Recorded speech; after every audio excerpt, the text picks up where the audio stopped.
got both of them.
I guess I can spell that, yeah.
Try thick.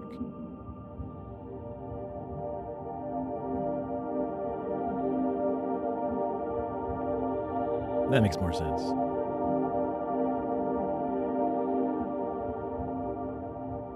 4 groups of 4. Splash. Salty dog. Yeah, that's what I thought it was as well at first.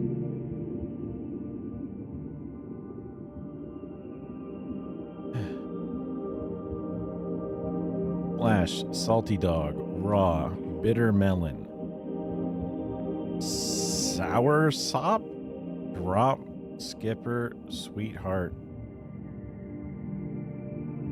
swamp, chayote, flea, dab, durian, big, tar, touch. Big raw salty dog tar.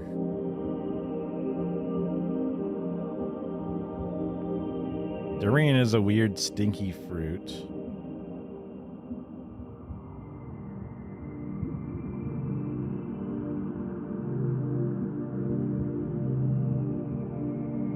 Bitter melon is probably a weird fruit.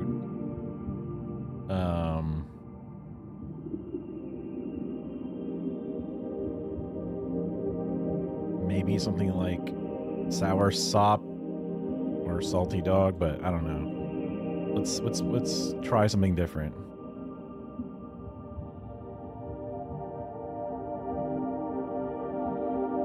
Dab is a type of move that children did in the late 2010s. Is there plank? No. Okay.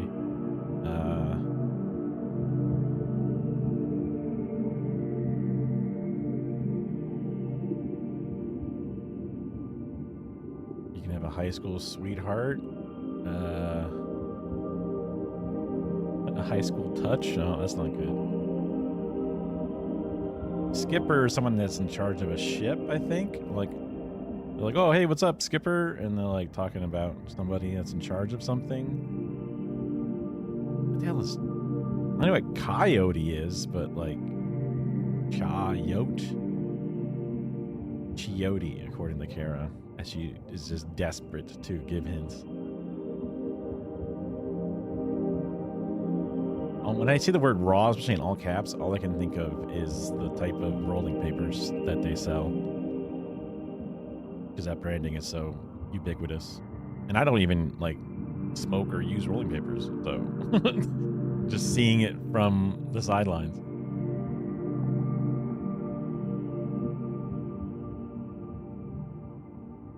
Somebody can make a splash. They come onto the scene. You can... Something can drop, but that's kind of stretching it.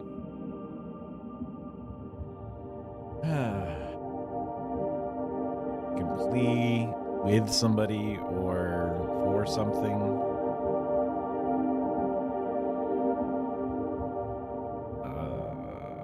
Yeah, this one's tough for me. A lot of this is outside of my wheelhouse, I think. Let's see.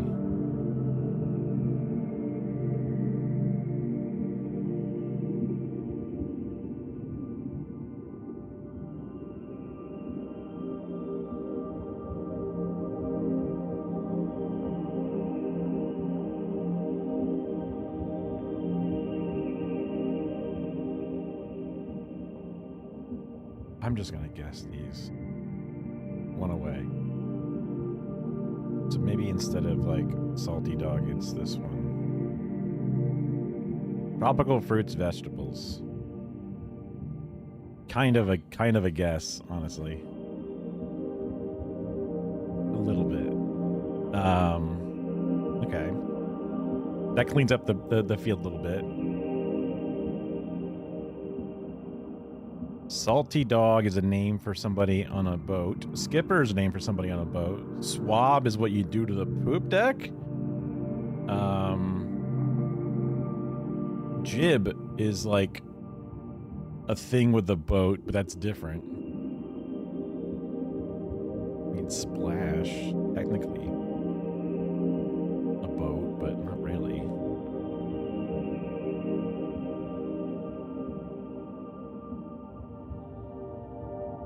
Yar.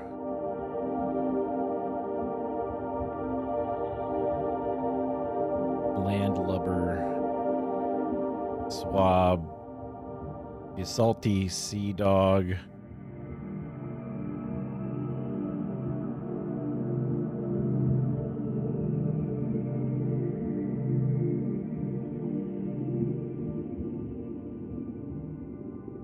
Oh, you were saying, I thought you were saying 5 things that wouldn't be, but you're saying literally big, tar, raw, salty dog. Maybe.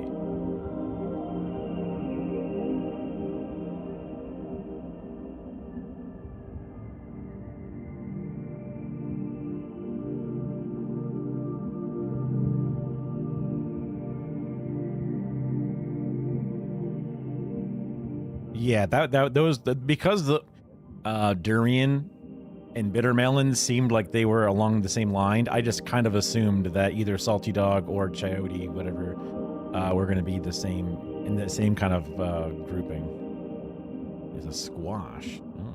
Kara loves her squashes. Yeah. This backward is rat. This backward is jib. This backward is war. And that one backward is bad? No, not even close. Okay, fine.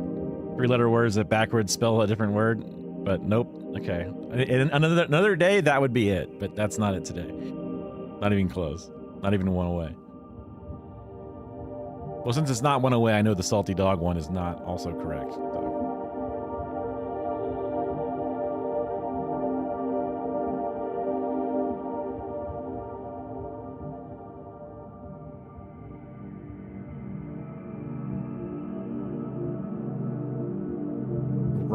is uncooked, unmessed with. None of these other ones seem to work with that.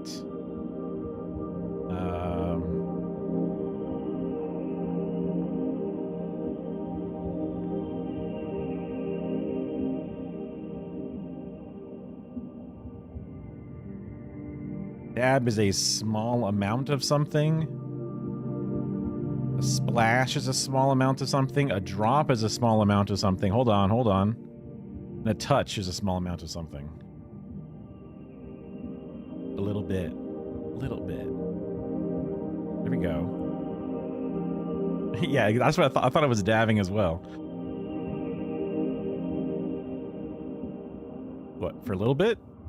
A swab of something? Oh, well. I guess that could be.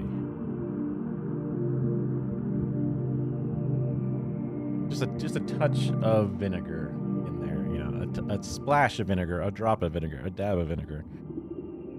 Let's see. Again, Skipper and Salty Dog seem to be connected to me.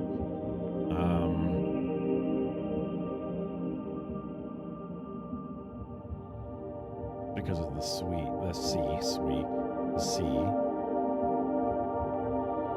Swab is something you might hear on a boat. Skipper, Salty Dog, and then, I don't know, R? Probably not.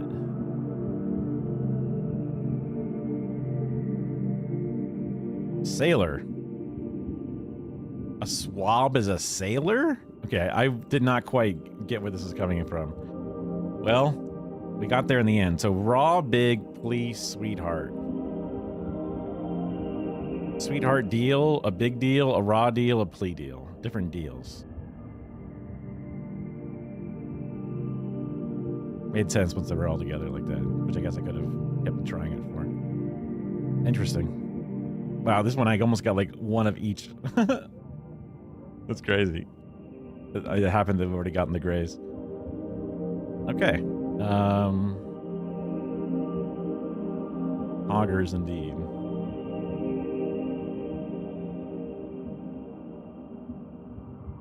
Seems like a good enough time to get started with things.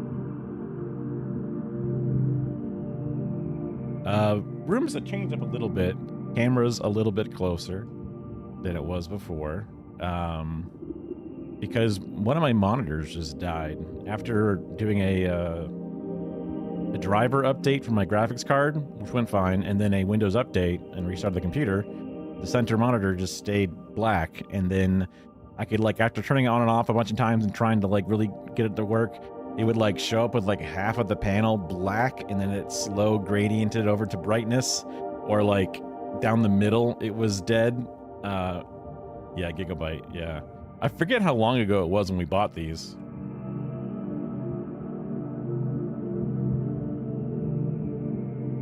Let's see. I won't show it on screen, obviously, but...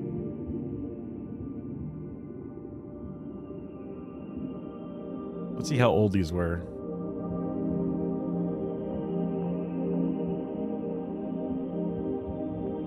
So, I'm going to wait till Black Friday at this point because we're so damn close.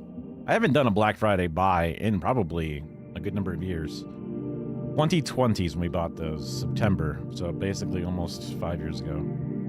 So, and also we got an extra one of them. Because I ordered two and then we got a third. So I just gave it to Kara. Because it just like, it did that thing where it never delivered. And then I was like, yo, it didn't deliver. And they like, oh, please wait. And then you would wait. And then you go, yo, it didn't deliver. And they go, please wait. And they go, wait. And then they go, okay, fine. We'll finally refund you. And then I just want to buy another one. So I just bought another one again. And then it eventually just showed up. And I was like, oh, fuck. You know, so I was like, hell yeah. Maybe that technically fucks, I don't know, the distributor. I feel like maybe Amazon found a way to like not get fucked over when they do that shit. So that probably sucks for them, but... what am I gonna do? Ship it back? That's crazy. Things are huge.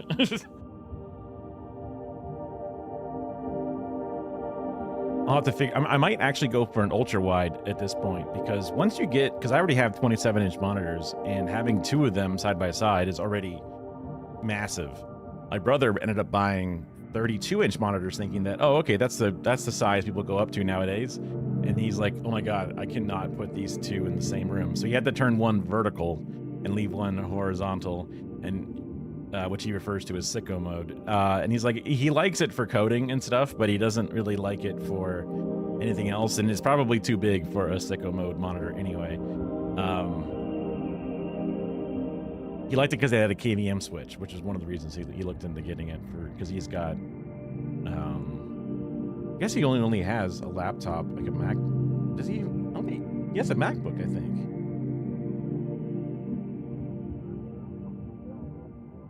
Yeah, I think he does. Now I kind of forget. Which is maybe it must be a work computer or something, because he wouldn't normally have bought one. Not to ask him. It's been such a long time. But I don't think it's just like a regular ass like IBM laptop or something. So I used to do the two monitor thing like for years, but then when you set it up perfectly, you're just kind of looking at the crack of two monitors. So you're always looking left or you're looking right. And when you're sitting there for 8 hours plus a day, you're like, you know, it doesn't feel great to constantly be turning to the side lockstep, like you're into an intense video game just turning 45 degrees to the right. It's just kind of odd. So it made sense to maybe think about, for the first time ever, just one wide display again.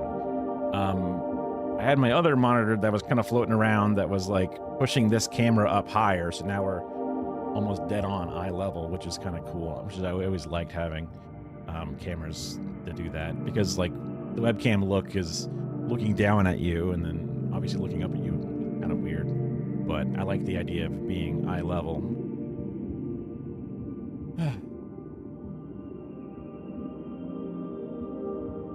I'm just worried that an ultra wide will be kind of weird for streaming. But for the meantime, and I was trying to figure out a way to move this other crappy old Dell display I have, 1080p monitor. And I tried going sicko mode with it, but it's like a TN panel or whatever. So when you turn it sideways, it just loses all of its color and there's a giant darkness. You got to like get it turned just right and it sucks. So now I have it horizontally on top in the middle. And it's kind of angled down towards me, which like right now I'm looking up at it. So like looking at this all the time is kind of nauseating, disorienting, but it's there to just have some minor stuff, some sideline stuff, second monitor stuff, kind of. So with my desk, all of a sudden, normally, you know, 3 monitors wide, you know, it's fucking fat and, you know, cluttered, but now being able to like focus in straight onto one, and then also maybe having an extra one up there just for like stuff to throw things. I like it being dedicated, you know, straightforward. Even the other day when Kara was undecorating to then redecorate, you know, she undid Halloween to then get fall ready. So we have all these little like harvests and pumpkins and scarecrows and turkeys and stuff. When it was all clean, just in my peripheral vision, I just liked how simple and like clean it was. My ADHD really appreciated having something calming and simple instead of having busy hundreds of knickknacks and things all cluttering the vision. I get used to it, obviously, but it was just like for a moment I was like, oh, so nice. Like even my desk, once I got all the monitors kind of like cleaned out of the way, I kind of wanted to like re-clean all the bullshit off of my desk, get things out of the way. That way I have room for mouse and keyboard, you know, a random bowl of food or something, but I just wanted to get all this stuff off of it because it has this like psychological weight. When you have so little problems in your life that all of a sudden having too many, you know, post-it notes in your desk, there's like, oh, really weigh down on me, man. You know, like it's stupid. I'll always find another excuse, another reason to feel inefficient or not perfect. So in some ways it's like whatever, you know, but also I crave the novelty of the new stuff. So a new setup, even if it's worse, it feels better to just have a new setup. So I'll look into a wide monitor. If it's wide, that might have to push the camera to the side because right now the monitor is already almost peeking into the frame. It's just right there near the camera. I do like that the camera is kind of on just like a standing stand instead of a mounted onto the desk stand. That way I can kind of reposition it as needed in case, you know, uh-oh, somebody wants to sit next to me and we have a different camera angle or something. I could move it and it's not as hard to readjust. Some of my old buttons and things won't work anymore because the monitor setup is different. But that's fine. That's easy to just do manually for now. I had some old videos on here that I just kind of wanted to like go through because I never actually got to them. Let's see. If I paste that, I can manually unpin.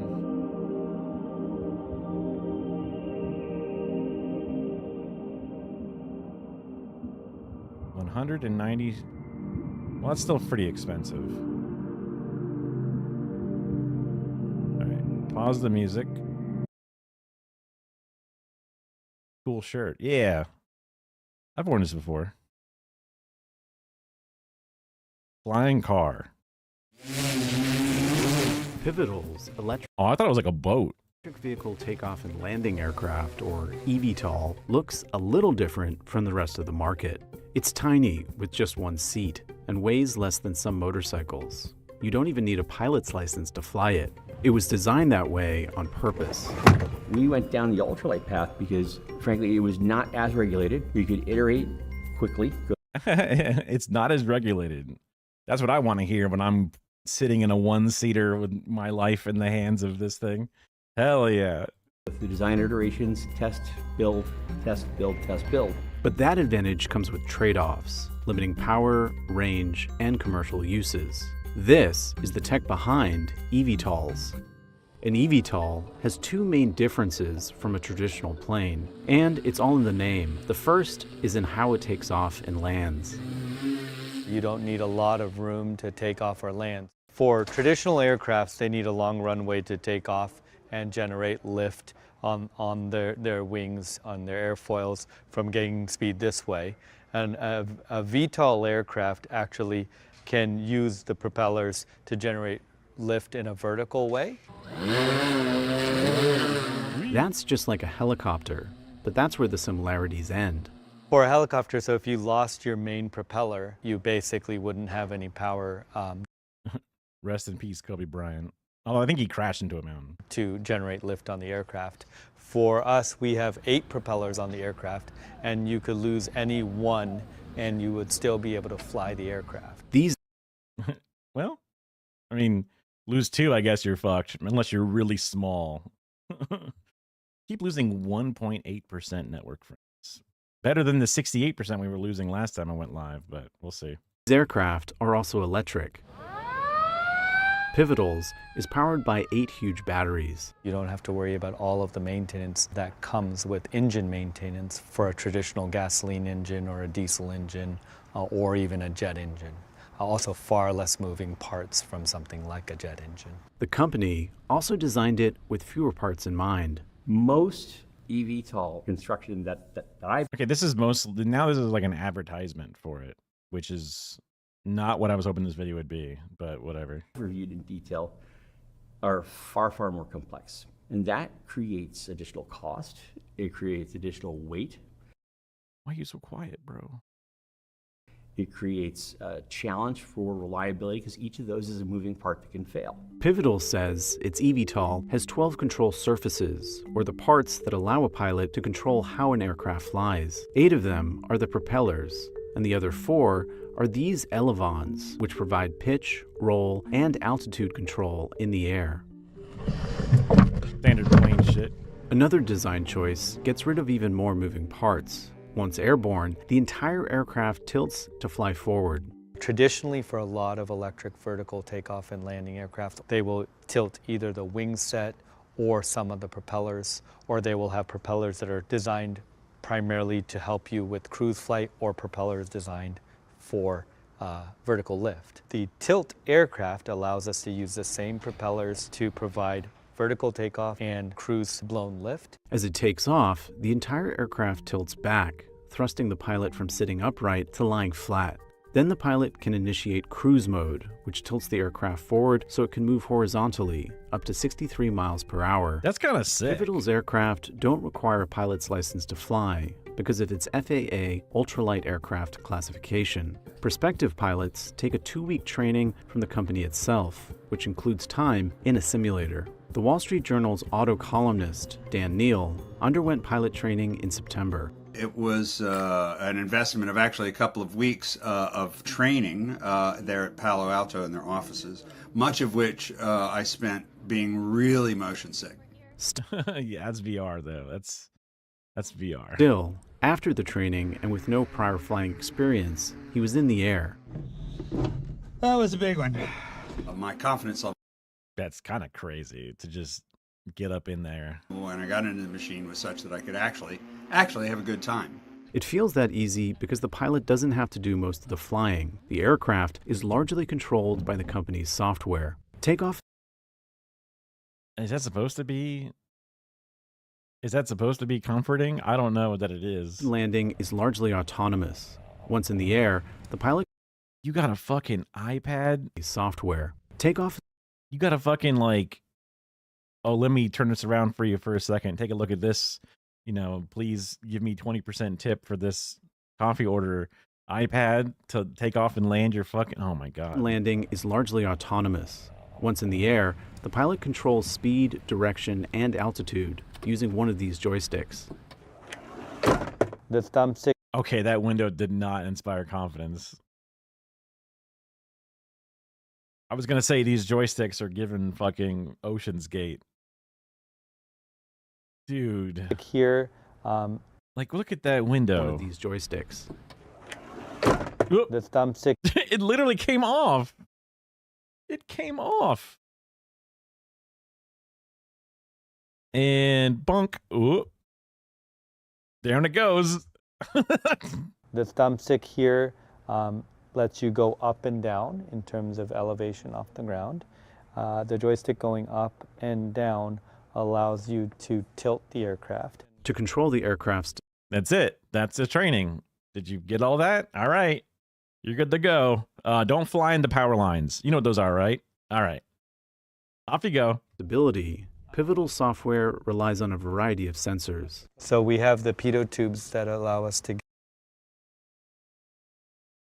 Pitot tubes? get to the air sensors in the flight electronics, and so those are letting us know what the wind speed and the air pressure is. Inside, behind the pilot, there's actually 3 flight Is that carbon fiber I spy? I mean, there's less pressure up in the air, to be fair. controllers. We have GPS sensors and a variety of other sensors that allow the aircraft to understand where it is in space and what's going on with the environment around it. It's using that information to understand how to change the speed of the propellers or to move the elevons based on what's happening around it. So for example, the aircraft will keep itself in the same position even when there's high winds or no winds. And so it's using the wind measurements to ensure that it's still holding its location. Pivotal's eVTOL starts at $190,000. The company has already sold and delivered 5 aircraft in early access. That's ahead of a lot of the industry in the US. A grand total of 5, which is topping the charts. Thanks to the lack of regulation the company faces with an ultralight aircraft. But to qualify for that category, the aircraft, excluding certain safety devices, needs to stay under 254 pounds. Dude, I weigh more than that. That's crazy. So, you can't fling my body through the sky without it requiring a certain amount of, but somebody like Kara size, yeah, just chuck her up there. It's fine. With a parachute and flotation devices included, Pivotals comes to 300.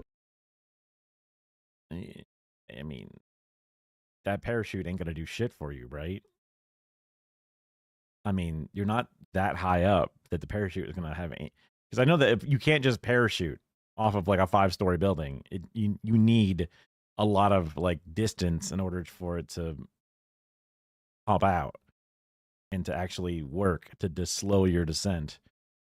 It didn't, I mean, unless it goes way up there that I didn't realize. And 48 pounds. We make trade-offs all the time. We have to not put things in the aircraft we'd love to put in. We have to be very choosy about, radios, about beacon lights, navigation. Those all sound like they are insanely important for an aircraft to have, right? Radios, beacon lights, navigate, like those all sound like things that you're supposed to have. Navigational lights. But since you get to skirt past all the regulations, dude, like if you have a drone that weighs over 250 grams, you have to do all this like pilot training shit. You can fly a 250-pound aircraft with a person inside of it that also weighs 250 pounds and then say, we're all set? Or anti-collision lights. We don't have extra airbags or, any number of other things that you could... You could probably skip out on the airbags. I mean, you have a fucking iPad. You are in a carbon fiber hole with what looks like a fucking skater wheel sitting there with a little warning tag on it and an iPad. Oh, and a GoPro for some sick footage. Enhance the aircraft width to make it even more survivable in the event of a crash landing. The other big... Like these things in the bottom down here, this is why I thought it was like a boat, because it had all these like fucking propellers and these little like what I thought was like a water thing. sacrifice, its range and flight time. The batteries on these eVTOLs can only support around a 20-mile or 20-minute flight. It's very mission limited because we're trying to squeeze into a 300 and some odd pound weight envelope. While a 20-minute flight might make sense for a joyride, that poses a significant hurdle for the company's commercial goals, like supporting emergency services. And while the FAA allows ultralight aircraft to fly in uncontrolled airspace, it also bans flying over any congested area. In other words, almost anywhere people live and gather. The company says it expects to have a path to FAA certification for a larger eVTOL in the coming year or two. Pivotal is also evaluating how the aircraft can be used in the military, but it You got to get that bag. What? acknowledges significant tweaks would be needed, like making it hybrid instead of just electric. That would increase the aircraft's range. The number one mission in our mind is I mean, you got to throw a fucking engine in there. You change everything. contested logistics, and that is having a fleet of aircraft that are capable each of carrying 2,000 pounds or more, 300 miles or more, and can do it with the cargo on board or can do it with the cargo slung below the aircraft. But that's a long way away. For now, even recreational pilots, a big part of Pivotal's market, are skeptical. One thing aviators, flyers have said to me by way of pushback, it says, yeah, okay, you don't need an airport, but it can't go far enough to take me anywhere I want to go. But if the company expands beyond the ultralight category, that could change. What we're doing is we're perfecting a platform that's got some room to scale that will actually become in a different implementation, likely using the same flight computers, many of the same sensors, the same architecture of motors, same overall architecture of the aircraft, a larger type certified aircraft. Flying into the fog with that sounds terrifying. Interesting, but not what I thought it was going to be. And this is such a fast title, or it's a 2-minute story.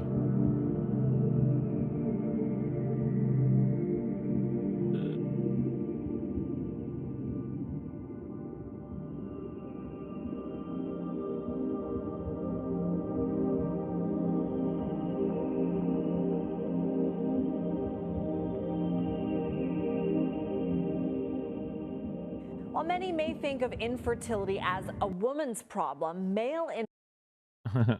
Yeah. How dare you?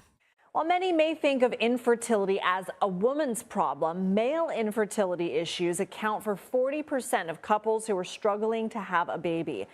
It's more than that. I mean, unless data has changed, um, avalanche in Nepal kills 5 foreign climbers. That happens so often. People just die because they want to go climb Mount Everest. That's crazy. And 2 guides. Wow, that's more unusual, but insane.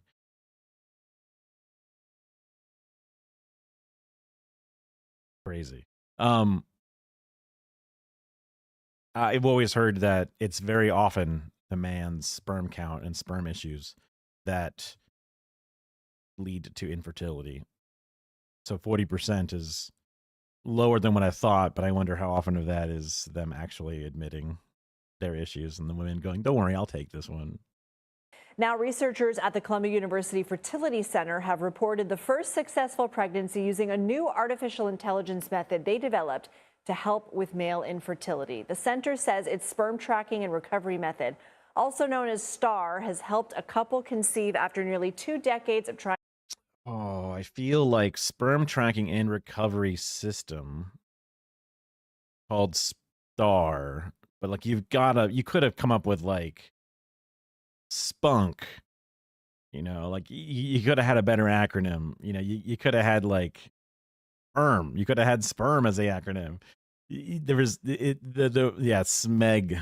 You could have had there's so many options available to you. You had to go with STAR out of all things. Not like SHOT, like money shot. Like there's so much. Trying to start a family. It works by locating and recovering sperm in men with azoospermia, a condition in which male samples contain little to no sperm cells. Dr. Zev Williams joins us now. He's a director of the Columbia University Fertility. He's a sperm scientist. He built a bot to like look for all the sperm in your balls and get all of it. Center. Doctor, thank you so much for being here. We appreciate your time. So how did you get the idea to use AI for this, and how does it work? Also, AI my ass. What do you mean? Oh, it's a great question. It actually starts, appropriately maybe for the name of the STAR system, with the stars in astrophysics. So we've known for a long time that one of the most heartbreaking.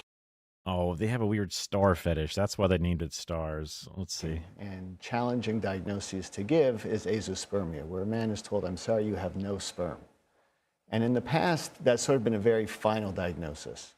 But we looked to the astrophysicists and how they were able to look up into the stars and see a sky of billions of stars and find 1 or 2 new ones.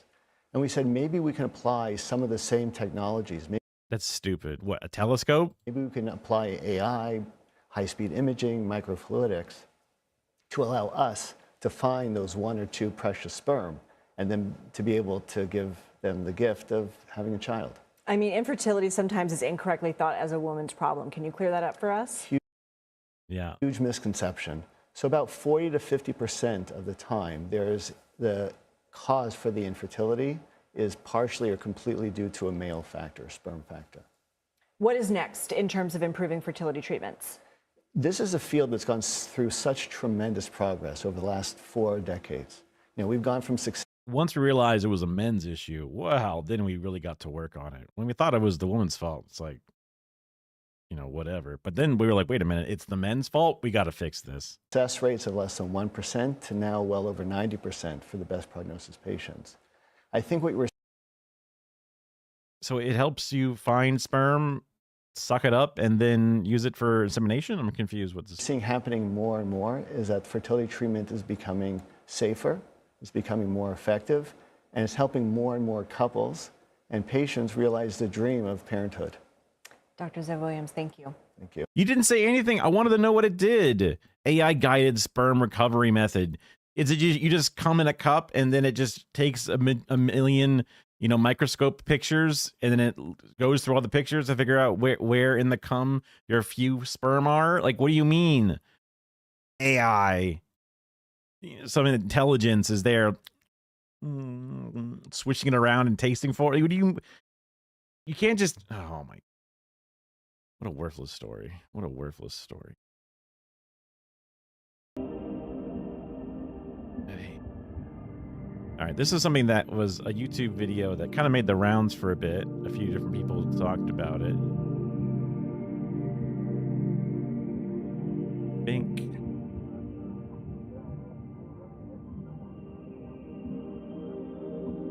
This, paste it there. Okay, you know how they say birds of a Should always just change the volume every time.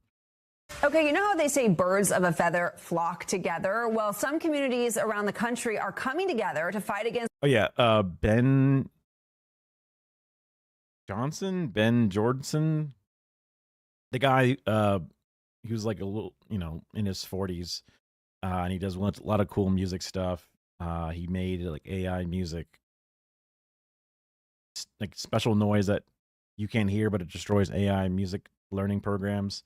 He also did stuff with the license plate thing recently. He's on a few different videos on a few different things. How you can use crazy audio equipment to hear through walls or, over an insane amount of distance. He made a thing about license plate and kind of like how often pervasive this is. That's what they say is a concerning form of surveillance.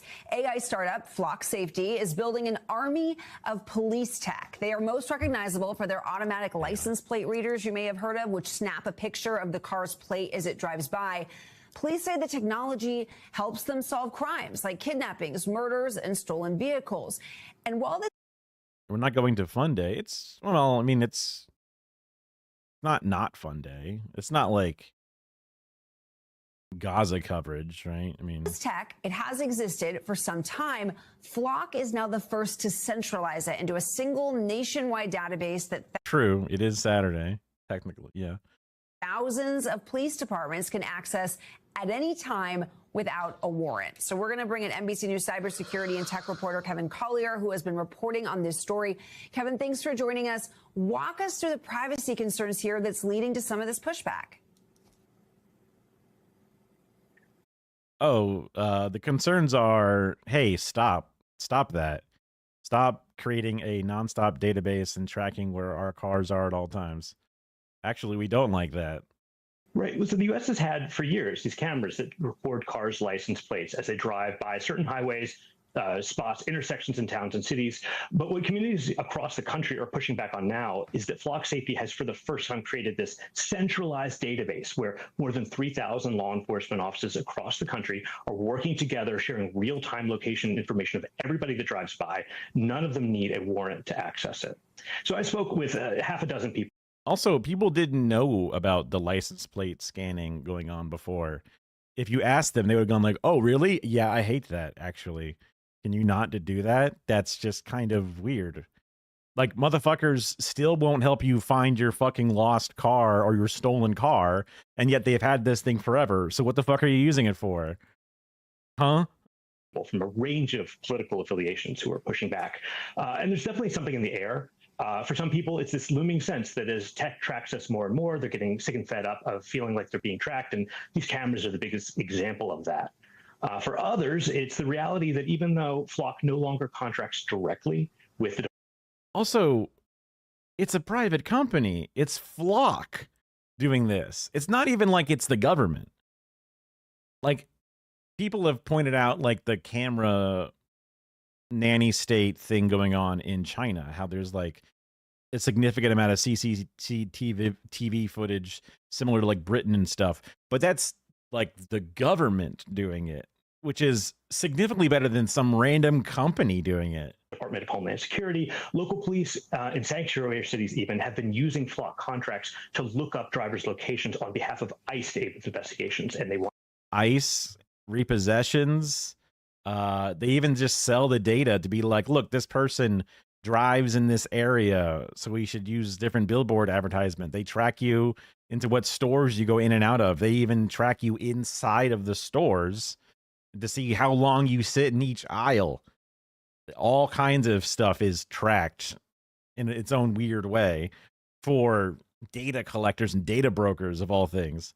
Not even for like, security apparatuses and double checking that people don't, feel at risk of being, theft upon, because the person would eventually be caught because they would have pretty clear footage of them doing it and then where they went.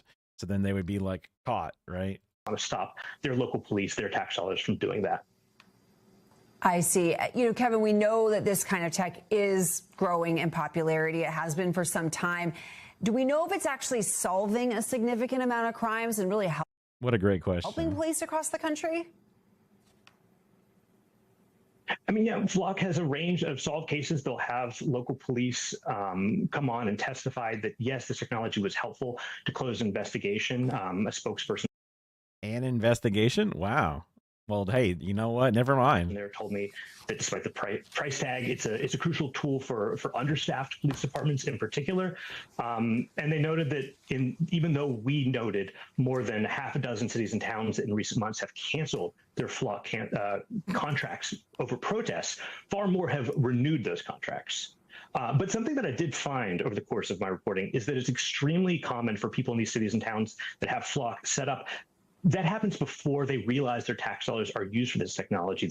Yeah, it wasn't like they were like kind of like informed about it, because then they go, "Oh, we hate this."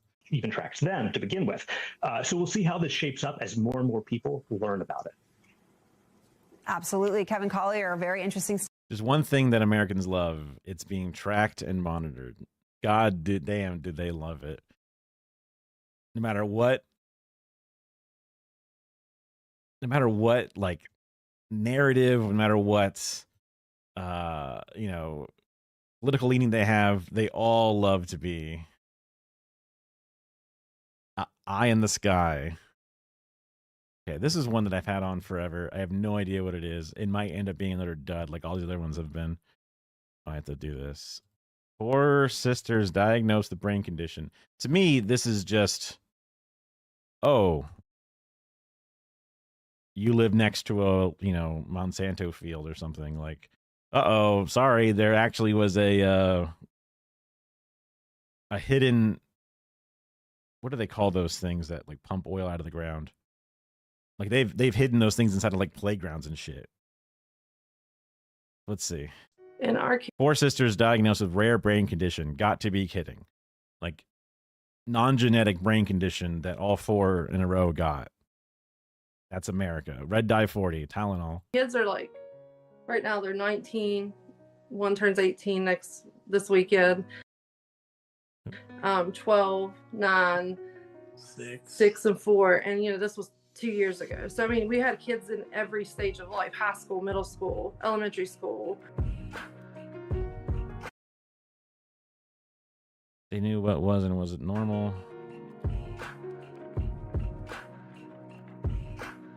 She just was not happy. She was never content. She never slept. She screamed when you laid. After a few hours of laying down, she would wake up screaming, and you couldn't console her. It's a serious story, but I'll say it sounds like Kara. But do our normal pediatrician visits and when we're supposed to. And I mentioned then, like, she had a tremor in her hands, and kind of her whole body. Neurology, because of the tremors, ordered an MRI, and I can remember the moment, leaving Cincinnati, driving back home, and her test result popped up. And, I'd done some research. I'd seen the word Chiari malformation, but I didn't know anything about it. And it's kind of like the moment our whole world changed.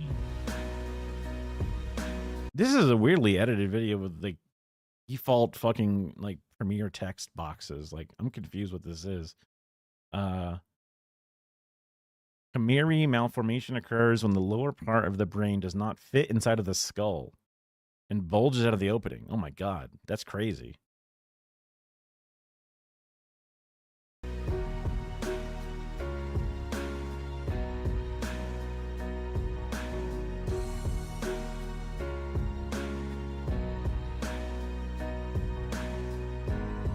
I mean, we couldn't keep her in the bed. She was not upset about the pain of the surgery. She was ready to go. She was trying to get out of bed. She was trying to walk. She was smiley. And it was like the pain she'd always felt was gone. And the pain of surgery didn't match, what she'd always felt. And she was just ready to run laps around the ICU. Well, that's nice.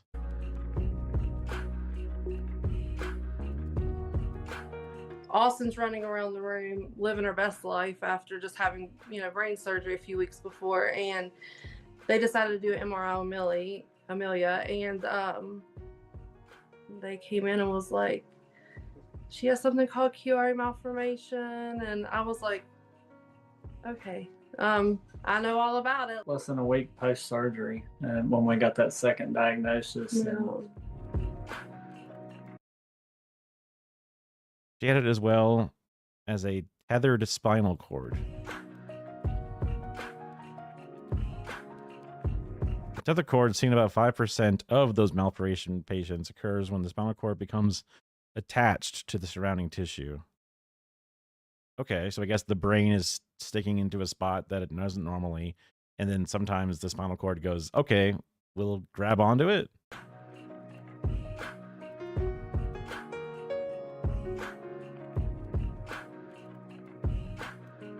It was still terrifying. Now you're doing two Oh my God, yes, you're doing brain surgery on a child. That's obviously terrifying. Yeah. surgeries on two different things, and your brain and spine, very important. The surgery Yo, Thank you. Thank you. Dumpin' Duke? Thank Hell you. yeah. Thank you. Thank you. Thank you. Thank you. Thank you. Thank you. Thank you. Damn it. My stupid printing thing isn't set up properly. I was trying to get my little printer bot to work because I have these little like receipts that can print out, but it didn't print it out. So dang. And I ended up getting this thing a long time ago with a shit ton of paper, so it's not an issue with paper, that's for sure. I think. Oh yeah, it would be blinking if it was out of paper.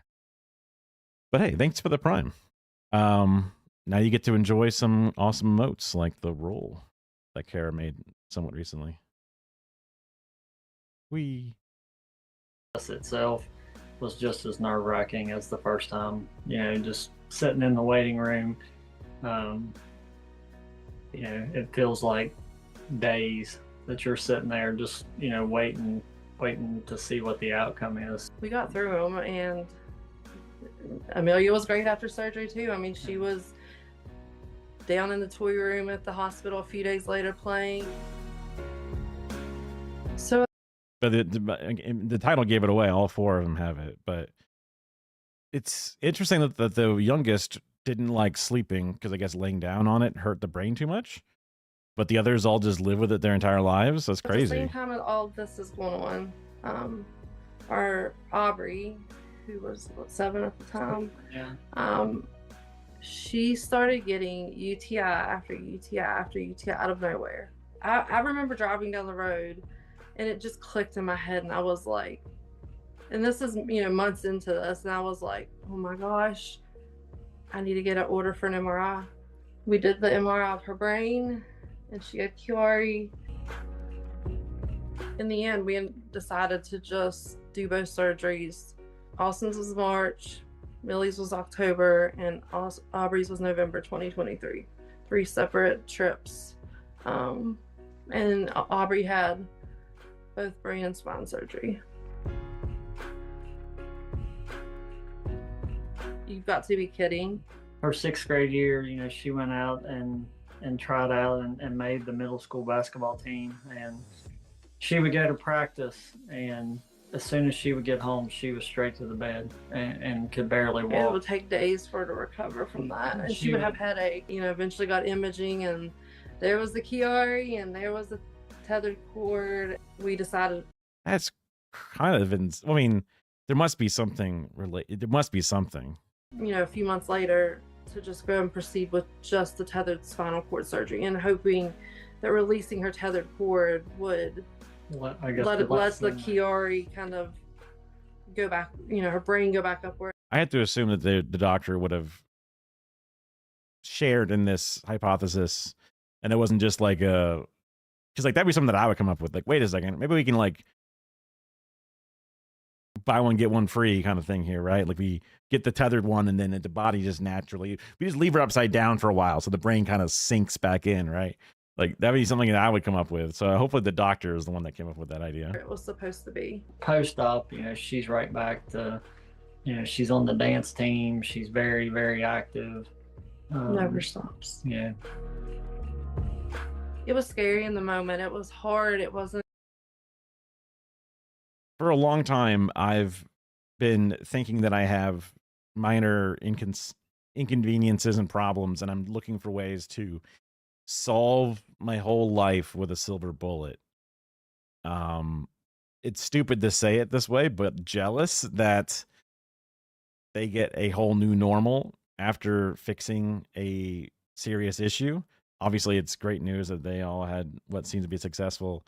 I mean, dude, the two of you should go get checked, right? Like, it must be something genetically passed down or something in order for all four of your kids to have the same insanely rare. And then on top of the insanely rare, then the three of them had the tethered cord, which is only 5% of those type of brain issues. So like, yeah, there's something. I don't think I live in constant pain that I would ever need this, but in the back of my mind, without pun intended, I'm going to keep this idea. I mean, this is why I just want a monthly MRI in my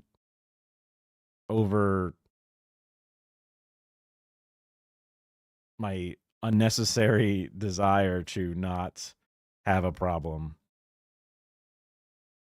I would want to have a full body scan to look for problems like this, things that you just never knew would come. And then, I mean, is it crazy to have, like, when you're 10 years old and then when you're 20 years old and then when you're 30, just an MRI, just to check up, just to, like, you know what?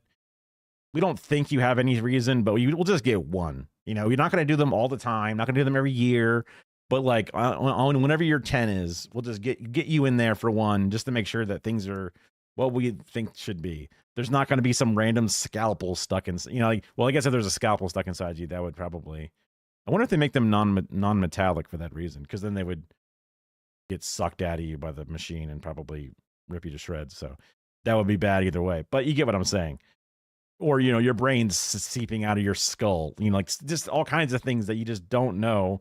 And you go to your general practitioner and you're like, hi, doc, I don't know, I don't feel good. And they go, well, maybe you should lose weight. And like, maybe you should lose weight, but it has something to do with your brain. Some magical trip, you know, but looking back on it now, they don't really talk about the pain. They're proud of what they went through. I do think the last thing should be, and then you guys should go get an MRI. Because what the hell? You guys should definitely go get an MRI. Even just the head, just the brain part, just the top part. I guess that's probably what they did in the first place, but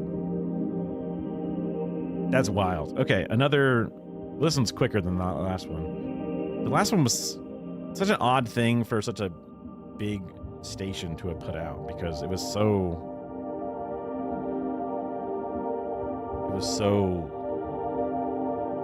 like, I could have put up better titles on that stuff. Like, I guess I'm technically a professional video editor, but not by big leagues means.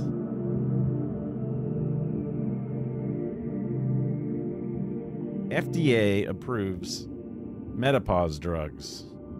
When I looked at the story, I remembered it being something that was like, I thought it was like male birth control or something, but no, it's something similar but different. The Food and Drug Administration has approved a new non-hormonal pill to treat hot flashes and night sweats brought on This was like a month ago, so. by menopause. The new daily pill, Linkuit, is the second medication approved to target brain pathways involved in body temperature control. In clinical trials, researchers found it significantly reduced the frequency and severity of hot flashes and improved sleep. Dr. Joanne Pinkerton joins us now. She's a professor of That would probably make you sleep like shit.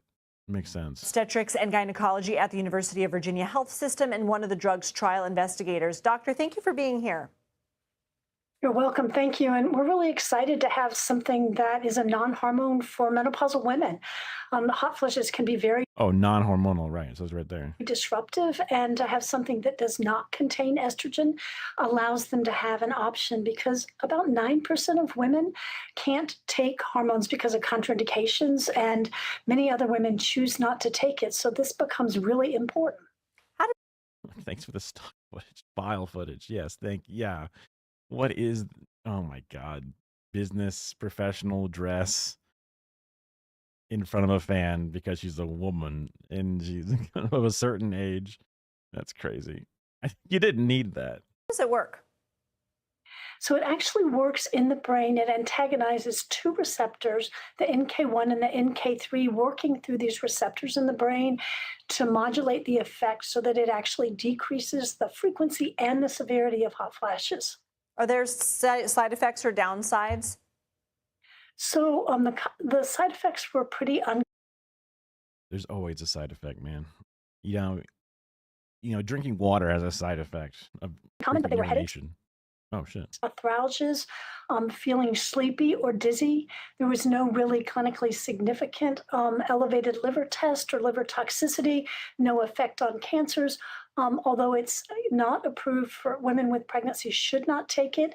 And it's important that women who have liver issues should not take it. Non-hormonal. I guess they must have a good reason. I mean, obviously. Maybe it's just not tested for that bracket of complications. When will this become available and how can people get it? So it's going to be a prescription medication. It should be available by the end of the year. It's approved in many other countries around the world. And it is a once daily pill. Okay, that gives me some confidence because, well, I guess it depends which countries, but normally, in some cases, America was a more rigorous FDA approval for drugs. But now, under our current organization of the government, I wouldn't really trust it as much as I used to because of the whole MAHA stuff. Now, I guess it would also maybe imply that any pharmacy stuff they're gonna like shit all over and not want. I don't know, but I just feel like the oversight ain't what it used to be, and it would be more in bed with corporations, less in bed with the science, whatever it is. So if other places are sort of able to front load some of that science backing, that would, not that I need this medicine, although I did think for a second, like, I do sweat a lot and get very hot. So is this a thing that just helps people, not women specific, non-hormonal, could technically, but I guess probably not, but has a marketing price of a little over $600, but Bayer is already working to get that cost down, help to get it approved through insurance or a cost savings program for women. They will need to meet with their healthcare provider to see if they're a good candidate for it, and then get a prescription. Look, this is something that every woman goes through at some point, and luckily we're talking about it more right now in our society. But does something like this make you excited to be able to talk? Yeah, I mean, it is not a if but when situation, right? So that would be a big moneymaker. To people about that we have more treatments that could help people? You know, menopause is having a moment, and hormone therapy is a great therapy for women who can take it. But for women who can't, to have an effective, safe, tested therapy is really exciting. And this particular one helps not only hot flushes and night sweats, but has been shown in the clinical trials to improvement in mood and sleep. So it's just exciting to be able to take people who are really miserable, people who've had natural or surgical menopause, or even on endocrine therapies for breast cancer, and say, we have something that's tested that works for you. Dr. Joanne Pinkerton, we really appreciate it.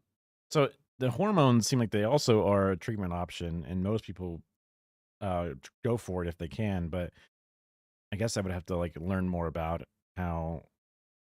I would have assumed that if you're going through menopause, I mean, maybe like getting estrogen doesn't necessarily, just because your body's producing less and your body's going through a weird puberty, second puberty kind of thing, it's undergoing changes because of the way that the lack of it. So I guess if you just can be on estrogen permanently, then I guess you're chill. Like, is that a thing that you're supposed to do, or is it just like a slow weaning off period instead of a drastic one? I don't know enough about it, but yeah, I guess I thought this story would be more interesting than it was. It was just kind of like oh, okay. Other places already have it, and now we do too. Okay. Got it. Not much to it. I haven't done one of those like long true crime things. Sarah would probably dig it, but I would also probably instantly get YouTube crushed, which is annoying because they put it on YouTube. I could, well, I don't have a separate YouTube stream, so I won't worry about it. I got plenty of other things. I got plenty of other things. Also, just me talk. I have a video that I'm doing on. It was like earlier in the month. It was like on the 8th, so it was like a couple of weeks ago. But there was just this march to try to bring home Muhammad Ibrahim, I think Ibrahim, yeah. And this story from NPR is like a good little bit of text, because after that march, they did try, because like basically this 15-year-old kid has been taken by Gaza, or taken by the IDF out of the West Bank, and has been held in an insane prison. It super sucks. And the march is basically saying, hey, they're an American citizen or permanent resident or something along those lines. And it's like, it's a full-on American in some way or another. And it's insane that you're just going to let them just be kidnapped and taken away forever. But they had like a court hearing and they denied it up until like mid-December or something. So my video, though it doesn't really come out after the initial march, at least it'll be like a commitment to get people to put pressure on the same levers of power to hopefully try and get them to say, yo, please give us back our person, right? What the hell? And there's like 9,000 Palestinians that are being held inside of detainment camps in the West Bank, which is just insane. But that was just the tab I had up here for a second. I was like, oh yeah, I can mention that real fast. The edit's not that difficult, but it's just like I got through the first few phases of it and then kind of hit a bit of a wall. And then I also, on a separate editing note, had put out a couple of shorts for Mike from PA Central _committee. And hopefully I can make more and more and more of them, just so that way I can have a backup plan and maybe do editing stuff if streaming stuff doesn't work out. Although we did get that one sub today, which is like increase my sub count by 50%. So insane. Going from 2 to 3. Although it's really sucks. I haven't got the printer thing to work, which is really frustrating. I reconnected everything. I thought that would work. And you had those raids. I had a couple of raids, yeah. It only works if I stay streaming at consistent time frames and keep up. Otherwise, people will move on, right? Which is totally understandable. But one of those grind / get lucky / wow them with your abilities while you're at it. Okay. Speaking of abilities, I'm just sitting here doing nothing. I wanted to pull up some of the other videos I was going to watch. I guess I got through my backlog of oddity videos because they were much faster than I thought they were. But don't worry, I got plenty more. Oh yeah, I had this whole other window. That's right. As soon as I found a few of them, I was like, oh yeah, this is some weird ones. Here we go. Most hated designer of the 20th century. I wonder who this is. From a channel called Design Theory. No idea what this channel is or what it's about, but the thumbnail caught me. What's right-wing grift? Well, the right-wing grift of, I don't know, cancel culture, shaking my fist.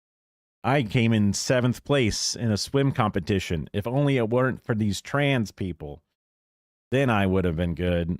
Am I right, folks? And then everyone, you know, it's the right-wing grift, the classic. It's a joke, obviously. The sub goal that constantly goes up every time I get a sub. Make sure it never actually happens.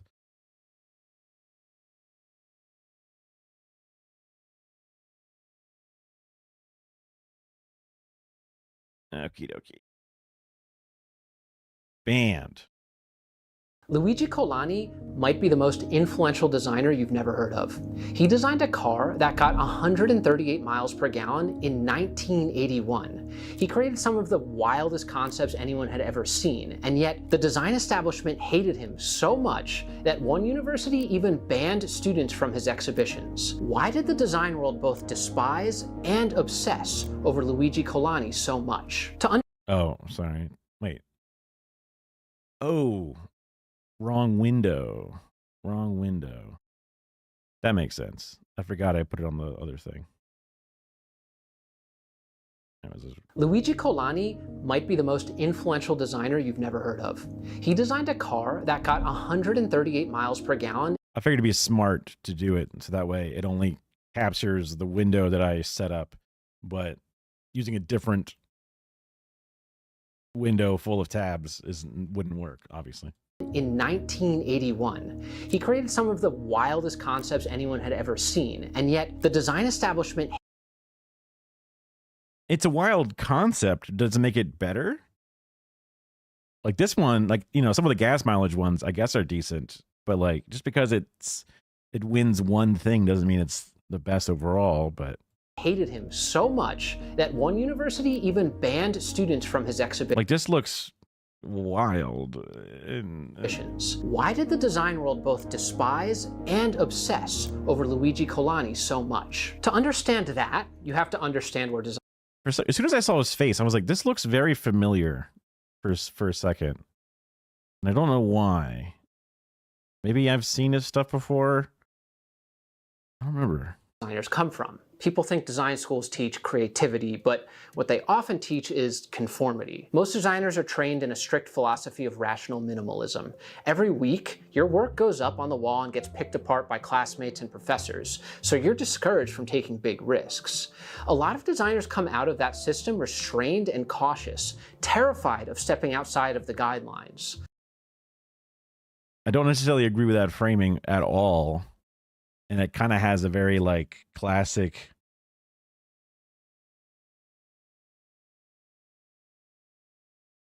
you know, pro disruptor, pro Donald Trump, just saying it like it is kind of framing. I don't know, not to bring everything back to like directly conservative politics, but I'm like to some element, sure, like the rules exist in all kinds of art forms, and then the greats are the ones that break the rules, but you as the students are told not to break the rules because you need to learn the rules before you can break them.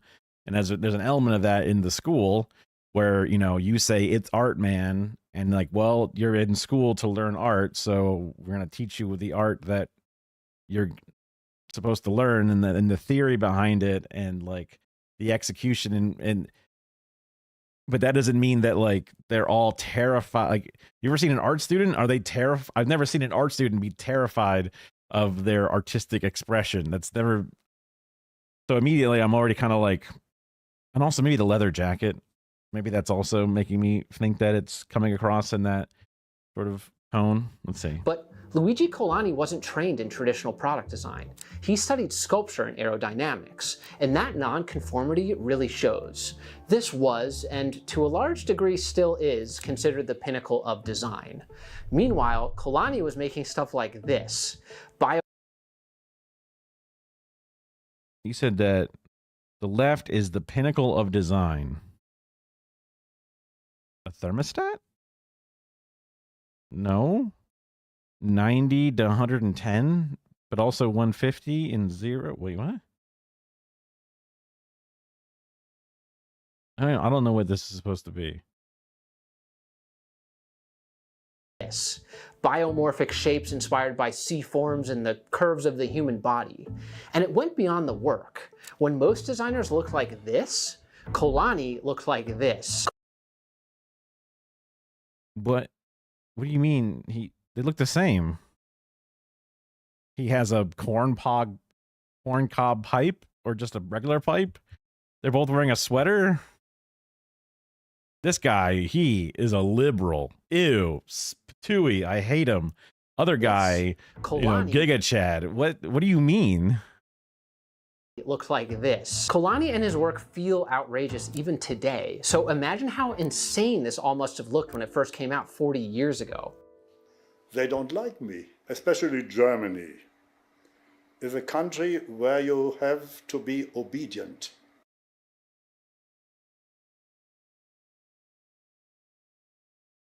What did they hate you for the most in Germany? They had some pretty strict rules in Germany about certain things after like the 50s. They had some very strict rules. To everything. It may not be cars. I'm concerned.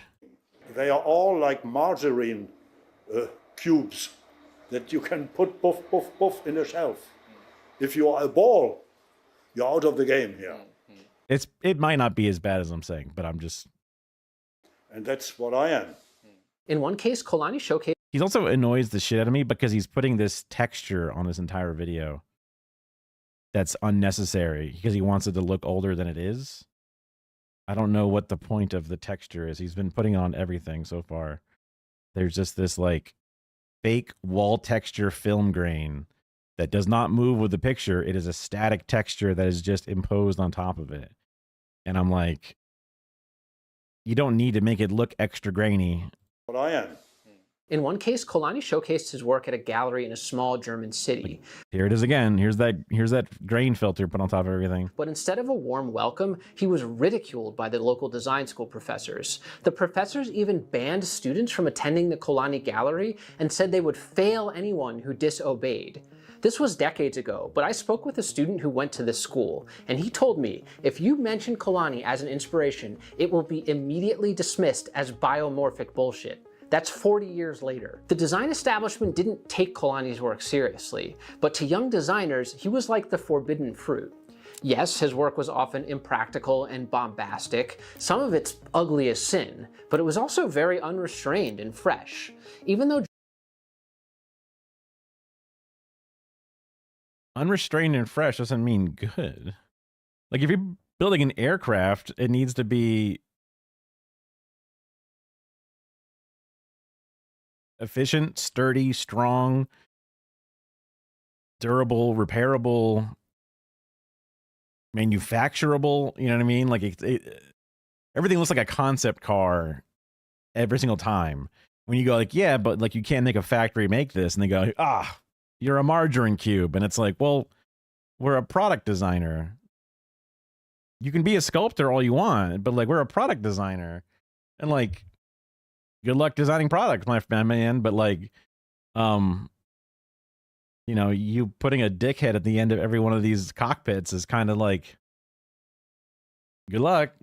Junior designers were impressed by his courage to make wild concepts, no one wanted to hang up work for critique and have their boss say, it looks too much like that Kolani crap. But before you start feeling too bad for Kolani, remember, a lot of the hatred towards him was kind of understandable, like this quote. Luigi Kolani was the sensation of that stupid exhibition because nothing new was there. That sounds like someone hyping him up until you realize that the person who said that was Luigi Kolani. He was reviewing himself there. Kolani was insanely arrogant, and it gets worse. The stupidity is so overwhelming, you can't imagine. You can't imagine. They're too stupid.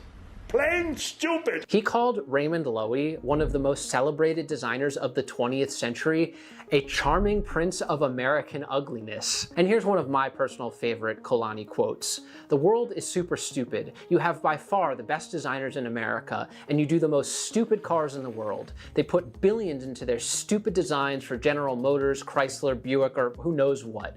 The designers in America must be frustrated. I am not frustrated because I am not a designer. I am a philosopher, and all philosophers have said for ages that the world around them is stupid. You got it all figured out, man. You're killing it, bro. Everyone thinks you're cool.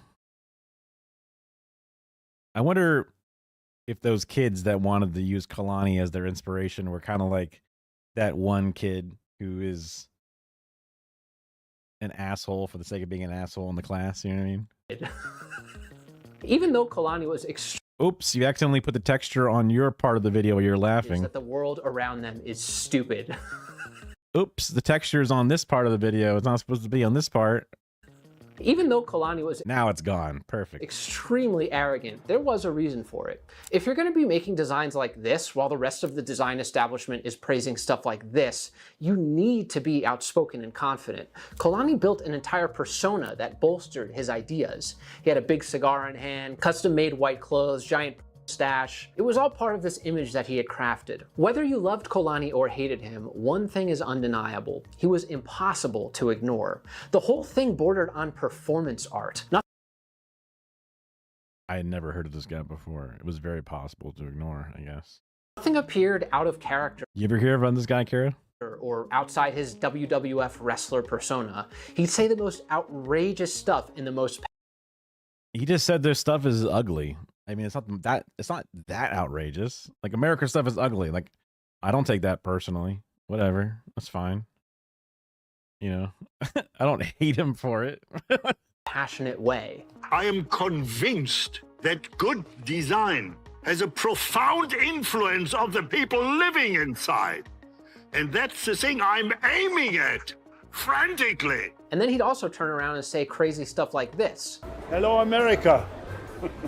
I'm a very famous designer, and in my castle in south of France, I have 35 cats. And for the last 20 years, I am the designer with Is this like a cat shitter? the most and biggest experience in cat life. And we designed this machine for you. And if you like to help, engage in the things.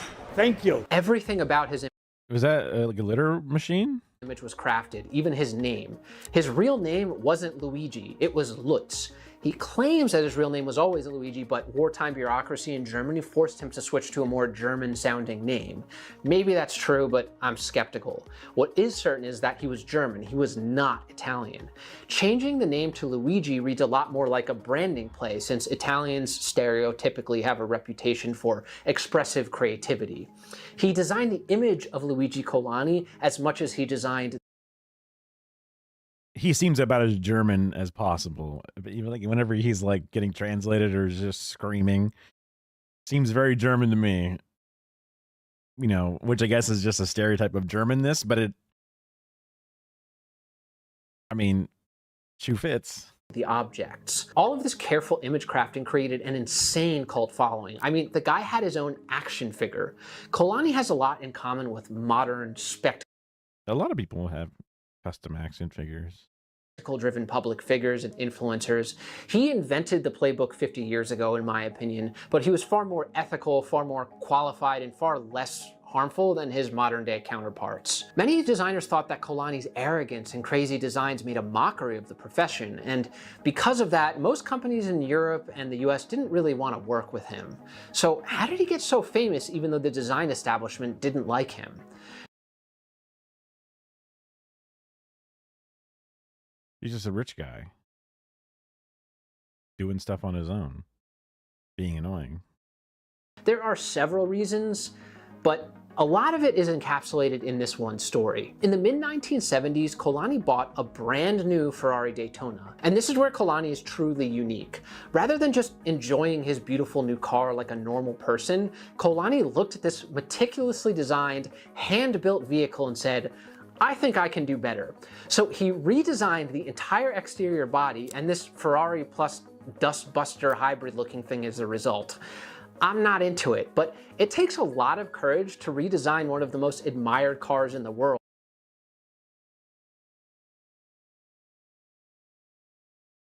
Does it? You're rich, you don't give a shit, and also this is like your whole hobby, so yeah, I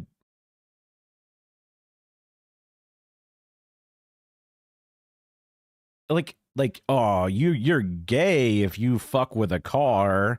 Who could ever be so confident to fuck with a body of a car? This guy did it, he's amazing. Like, I don't get it. And I respect that on some level. It's like someone looking at a Rembrandt painting and saying, yeah, I can make it better, and just painting over it. Even if you're as skilled as Colani, the lack of regard for established tradition is kind of insane. But it's not like a Rembrandt, it's a print of a Rembrandt and painting over that. That sounds way more doable. And also it's a car, you know, like it's a modern mass-produced car, not a specific, you know, individual painter's representation of the paint or whatever. It's just a car's body. There's a design in the car's body for sure, but it's not done made by one guy, you know. In this case, he failed to improve the design, but if you're going to push things forward, you have to take risks. He said he failed to improve the design. He just makes that claim that he failed because theoretically he could have. I mean, that design is a different. It might even be more aerodynamic at the cost of being much more expensive and difficult to manufacture and repair, but at least more aerodynamic. He doesn't like it, therefore it's a fail, but he's brave for doing it. Risks. This time we are living in is afraid of going ahead.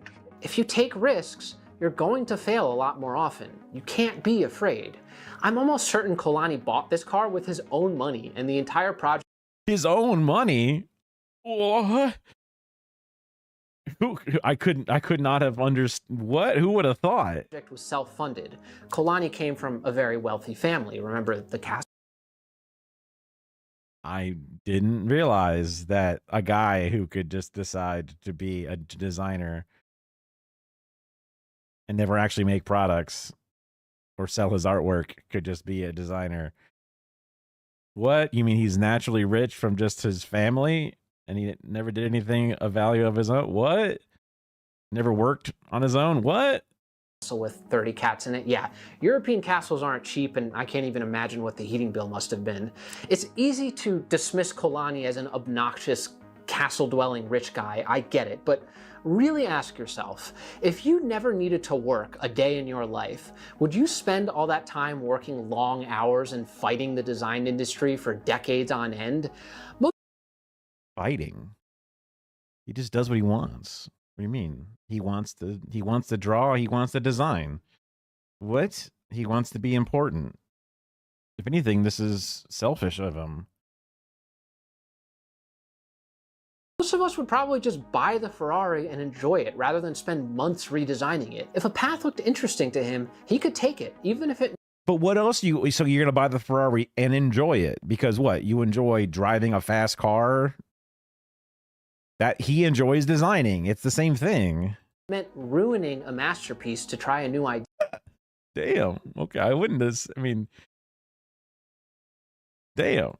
Kolani created over 5,000 designs throughout his career. He was a very dedicated designer who continued honing his craft until the very end of his life. That insane volume of concepts showed that he did have a lot to say as a creative person. Before we get further into the video, I want to talk about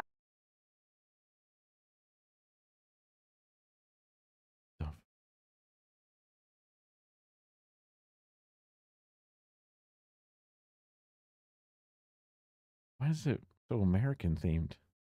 Committee's permission or a client's sign-off. Ferrari didn't pay him to design this. He did it because he wanted to, and he had total...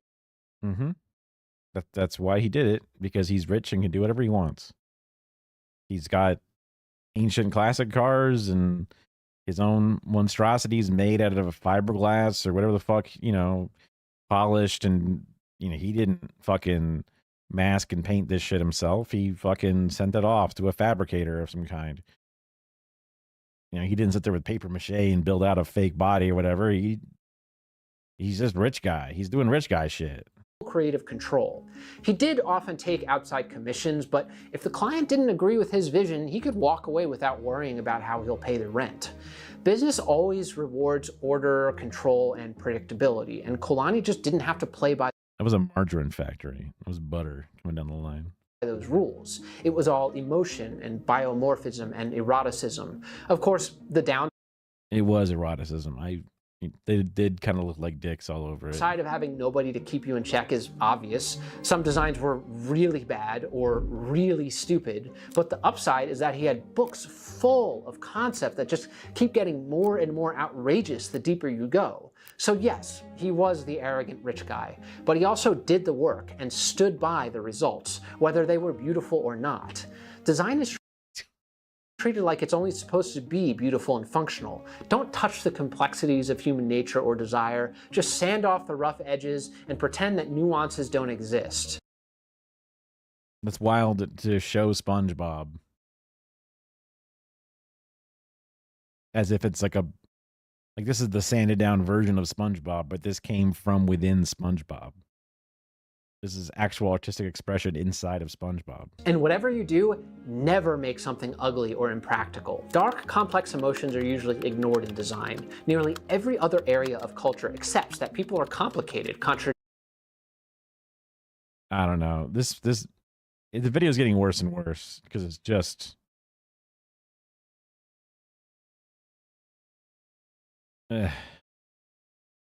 it's just nothing. Ew. It's just nothing. It's just a big flaccid wet fart with a fucking texture put on top of it. It takes bravery to put a texture on top of things, you see. I'm done with that. That one sucks ass. It's not worth the remaining of the video.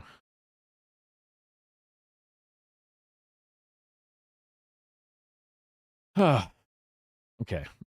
Let's give ourselves a little bit more of a longer video. Something good. And something slightly newsier.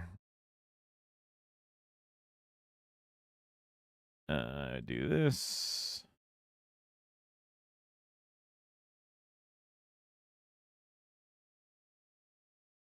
Don't I have to?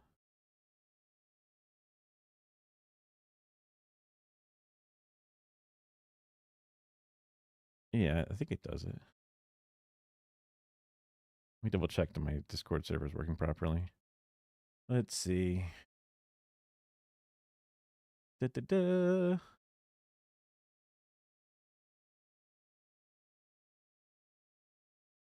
All the way to the bottom. It does. It's still working properly. And now going back to the actual tab so you can see. You can see that you can see. Ooh, lightning crash! Lightning crash! Chains rattling. It's spooky Why can't Gen Z find a job? Job hunts. season. Headless horse sounds. That would just The video is a little bit older because I had it on my list for a while. be silence.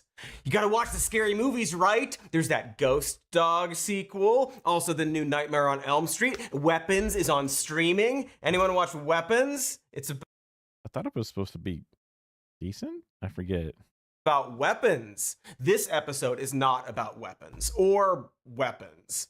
It's about the job market, but we can make it scary. So, all right, here we go. I'll weapons it. This is a true story that happened here in my country 2 years ago. A lot of college grads were unemployed in really weird ways in this story. And you'll probably find it all over the news because economists and top people in this country were like so freaked out about not being able to solve it that they, you know what, this is obviously not working. That failed. Okay, so we'll just do an episode about it.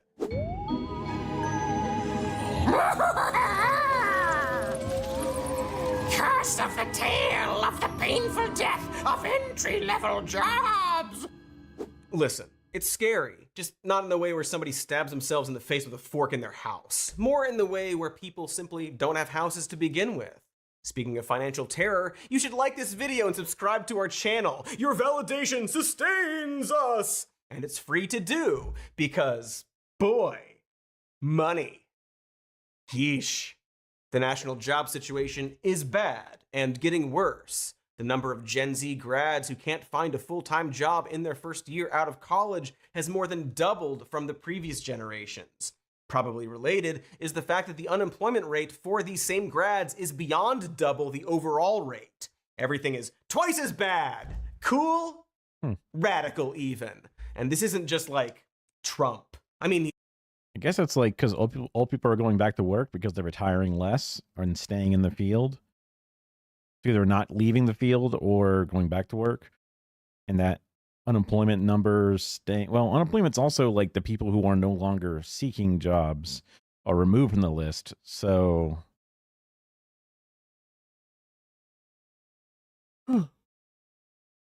depending upon how that increase in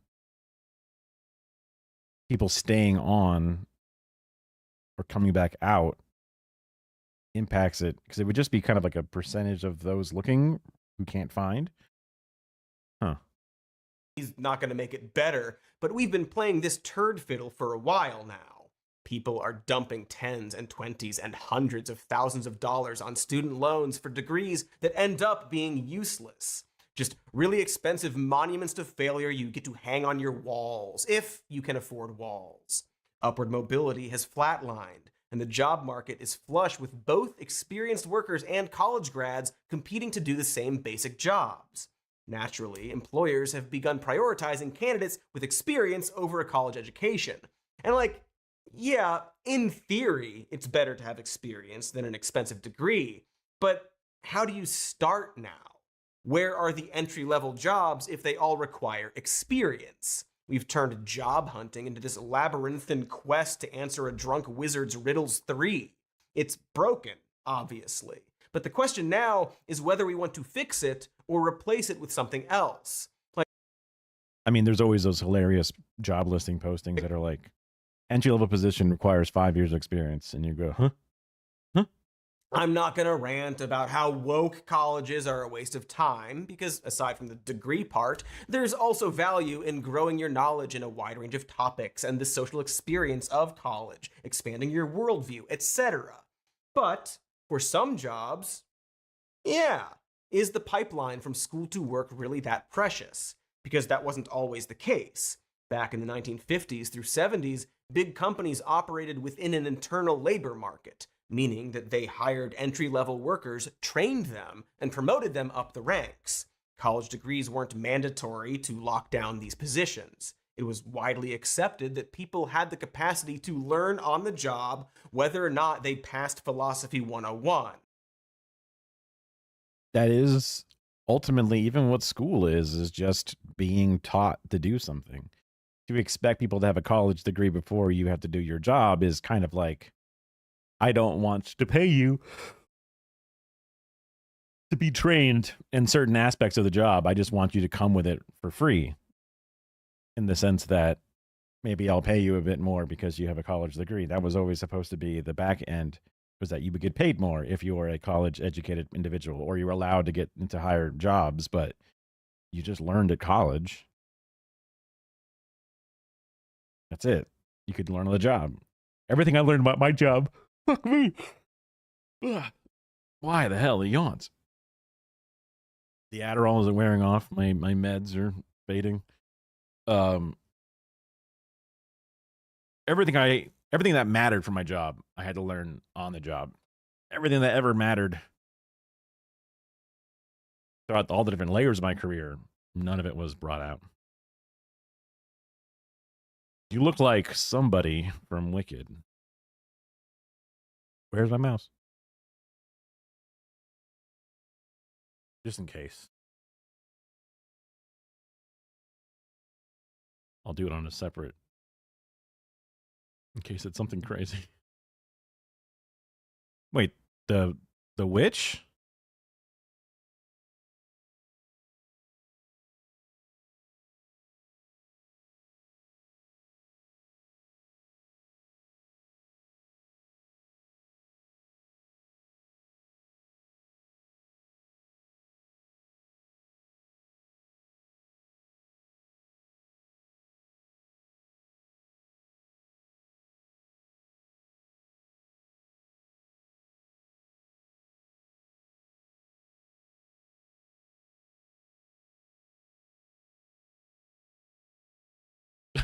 I don't know. I don't see it. I'll take the compliment, I guess, though. Entry-level jobs were a training ground for young employees to do basic admin while they got a lay of the land and learned to do more complicated tasks. Employers used this internal pipeline to scoot employees up the corporate ladder, keeping them around for decades. Organizations didn't do this out of some old-timey obligation to take care of their employees. They did it to keep homegrown talent from moseying over to the competition. It's always gonna be about money. Which is fine, I guess. They're corporations. Not that you'll forget, but every decision being made is through that lens. They're robots looking to eat the largest pile of money. Much like that money-eating robot I tried to build and had to destroy. Is a big mistake. Went straight for the children. Also, it costed a lot of money. Anyway, so during the 80s, this big money good joke. machine made a huge adjustment. The US economy got slapped with back-to-back recessions in 1980 and 1981. By the end of 1982, the unemployment Wait, that rate was 80 to rose 80. to Oh, 10.8%. that was 80 to 81? Oh, I see. There's two dips here. I thought it was this dip, this big dip, and then this dip, but that's the one in 90 something. By the end of 1982, the unemployment rate rose to 10.8%, the highest since the Great Depression.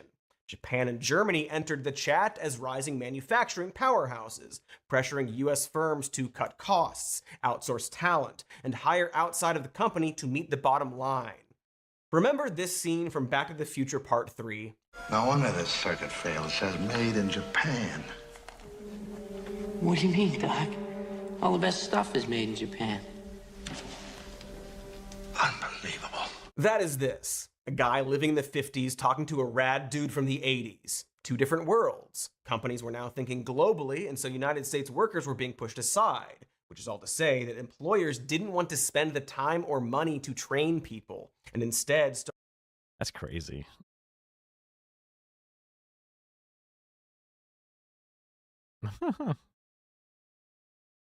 I guess he wouldn't have seen the buildup of Japan overall if he's from the 50s.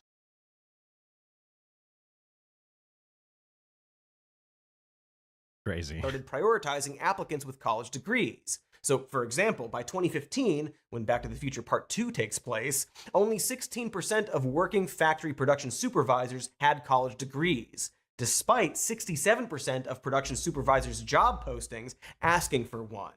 This phenomenon is known as degree inflation, or the shift from jobs that had been done just fine by people without diplomas, now all of a sudden requiring them. It's just the corporate norm now. Training is for school and work is for work, and you don't get to learn while at work, though you do have to work at school. Curious. According to one survey, over 50% of executives see learning and development programs as a waste of company time, while 84% of workers say they would want it. But for corporate, it's just not on their radar. I mean, look at everything out there. Mass firings and constant mergers and restructuring. It's hard to imagine a company really giving a shit about. That's really interesting because in my field, the broadcast engineering side, the people in charge of our team who was closer to the ground level than the top high executive level was very much of like trying to get people to go back to school to learn things. But I think because they just wanted them to then all of a sudden be capable of doing like IP based engineering instead of just like direct copper engineering or basic electrical or even satellite. They wanted new. The industry is dying in a sense, and they really wanted it to be safe and be flexible, I think. Oh yeah, Kara just sent something.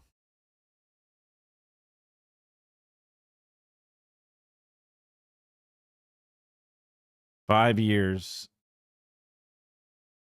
2 years, 5 years, 3 years, 3 years, 3 years. Seniority level, entry level.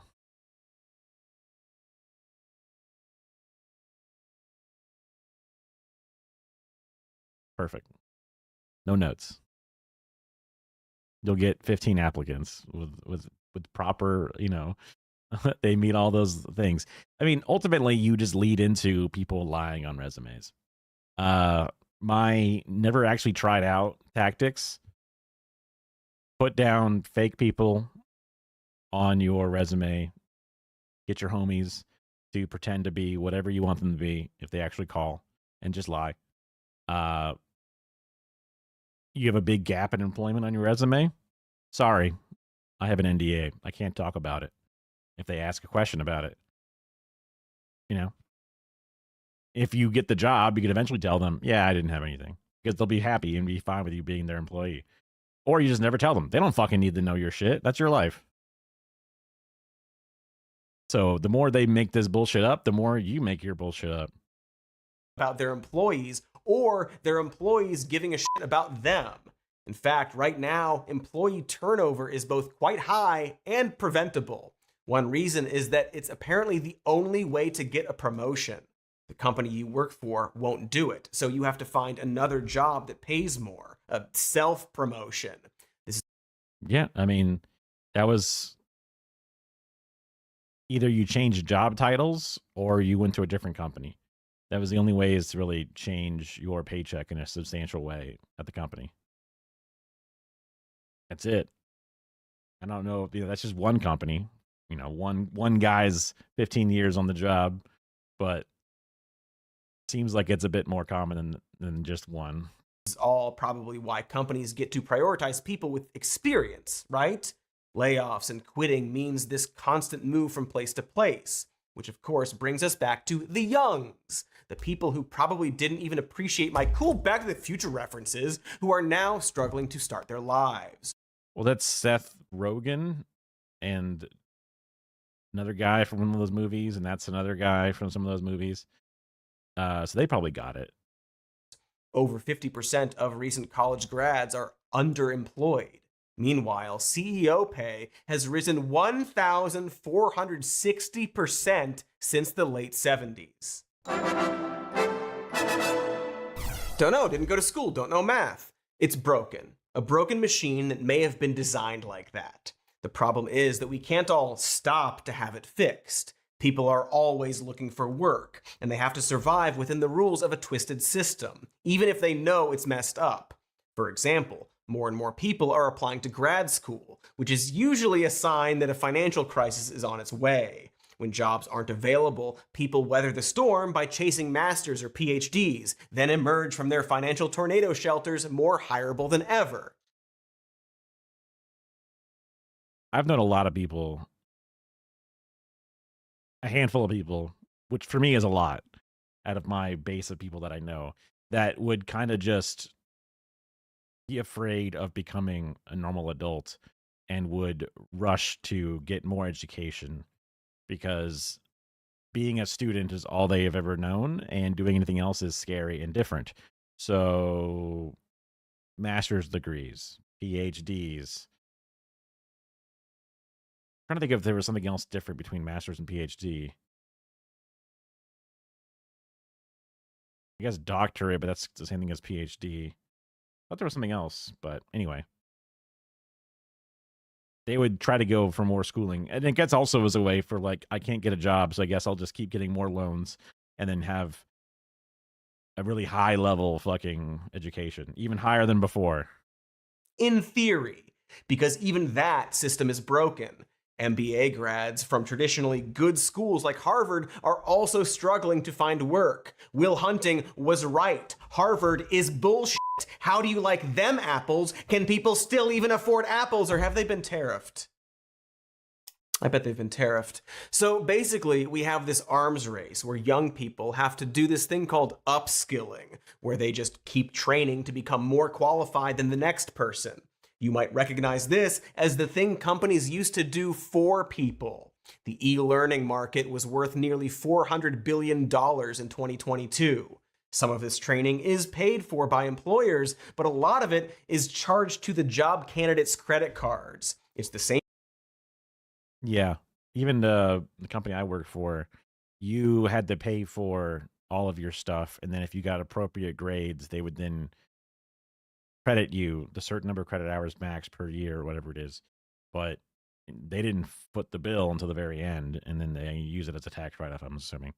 And if anything ever happened, like you lost your job or any of these certain things, you're usually kind of like, you know, at risk or just straight up fucked. Same problem with college, where it favors people who can afford to do it on top of paying for college, because most of the people upskilling already have college degrees. This is all to say that people are struggling for jobs so much that we've created a second learning industry on top of the first one. You pay for school, then you gotta pay for second, more special school, and then eventually you might actually get paid yourself, in theory. It's like a pyramid scheme. Or the entertainment industry. Like, I can't help but to be reminded of what it's like in my neck of the woods, sunny Los Angeles. But if you want to make it as like a filmmaker or comedian, you have to either have a lot of money or connections already or be willing to work for free. Also, you need moxie. Moxie is very important. Everyone accepted that for some reason because it's just the industry.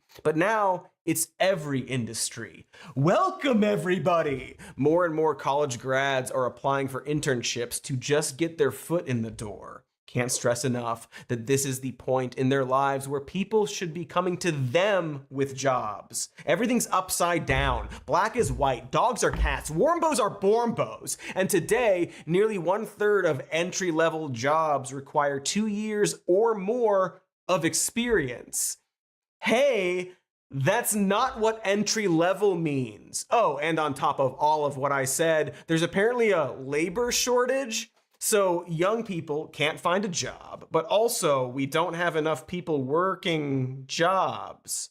Are we all losing our minds? I know I keep asking this, but did we all die and are living out some kind of Jacob's Ladder situation? Spoilers for Jacob's Ladder. Also, I'm making this sound more confusing than it is, because we're gonna go. I don't know what Jacob's Ladder is, so I guess I'm spoiled. Go to an ad break, and I really wanted to grab you consensually. What is the mystery behind the job paradox? Find out next, after the ad. .com. We've done your homework. Are you riveted? Are you Homes.com? Whoa, that sounds interesting. Just sells you homes? Not the listing itself, but even better, they've got comprehensive neighborhood guides and detailed reports about local schools and their agent directory. Are you riven? Fingertips. Homes.com. We've done your homework. Are you riveted? Are you? Homework is kind of a cute tagline for a place that helps you find homes. I don't hate that. I mean, I hate it, but Rivendell? That would be weird. Before the break, I revealed that there's actually a labor shortage, even though Gen Z is struggling to find jobs. What sorcery is that? What dark figure could possibly be blamed for creating the worst possible conditions for a country where people and industries are jobless? It's Reagan, obviously. You can trace this back to Ronald Reagan. The actor? It wasn't all his fault, but during the 80s, when companies were focusing on a global market, the Reagan administration was also pushing higher education while actively defunding it. In 1983, they published A Nation at Risk, a report that claimed there was a rising tide of mediocrity among educated Americans, driving guidance counselors, parents, and policymakers to prioritize standardized testing and college prep curricula over trades. At that same time, trade education ended up with less money overall, which mainly affected low-income students and students with disabilities. And so, over time, the administration's focus on academic excellence reinforced the stigma that trade education was the non-college track for people who couldn't hack it academically, a perception that just so happened to disproportionately affect minority and working-class students. This is all to say that a lot of middle-class, predominantly white millennials grew up with teachers saying stuff like, go to college or else you'll have to become a plumber, as if that was a bad thing to be. And this is why. And this tradition. I'm just lucky I got a career in production work because I loved it. And it was really easy major. I guess it didn't technically it paid the bills. Once I got to a certain point, and I was lucky to be in a roommating situation and a few other things early on, and but I have a passion for TV production stuff, for sure. It comes naturally because I like it. Not so much that I'm innately skilled in it, it's just I like it. I'm interested in it. I want to know about it. Carried on, even as those types of entry-level jobs dried up. Then, a second thing happened, or was happening. The boomers started to retire, which brought down the labor numbers. And then there was that. I guess the early ones, but not the back-end ones. My parents haven't retired, and my dad was born in 60. He's technically a boomer, but like one of the last ones. And I don't know exactly when it ends, but That guy, the one who hates Mexican people, not that one, the other one. Well, also that one too. See, since 2019, immigrants have been responsible for 88% of America's labor force growth. Well, guess what? It turns out that the places we don't have enough trained employees, trade jobs, the service industry, healthcare, well, those are all jobs that are traditionally filled by immigrant populations. If you start rounding them up and sending them to camps, guess what? Also, just don't do that generally, it's evil. Basically, starting with Reagan, Americans were told that there was a class of jobs that they need not focus on. Not necessarily because they were low-paying jobs, but trade jobs that didn't require college educations. Those industries were filled with people who are now retiring or people we've now decided to hate. And now we need more people to take those jobs. Except everyone available, Gen Z, all went into the wrong fields. They have bills to pay. Rent is cosmically and comically high. They can't pick up a fast food gig. They can't retrain to be a construction worker. Porn is HD now, so there's a higher bar to pass there. They can't get a freaking job. Or, I guess, they're just spoiled brats. Every generation comes and wants to do better than their parents did. Every generation. But I'm sorry, if you only want to work 4 hours, it's going to be harder for you to get a house. Oh, they don't want to work. They're spoiled brats. They've grown up in a world where it's everyone gets a trophy generation, and like the idea. That's such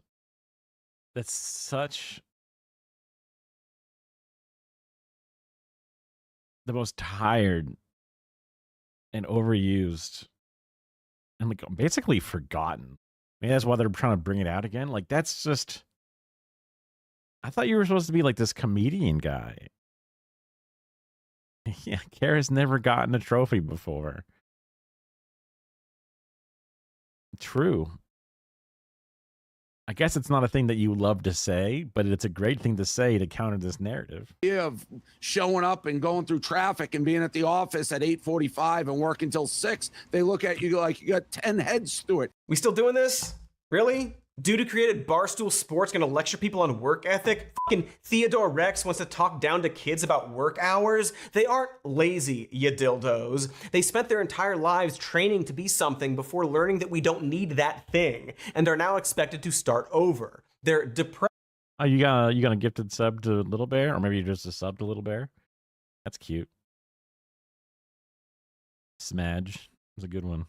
And they're broke. No, Whoopi, the reason they can't get a house isn't because they only want to work a few hours a day. It's because they can't find a fucking job, and home prices have doubled in the last 20 years. Unions, pensions, affordable housing, all.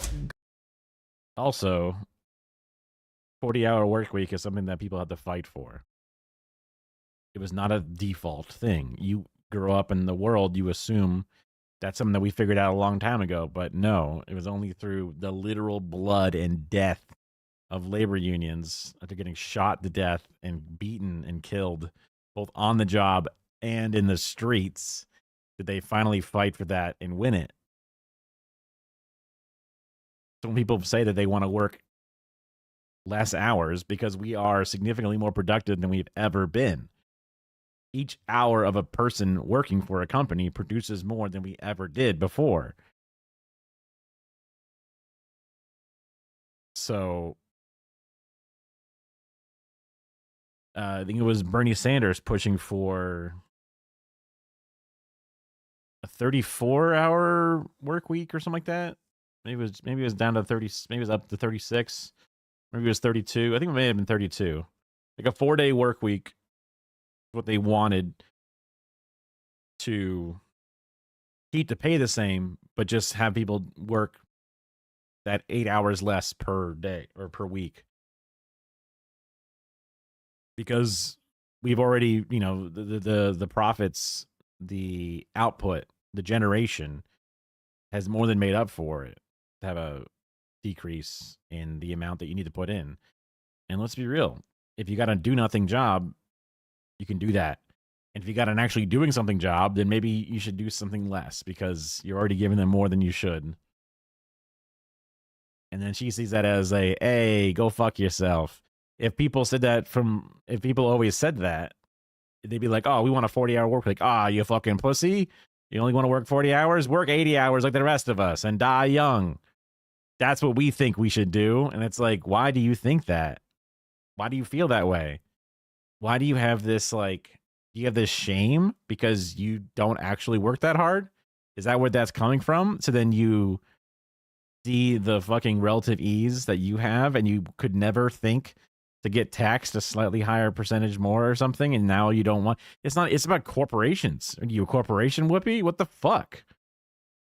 God. They think they're spitting too when they say it. Ridiculous. Gone. Killed by a greatest generation fake cowboy and his boomer Gen X followers who now complain that young people don't want to work. You assholes. They're twisting in the wind. The adults in their life made a deal with them. They said, go to school or you'll be flipping burgers. And now the only jobs available are flipping burgers, which absolutely doesn't pay rent, let alone their student loans. And that stuff compounds. It's hard to push yourself to find a job when you're depressed, right? Deaths of despair are up right now. Real hot with the kids. It's higher for people who graduate into a recession. That's terrifying and depressing. And of course, it's very high among white men without a bachelor's degree. Between 2013 and 2019, the alcohol-related mortality rate for that group increased by 41%. The suicide rate went up by 17%, and drug-related deaths rose by 73%. There's probably a lot of different reasons for this. I blame wokeness, but one of them has to be the pressure we put on men specifically when it comes to getting a job. The point is, no, Gen Z isn't lazy. They inherited a fucking nightmare. They were born into 9/11 warmongering, went to high school during a recession, and then graduated into a global pandemic. I'm surprised they aren't more depressed. And in fact, the ones who are telling employers to off are probably the most well-adjusted. We millennials, we tried to play their stupid little game. We worked for cheap or free. We stayed late, and we're still broke. I, interned for free.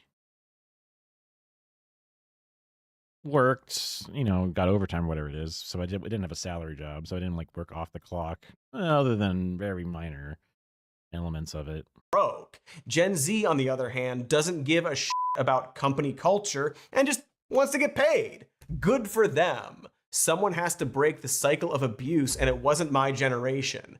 Gen Z is more salary motivated while simultaneously putting more value on personal life than work life. Go off. Hell yeah. The majority of them don't think wealth is a primary sign of success. Fully expect to jump around jobs, and a lot of them don't see their career as their identity. They'd rather... that was being taught to me in schools to some degree.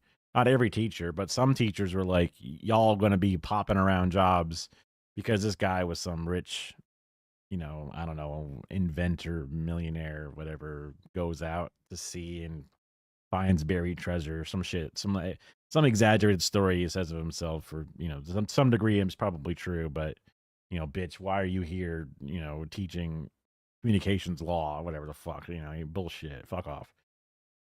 You're some fucking I'm trying to think of Virgin Mobile Richard Branson kind of guy. No, you're not. Okay, but that was, and I was like, what? My parents and my expectations were to get one job and hold it for your entire life and get a pension or something. But there was no pensions, obviously. But that just seemed like a pain in the ass. I'd rather just have my one job and be good at it, right? What the hell? What I gotta jump around for? So interesting to see that is now the culture, or the idea of that had disseminated out to the now even not just the thing that teachers are teaching is, but the people are thinking, they know that that's how it's going to work. And also, honestly, that is how you actually get a raise, because you get a 3% cost of living raise or less every year, and that's it. There's never, I mean, at least in the jobs that I've had, there's never been like you did a good job on that report, Jensen, here's a raise. That's never the case. So people would come into the company, and because they worked somewhere else first, they would get paid more than people who had been working with our own company for longer than they'd ever worked with anybody else. But because they had outside experience, they could leverage themselves to be hired at a high rate. Whereas, fresh out of college person gets paid fucking as low to the bottom as possible. And then even when you climbed in the company ladder, you still got paid on the low end of all the ends that you were ever jumping into. So corporate structure, for some reason, loves outside workers. You know nothing of your system and may not even stay, versus the person who's been dedicated and working there ever since they got out of college, because that person is locked in. So fuck them. Work only sometimes remotely and other times in the office. They're not lazy. They're the opposite. They've simply watched the generations before them screw up royally and want to course correct. They're pushing unions again, which we so sorely need. Take Starbucks Workers United, which was founded in 2021 and has grown to more than 600 coffee shops. Workers at Amazon, Trader Joe's, Apple, Barnes & Noble, Ben & Jerry's, Chipotle, REI, and Volkswagen have successfully formed unions. And at Disney, UPS, and Kaiser Permanente, unions won record wage increases. Listen to and follow Gen Z. Not about everything, of course, but the world is different from even when Gen X was young. And they know it and see the problems. And the thing is, it's not done being different. Right now, as we speak, the entire working world is changing.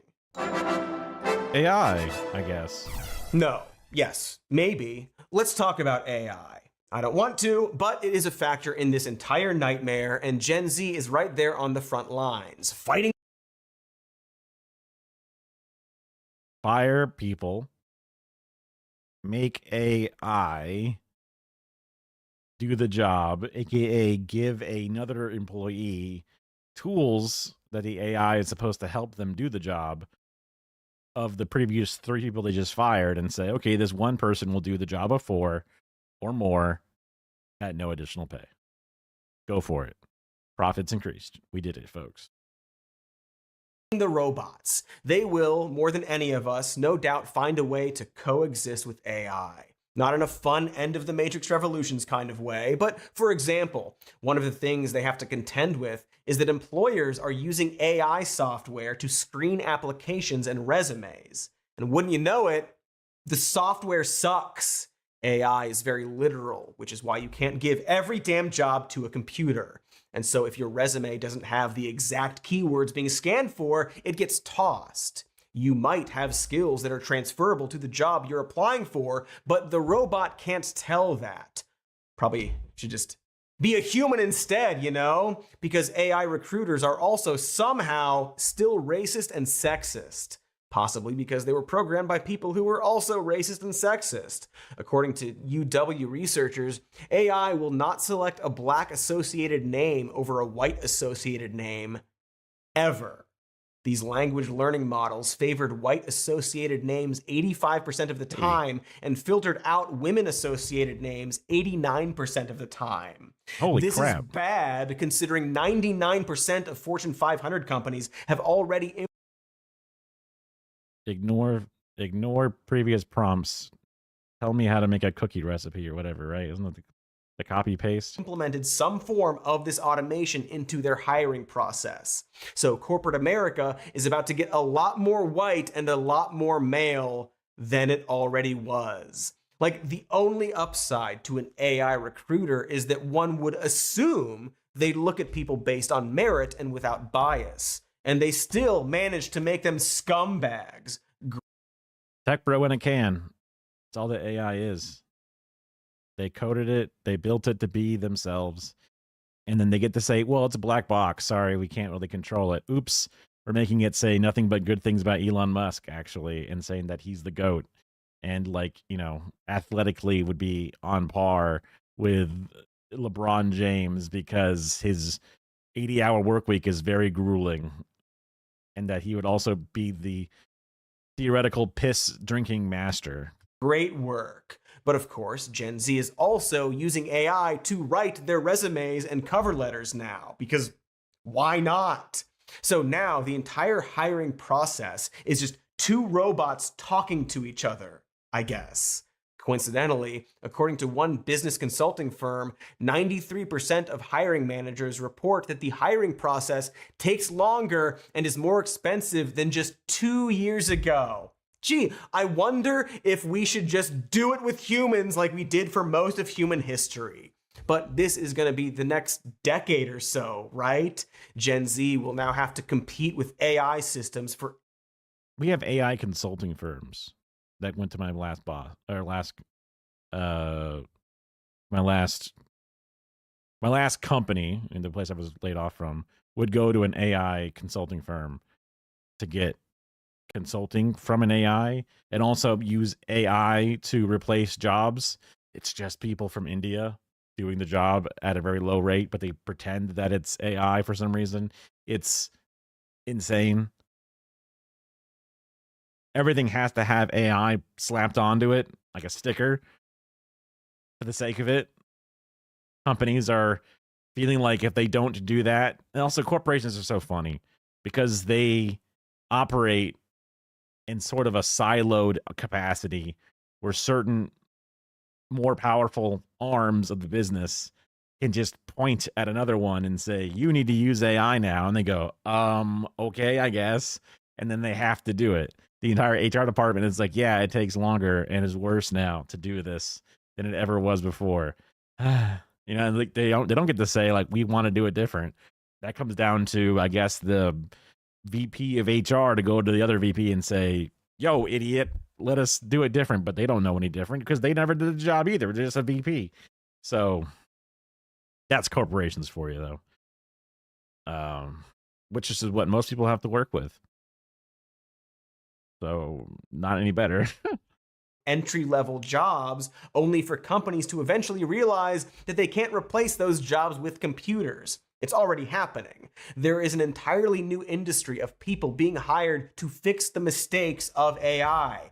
Guys, you've made more steps. How are you making more steps? Just use people to hire people. It's so exhausting to watch these corporations spend billions to learn something we already know. And it's going to be hard. These companies have gone all in on this technology with absolutely no idea how to actually use it. And it's not making them money. They hype it up. The AI sellers go, yo, this is going to change the world and do things that you could never do before. Oh, predictive text generation? Oh, pixel-based one-by-one guesses at what you're prompting it to do to generate an image. Okay, it's doing that. Now let's make it do things it could never really do. It's not a general intelligence. It is just a neural network learning model that is told, this is a success, this is a failure. Try again, try again. Look at this one, and now try again. Look at this other thing, now try again. And then it just takes an obscene amount of compute power and data loading to then fail at actually creating general intelligence. It is not general intelligence. Why do the people who are salesmen believe other salesmen? In my engineering field, they would go to these consumer CES, like broadcasting, not CES, but they would go to like the I don't know, Society of Broadcasters conference, and they'd look at all these great systems and they'd buy them, and then they never get what they fucking bought. They were sold on these things, being able to do these things, and they just believed them that they did it without seeing it demonstrated. They were told, this isn't quite ready yet. We have the first half, and don't worry, the next half will be out there real soon. And then it never comes, and it never works. And they believe it. And I'm just like, why are you guys believing? It's a salesman. It's a salesman selling. It's like the used car salesman telling you this car is going to be great for road trips. It's just, it makes no sense to me that these guys who are supposed to be big thinkers believe the bullshit and then dive into it. And it's so fun. And the more of them do it, they all go, well, fuck, the other guy did it, so I have to do it too, which is pathetic. A recent MIT report found that 95% of businesses' generative AI pilots are getting zero return on investment. Yeah. Basically. Because, like, depending upon how that's structured, like, a lot of first-time businesses die within the first 3 or so years, but 95% are getting zero return. That's pretty bad. We're watching a bubble. It's taking jobs, sucking up all the money, and then when it bursts, it's going to cost even more jobs when everyone downsizes. But that isn't to say that AI will go away completely. And there are a lot of jobs that they absolutely can replace. Aside from automation, another reason certain jobs are going away is because companies have been flattening their corporate structure. Basically, middle management has been slowly dissolved, and a single person works multiple jobs now. Even large companies are doing this, despite large companies needing more management and communication and not less. But one assumes that AI will fill in those blanks and enable less people to do more work. This applies to everything. Art. A graphic designer, for example, can use AI to alter pictures faster, just like how Photoshop itself changed the industry. Companies can hire... I don't know that Kara has seen that happen directly, but because she works as a graphic designer. And they try to use AI and things, but I don't know.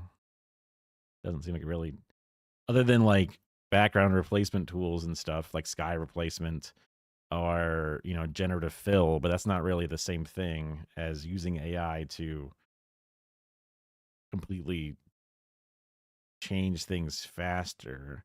I guess it's just one layer of it, and that's technically faster, but fewer people to do their art because each artist works faster and so on. In a lot of ways, AI is not unlike every tech advancement before it. And I guess that brings us... But when Photoshop came out, we didn't turn it into our entire economy's bubble, right? When non-linear video editing came out and changed the way video editing works, because instead of using a film or a linear structure, now you can do it digitally with a non-linear, you can edit the end, the middle, the beginning in any order you want. It didn't require the entire industry to bubble into itself, the entire economy of our entire country, and did not needlessly destroy a bunch of jobs. To our new segment, is this like even bad or whatever? So we here on this show have been pretty hard on AI in the past, and just to get it out of the way, we still believe everything we've said. AI art sucks, and fascists love it. The hype around AI sucks. The energy it sucks. Most of AI sucks. Not necessarily because AI inherently sucks, but because the people pushing AI are trying to inject it into every precious cranny of our lives. But let's assume for a moment... It's a bunch of lies. Like, it's a lie that it is what it is. It's predictive text. Now, like, the neural network learning models being able to fold proteins and predict certain test patterns or something. That's cool, but that's not really applicable to the majority of jobs, the majority of use cases, the majority of artistic expression. It's not really the same thing at all. So whatever, figure out how to make AI environmentally responsible. It's not, to be clear, but a lot of things aren't.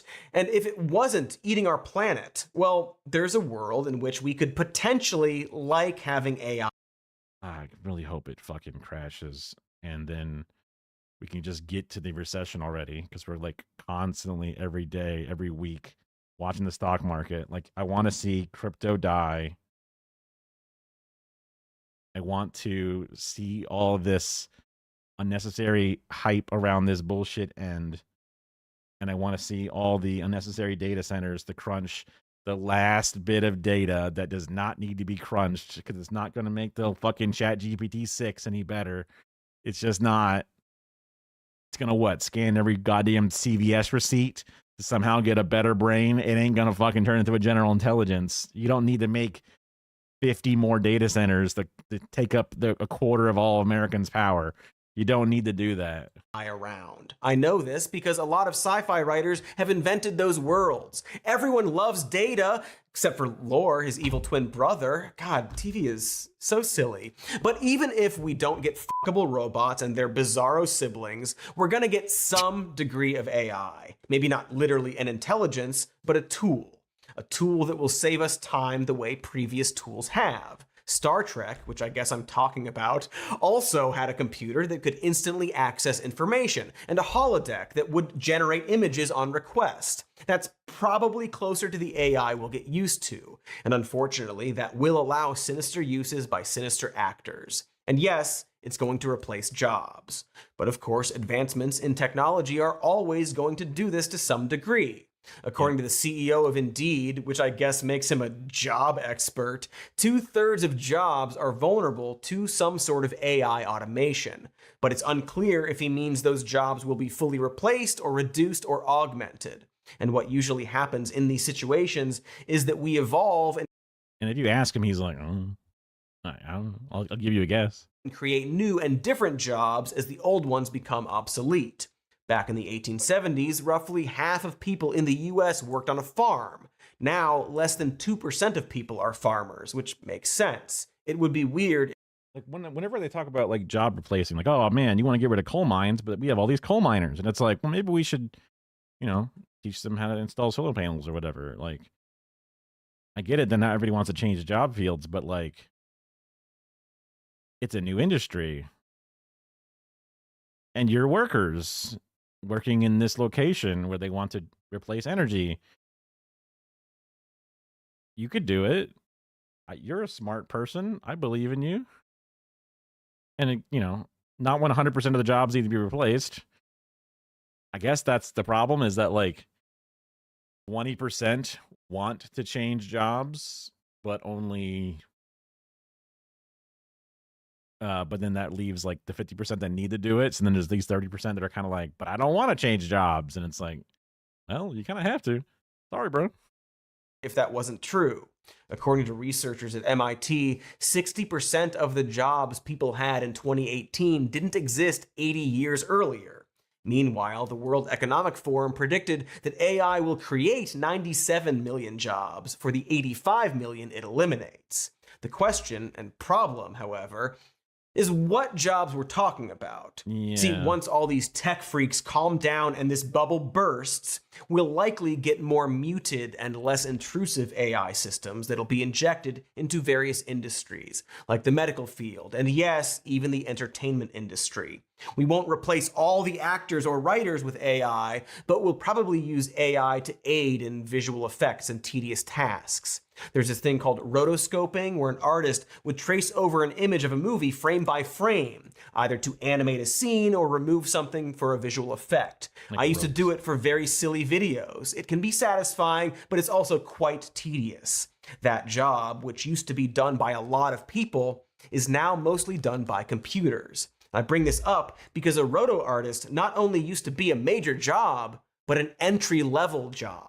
And this is an issue across all industries with tech advancements. They usually replace the tedious tasks that used to be given to assistant or apprentice roles. Medical students, for example, who do menial tasks like note-taking will have those duties pushed to an AI.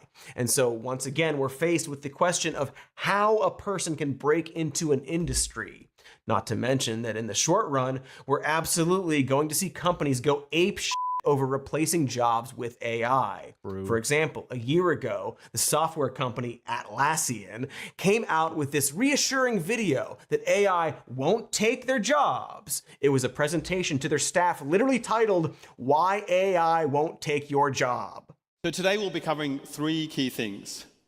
Firstly, our beliefs of where AI is headed, and three reasons why we believe AI won't take your job, and hopefully as well my job. Very reassuring. I bet that worked out. Hopefully right? as well. You think that worked out? Or do you think we have another clip we're about to cut to?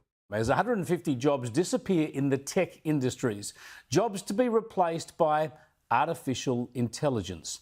The jobs are to be cut from Atlassian, the Sydney-based global software success story that's made billionaires of its local founders.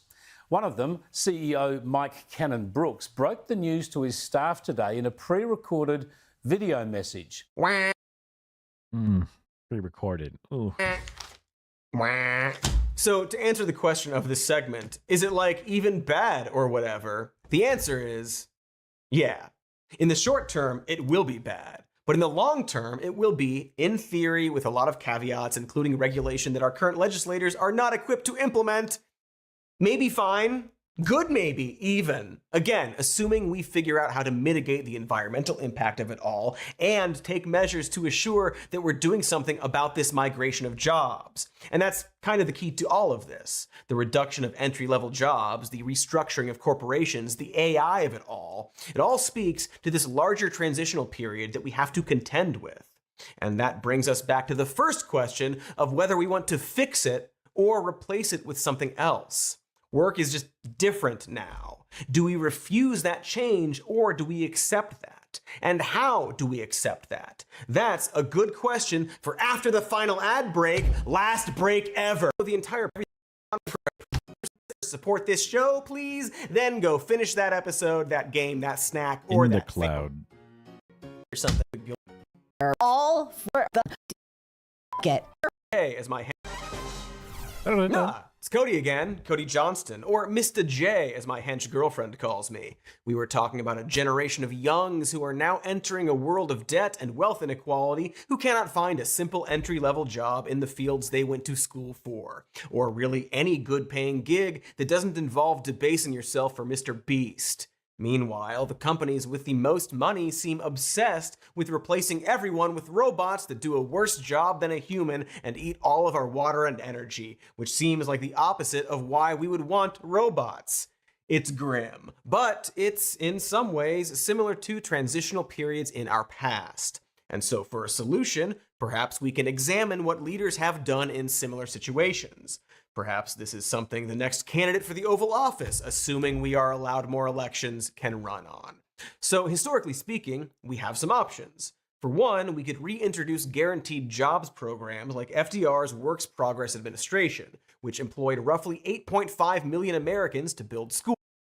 You almost missed your check. You almost didn't clock in, Craig. Whoa. Yeah, I don't do a lot with the channel points anymore, so that's your way to spend one of the many you earn. Speaking of which, not to distract from the video too much, but why the fuck doesn't the stupid printer bot work? I should look in the nutty Discord and see if there's anything. Schools, hospitals, roads, and other public works. More recently, the Biden administration introduced the Infrastructure Investment and Jobs Act and the Inflation Reduction Act, which was predicted to create more than 9 million jobs in climate infrastructure over the next decade. That could work, you know, assuming we didn't follow up with electing a fucking nightmare who hates everything. So we didn't do that, right? Oh wait, I remember. Despite running on tremendous job creation, Trump seems determined to ruin our economy. Like he's doing a prank or something. He signed executive orders freezing both of these acts on his first day in office. This was found to be unlawful and funding resumed in April, but you know, the word unlawful hasn't really stopped him in the past. Plus, it's pretty hard to advance quickly among government shutdowns and staff cuts. So, moving on. Another option is to introduce, continue, and expand retraining and social programs like the OGGI bill, which helped veterans go to college or vocational school after they got back from all that war we made them do. There's also trade adjustment assistance, which gave workers who lost their jobs to overseas competition financial support and training. The TAA had been around for 50 years, but in 2022, under the Biden administration, Congress failed to reauthorize the program and it expired, much like our hopes and dreams for a better and brighter future. So, yeah, also not looking great. And as one assumes, support for unemployed workers via job training and financial assistance has only gotten worse. The Trump administration is aiming to consolidate all of the current 11 federal job training programs, which would effectively cut those funds by nearly 40%. I'll just assume that that extra money is going to everybody's $5,000 Doge checks any day now. On the flip side, some budgets proposed would increase funding for apprentice programs, but those increases don't come anywhere near the cuts made to education and job training. It's like setting your house on fire and then bragging about how you bought a fire extinguisher. All this is to say that government support for struggling workers isn't exactly in vogue right now. We'd have to, probably get better people running the country. It's kind of hard to think. Well, we got 3 more years, technically even more than 3 years. We're not even 1 year in so far. So we got a ways to go. People are excited for possible AOC run, though. Pretty sick. Think about this when there are like 10 other fascist-shaped obstacles we need to overcome first. But we can dream, and I guess when any solution is a pie-in-the-sky hope, we may as well dream bigger in our brand new exciting segment that we'll probably never bring back. What if? Not the Marvel one. So let's pretend we had actual leaders in charge. It's fun to pretend. Better yet, we have a magic amulet that grants all of our wishes. Do those wishes come at a terrible price? We will cross that bridge when we get to it. Or we'll just wish that bridges don't exist so we don't have to. Surely no unforeseen consequences there. What are some ways to mitigate the problems of AI and a lack of entry-level jobs? Or heck, how do we turn that problem into a solution? Turn a dystopia into a utopia. Or better yet, a we-topia. A world where robots do all of our jobs for us should be good, after all. So why don't we make it good? For example, robot taxes. This isn't my idea, and a lot of people have come up with it. But what if we tax the companies using AI to replace workers? You know how corporations love taxes? Then we would give the money generated from automation back to the people whose lives were most disrupted by it. Remember, Bernie Sanders had one that was like more workers, less hours. Workers get guaranteed board of directors representation, stock ownership, kind of co-opifying most of these companies. It was kind of an interesting overall idea for stopping the wealthy from creating these endless this is like theory for when I guess the fucking Tesla robots and shit are walking around replacing all laborers, which to me sounds like a utopia. Everyone that we talked about how it would be terrible to have no jobs out there, but I'm like, as long as you did it properly and just gave people the resources they need to live and then the free time to live their life. Everybody with that fucking designer guy designing whatever they want and feeling free. I guess weird, like extravagant, luxuries would be still limited to some degree. And that would then be, it's like when UBIs exist, people still go to work because they want extra money for extra things. That's the value of getting the money, is to have money for extra things, but the basics are there to help people. So even then, in his world, people who then work for companies still begin to have ownership in the companies that they work for and have representation, so they're not just all serfs for the bosses and stuff. So I wonder if he'll touch on that style. These funds could be used to educate and train displaced workers so they can re-enter the workforce. Or we just pay people to exist. Universal basic income or universal basic capital programs. The difference between the two is that UBI would give us recurring payments, whereas UBC would make us stakeholders with equity. Basically, you either get a check in the mail or a stock certificate. Feel like the check would be better in case the president tweets that your company's too woke and that the little certificate's worthless and the Antifa is doing woke stuff at Coca-Cola or whatever. I don't know. But the important key here is to focus on pre-distribution rather than redistribution, which we should also still do, by the way. We're eventually going to have trillionaires and dirt poor starving people. It's disgusting. But companies find all sorts of ways to get out of paying money once they get it, because they're greedy.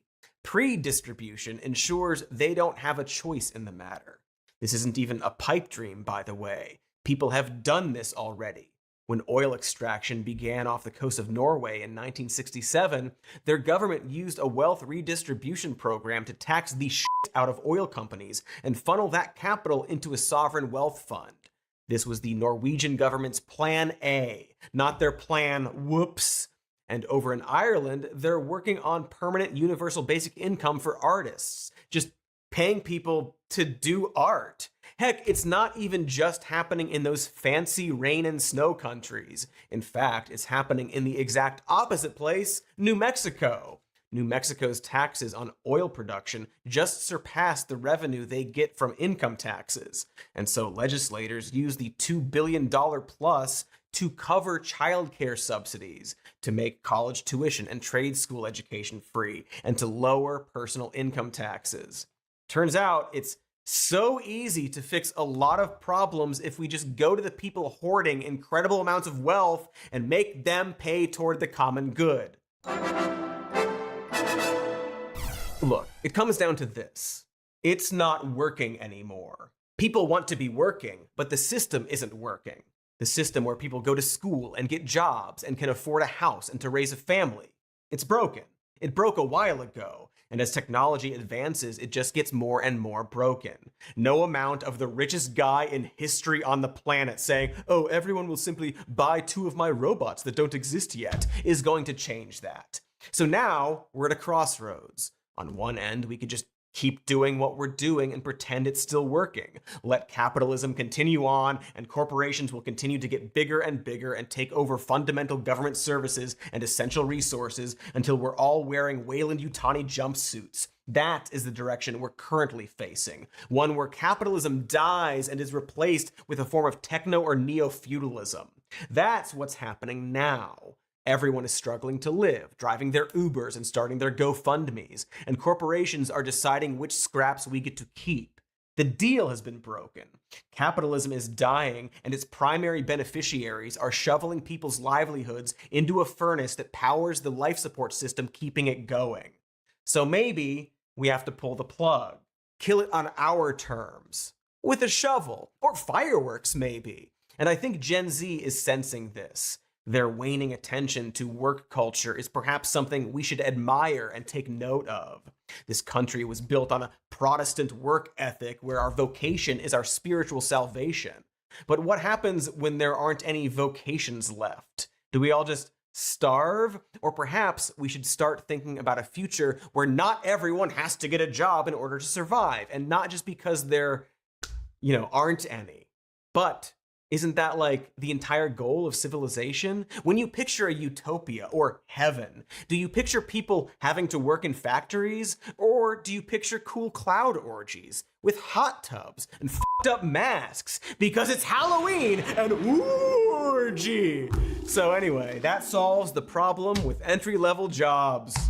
You are welcome, Gen Z. Give me your Doge checks.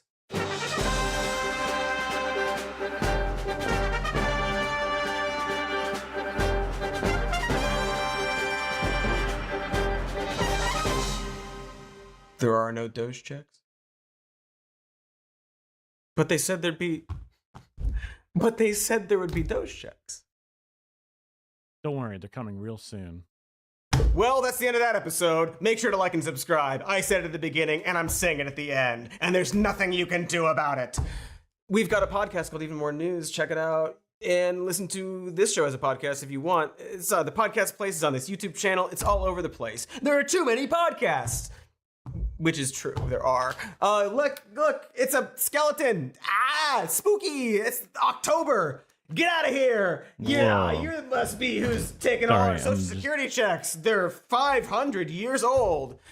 I don't know what's going on anymore. We got a patreon.com/some more news. So clackety clack, click, click. And clackety clack click click over to our merch store with stuff on it. Ah, it's spooky because of Warmbow. It's not like Halloween themed, but this isn't. Look, this end bit isn't our best.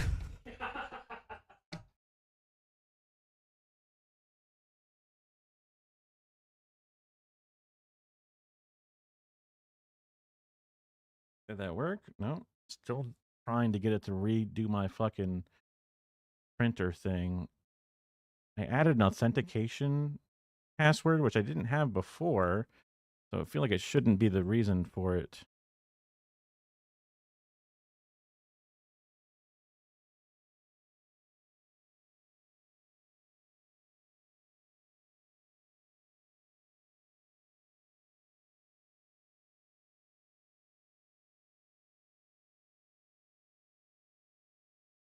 Enforce all. Authenticated false. So many things connecting to it. Try one more time. Try just the printer event.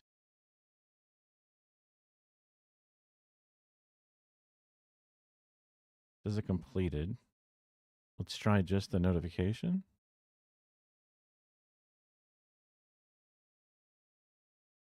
Variables run after.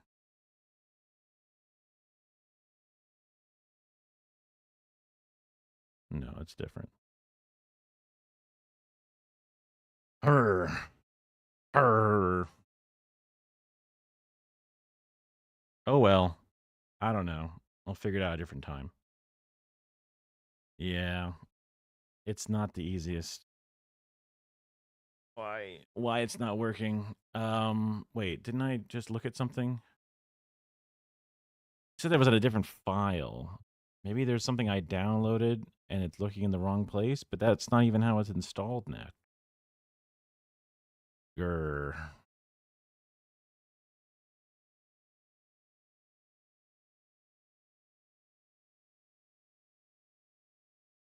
Looking at my things. Uh-huh.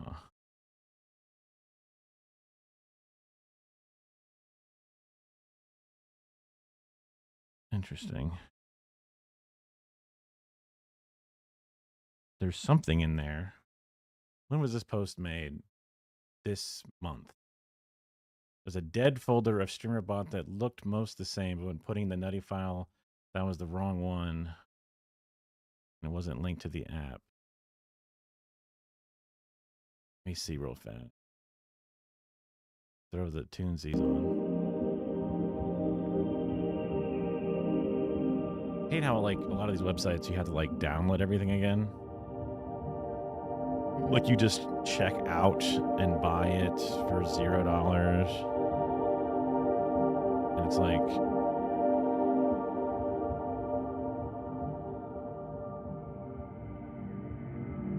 It sends me a code to my phone. It's probably the most simple system for them to use. So no hate on that. It's just, I wish this system was better. But... is what it is. Okay, download the instructions. Get to save it. Open it. And then when I open it, it gives me a website URL.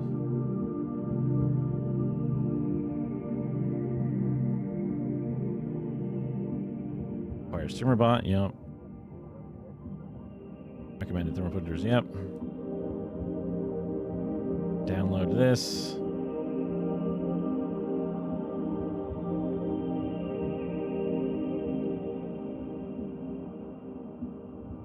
Download it. Save it. Download. Oop, I hit cancel. Download. My downloads folder. And it's there. I open it by extracting all.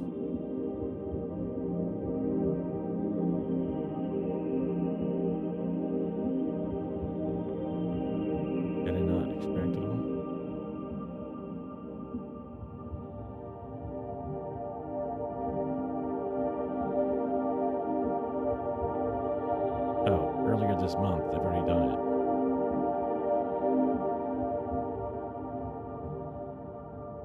Okay. Close. Copy the nutty root folder of your StreamerBot folder. Let's do it. StreamerBot, nutty GG.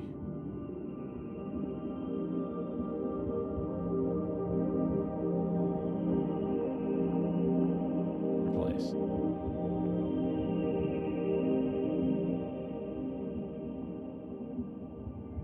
Okay, did it. Copy this. Copy. Import it.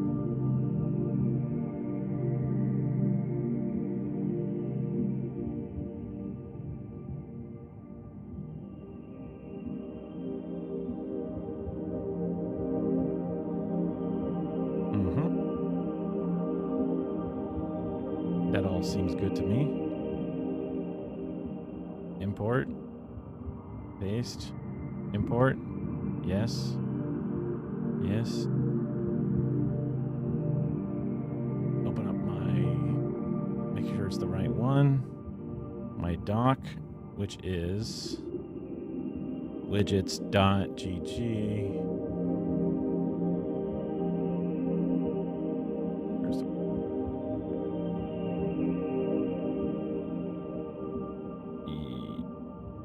Yes.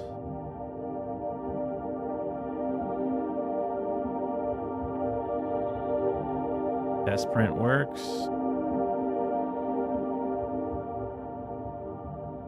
It's connected.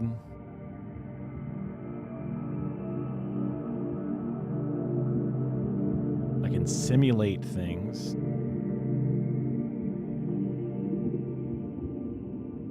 Requeue? Oh, that was mine. Okay, hold on.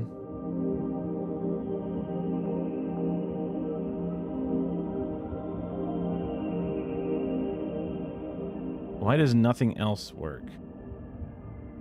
My Twitch not connected on here for some reason, but of course it would be. Yeah, I'm logged in on my thing. Grrr.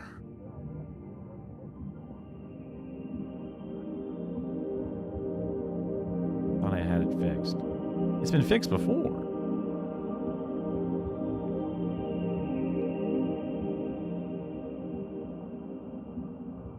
So, PrinterBot print routine is different than PrinterBot event. Interesting. If I go to my actions, then I say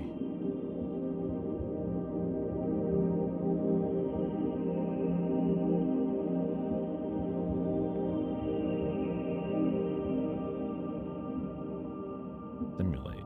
Thank you. Thank you. Thank you. Thank you. Thank you. Thank you. But that didn't go. Thank you. Thank you. Thank you. Thank you to my simulated event. And inside of my thing,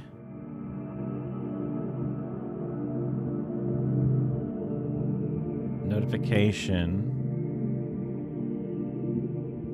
but no.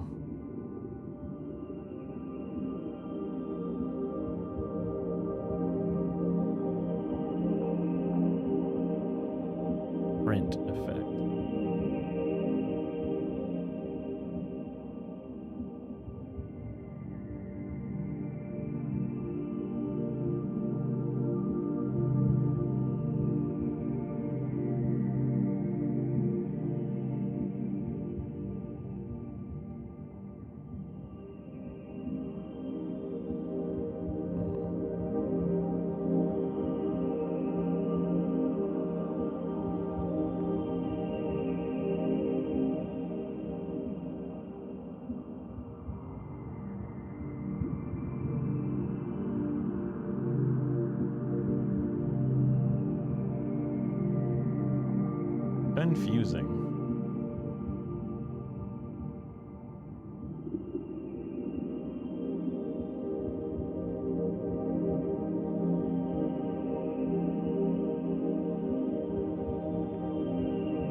I don't know.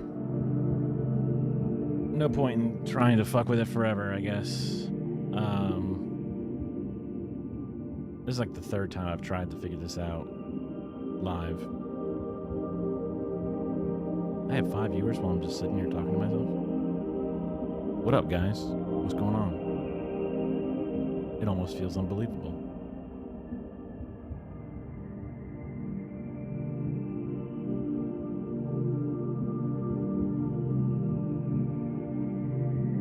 All right. There should be some more stuff on here.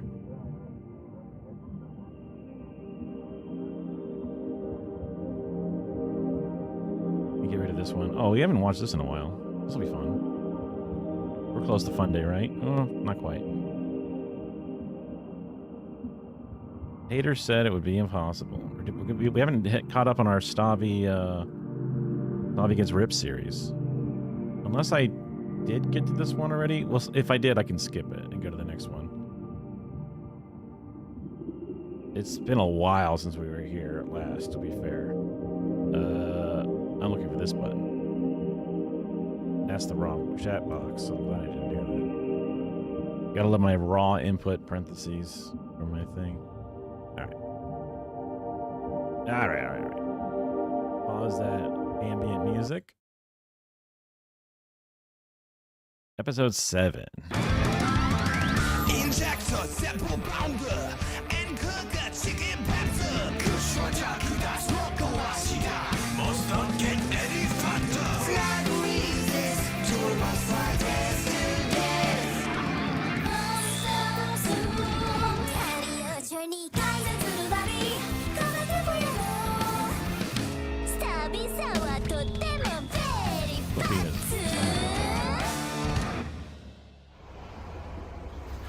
Look at this bullshit.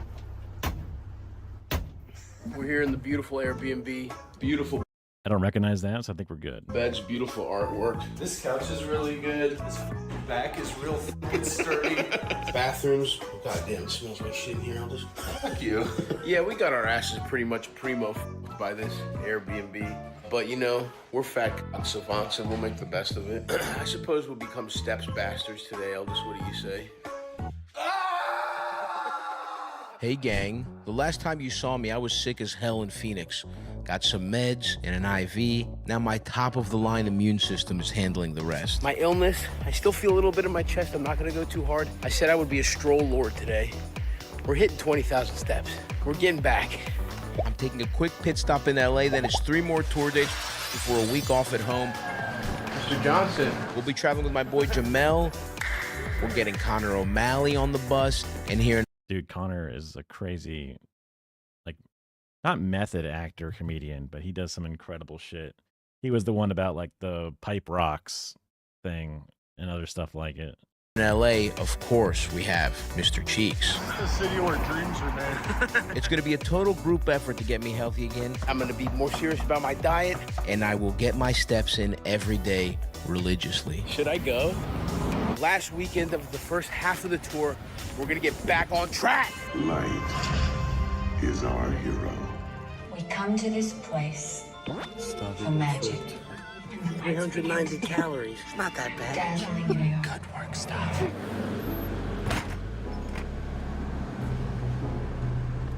It's time to chef this shit up. So we're here in Salt Lake City, and I'm about to cook my signature. Wait, that's a coil. Why did it sound like an... I think that was just a sound effect they had, right? It's time to chef this shit up. So we're here in Salt Lake City, and I'm about to cook my signature fettuccine Alfredo. I've mostly bounced back from my illness, and I did just put together 2 huge steps days in LA. My ass and nuts are chafed. But I did also experience a small diet setback in the name of art. Just got done with Doughboys. I had a fucked up Carl's Jr. meal. Stav, you got the double Western cheeseburger. The Western cheeseburger has bacon, onion rings, and barbecue sauce, as well as cheese. You added mayo, and you didn't get barbecue sauce on the sandwich, but we got it on the side. On the side, yes. So today, my health is my #1 priority. I'm Stavros Filet. I'm Stavros Fieri. Oh, Oh, there he is. No, Dude, we're having lunch. I'm trying to stay healthy, dude. I'm trying to not die. You're definitely gonna die. Believe it or not, Connor used to be a big-boned fella himself. You must have been causing some fat ruckus over there, right? Were you just getting drunk and fucking around? Getting drunk by myself in the basement eating McDonald's.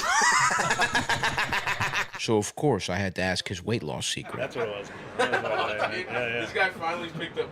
I got really sick just only eating. The pussy diet, you say? Interesting. But I also need to change how I approach working out. I'm so fat, I've been hurting my back at the gym every time. Bro, he's so I'm like, I'm just gonna walk 8 miles and just until I'm not this fat. I think I'm gonna end this weekend of the tour on a 20,000 step streak. Ow, ow, ow, ow. Oh, shit.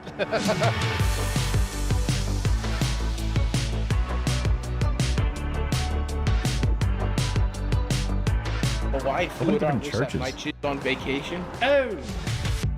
Let's make our cocks touch. Should I climb this and get up?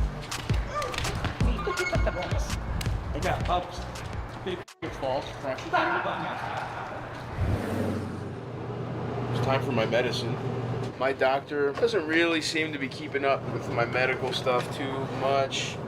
I texted him, I was like, hey, shouldn't I go up in dosage? And he was like, oh yeah, I guess take double next time. So that's what I'm doing, and here goes number 2.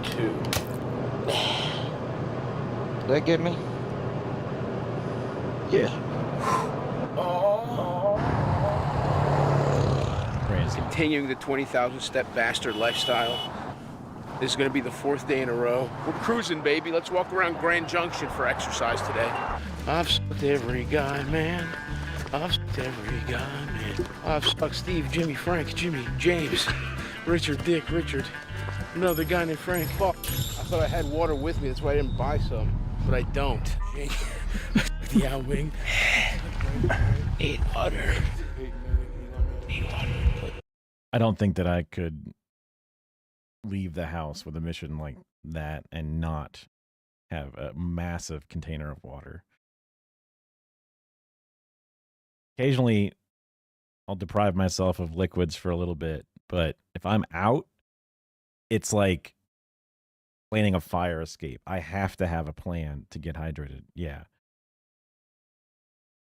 Especially if I'm talking, I'll get like, my lips will stick to my teeth and I will get so fucked up. Even like a bottle of water, like a typical little bottle, ain't gonna do it. I have to have like a fucking mega canteen. I've sucked every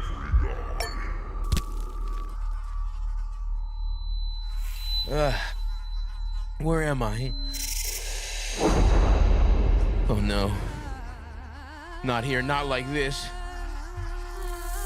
Please, God. Let me live and I'll get ripped. Please. Whoa. Am I dead? Yes. Take me into the light, Lord. Just kidding. Our conception of God is absolutely not real. White Jesus is definitely not real. The God you think of, probably. Maybe I only want to suck your dick. I was going. This is the last show of the first leg of the tour, so this is really big. We made it a month. I'm bummed to be here. It's fucking awesome. I love Denver. It's always a great time. I went for a little fucking stroll on Mr. Steps, dude. I don't want to brag, 23,000 steps. Yeah. That's right. I don't know if you know this, but if you're on a tour bus, you're not allowed to shit in it. So what'll happen is I wake up most mornings in a panic in a new city, and I have moments to figure out a place to shit. So I did that, and then I was like, I was up at like 8. I was like, fuck it, let's fucking stroll. Let's check out Denver by foot, baby. You know, you're a little lighter. You're up. You're already active. Might as well. Shout out to Cheeseman Park. Nice place. Not enough cheese for my liking, but pretty cute.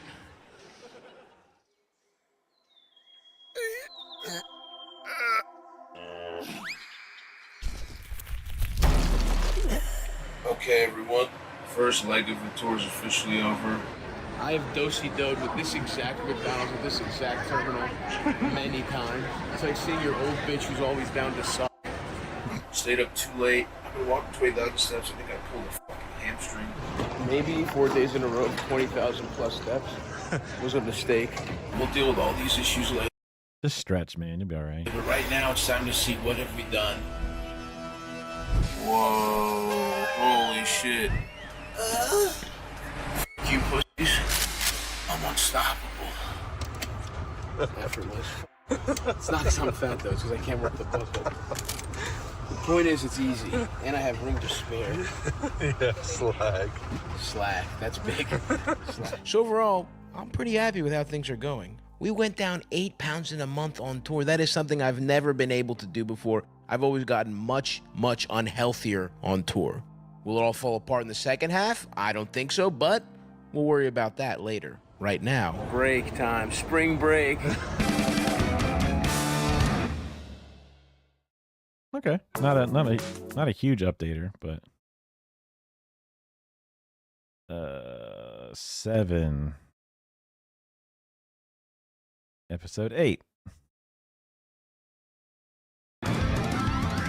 인젝터 세포 바운드 앵커가 치킨 팝스 쿠션자 그다 스모커 와시다 Obviously. Flag resist tour bus fly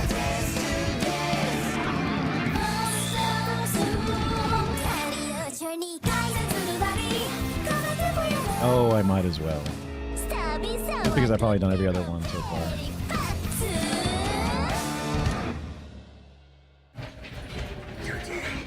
Okay, we And I got guess a it keeps a week off log. this tour It keeps a log in the Discord, so I guess that's cute. So might as well. where I'm flying back to NY, then Baltimore to get swole. Look at this fat pig. Couldn't be me. I'm not having any snacks on the plane because I'm about to be locked in. I got 8. I don't know what that is. Is this like a Sudoku game or some shit? Me. Score best. Join the numbers until you get to the bigger tile. Like 2s go into 2s become 4s.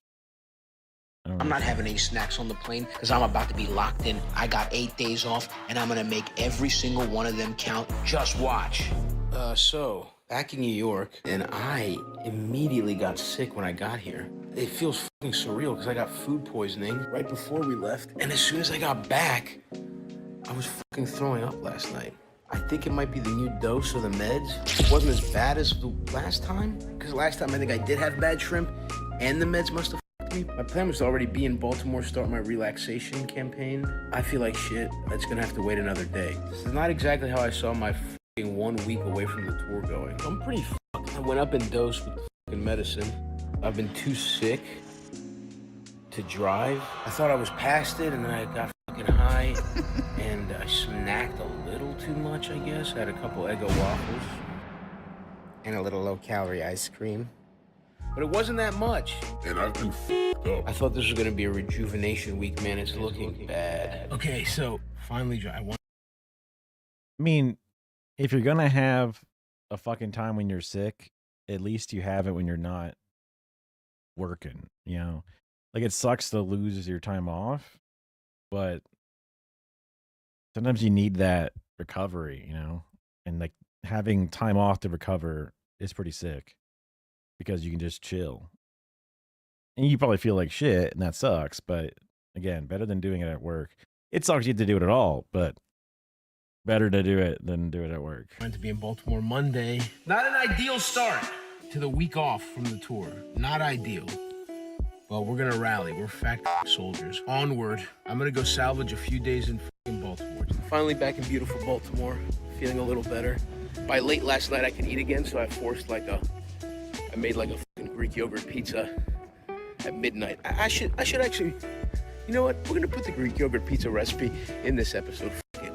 50 grams pizza sauce while you grandma suck me off. That's amore. Sometimes in life you want a little fucking treat, don't you?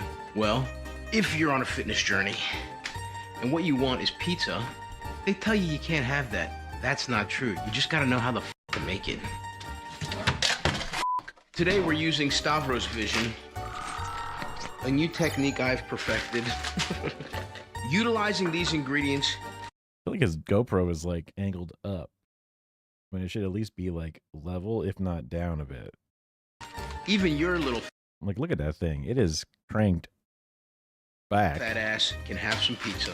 This shit is actually pretty fucking easy. Regular ass all-purpose flour. Well, yeah, that's why we always put that shit in a bag. You saw how it fucking dusted when he dropped it. This shit is actually pretty fucking easy. Regular ass all-purpose flour. Greek yogurt. Believe it or not, these two fuckers, they will basically be your dough. Fat-free mozzarella, and then turkey pepperoni, and then just any pizza sauce. Here's what you're gonna want to do, folks. I put 60 grams of flour. Like, see how there's barely any shot of this because it's cranked up. Even though it's super wide, it's still only getting the bottom of the frame. You want to use about the same amount of Greek yogurt. Mix this shit the fuck up. Stop. God damn it, I got a little dirt in here. Whatever. F you. So you see we got a nice ball. Nice ball of fucking dough. Mash it pretty fucking flat, and then I don't have a fucking rolling pin. I just use a fucking glass. This is a nice fucking size. It's a nice size personal bandage. Roll it out. So then you want to bake this bitch. I'm just gonna say 20. Put that there. Come back in 10 minutes, see what it's doing. Oh shit, this shit is fucking puffing up pita style. All right, Stavros Vision. It's been 7 minutes or so. To finish off, that's crazy. It says 60 grams, 50. Fuck it. 50's good. 50's good in my ass with a heart. That's some money. And then we have the turkey pepperoni. Let's go with 8, and then 28 grams of the good stuff, the cheese. Suck my dig. Look at that beautiful pizza pie. Let's throw that back in there. Beautiful, beautiful. Let that go another 10 minutes. Look at that. Wait, is there chicken nuggets? What is that in there? Usually a pizza probably doesn't want to go in an air fryer. Probably. But it's a diet pizza. You can do what the fuck you want to it. That shit bubbling, cheesy. Yes, I have some chicken tenders. F you. There's our pizza, folks. It's about 400 to 420 calories, something like that. And yes, I added 170 grams of real good chicken nuggets or chicken tenders, whatever. Lightly breaded. Get off my dick. Here you have it. Nice chew. Hot. F you. Try it. Tell me what you think. Okay, it's Saturday now. Hard to believe. Most of my time off is gone. Still feeling a little out of it. Was straight up sick yesterday again. Somehow I'm sick again. It's awesome. But we pushed through. I'm just gonna get some steps today. 20K, baby, we did it. Feeling a little better. I think moving around's helping. I'm just really trying to get a good night's rest today. Let's cross our What is that? Like a special light up there? Crazy. fingers. Now I'm in the motherfucking sauna, baby. Sweating it out. I'm glistening, baby. Woke up feeling sick again. Getting kind of nervous. It's Sunday. Thursday, I start shows again. So I hope these next couple days cure me. So, it's my last full day before I have to leave. Dude, I don't know. I'm worried. I'm worried about what this is gonna do on tour. This week really has not gone how I wanted it to go. 5 o'clock. This time tomorrow I'll be at BWI Airport, about to fly to LA. Doesn't look like we're getting swole on the time off like I planned, but the weigh-in tomorrow will probably be good since for the last 10 days I've only eaten half of them, which is pretty fucked up. Last time I weighed in at 298.2. Can I top it? How did being sick impact my final weigh-in? Did I triumph or falter?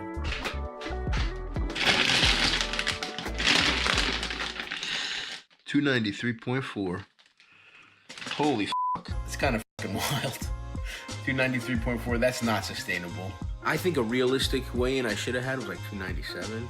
It feels, see, that's the fucked up thing. Your fucking lizard brain, it feels good to hit that number, but know he's yeah, because like he starved himself, so he's gonna go back up because he's gonna get some actual food in him again once he gets like not sick. I'll take it. Let's see if that's sustainable. Honestly, if I get out of this tour at 290, I would still be thrilled. We're gonna reset the goal at 290 for the end of the tour. That would be huge. That would be a big W. But that does it. That's the end of this weird week. And now we start it all up again. I'm about to go to LA. I'm about to go shoot Everybody's Live with John Mulaney. Shout out to the boy John. And then the tour starts. 10 a.m. flight to Oklahoma City. Back on the bus. Holy f***, I'm gonna be in 8 cities in 8 days. So we're not easing back in, folks. Let's see what it does to the old diet. Stavi gets ripped. Season motherfucking 3. We're gonna do it, baby. We're coming out of this tour. We're gonna survive it. Huh. All right, one more. Might as well. Wait, who's here? Might as well.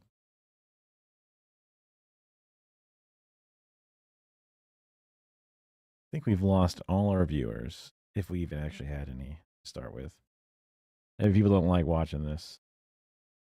This button. Wrong chat.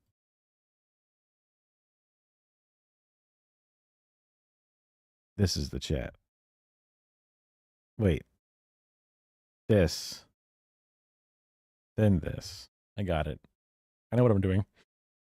Okay. Injector, simple pounder, and cook a chicken pepper. Kushwaja, kudas, roko, ashida. Must not get any fatter. Flag resist, turbo fighters to death. Carry a journey, guidance to the body. You get decent views.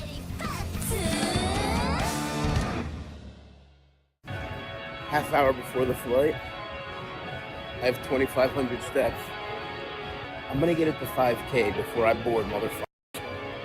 Yeah, we're not wasting time.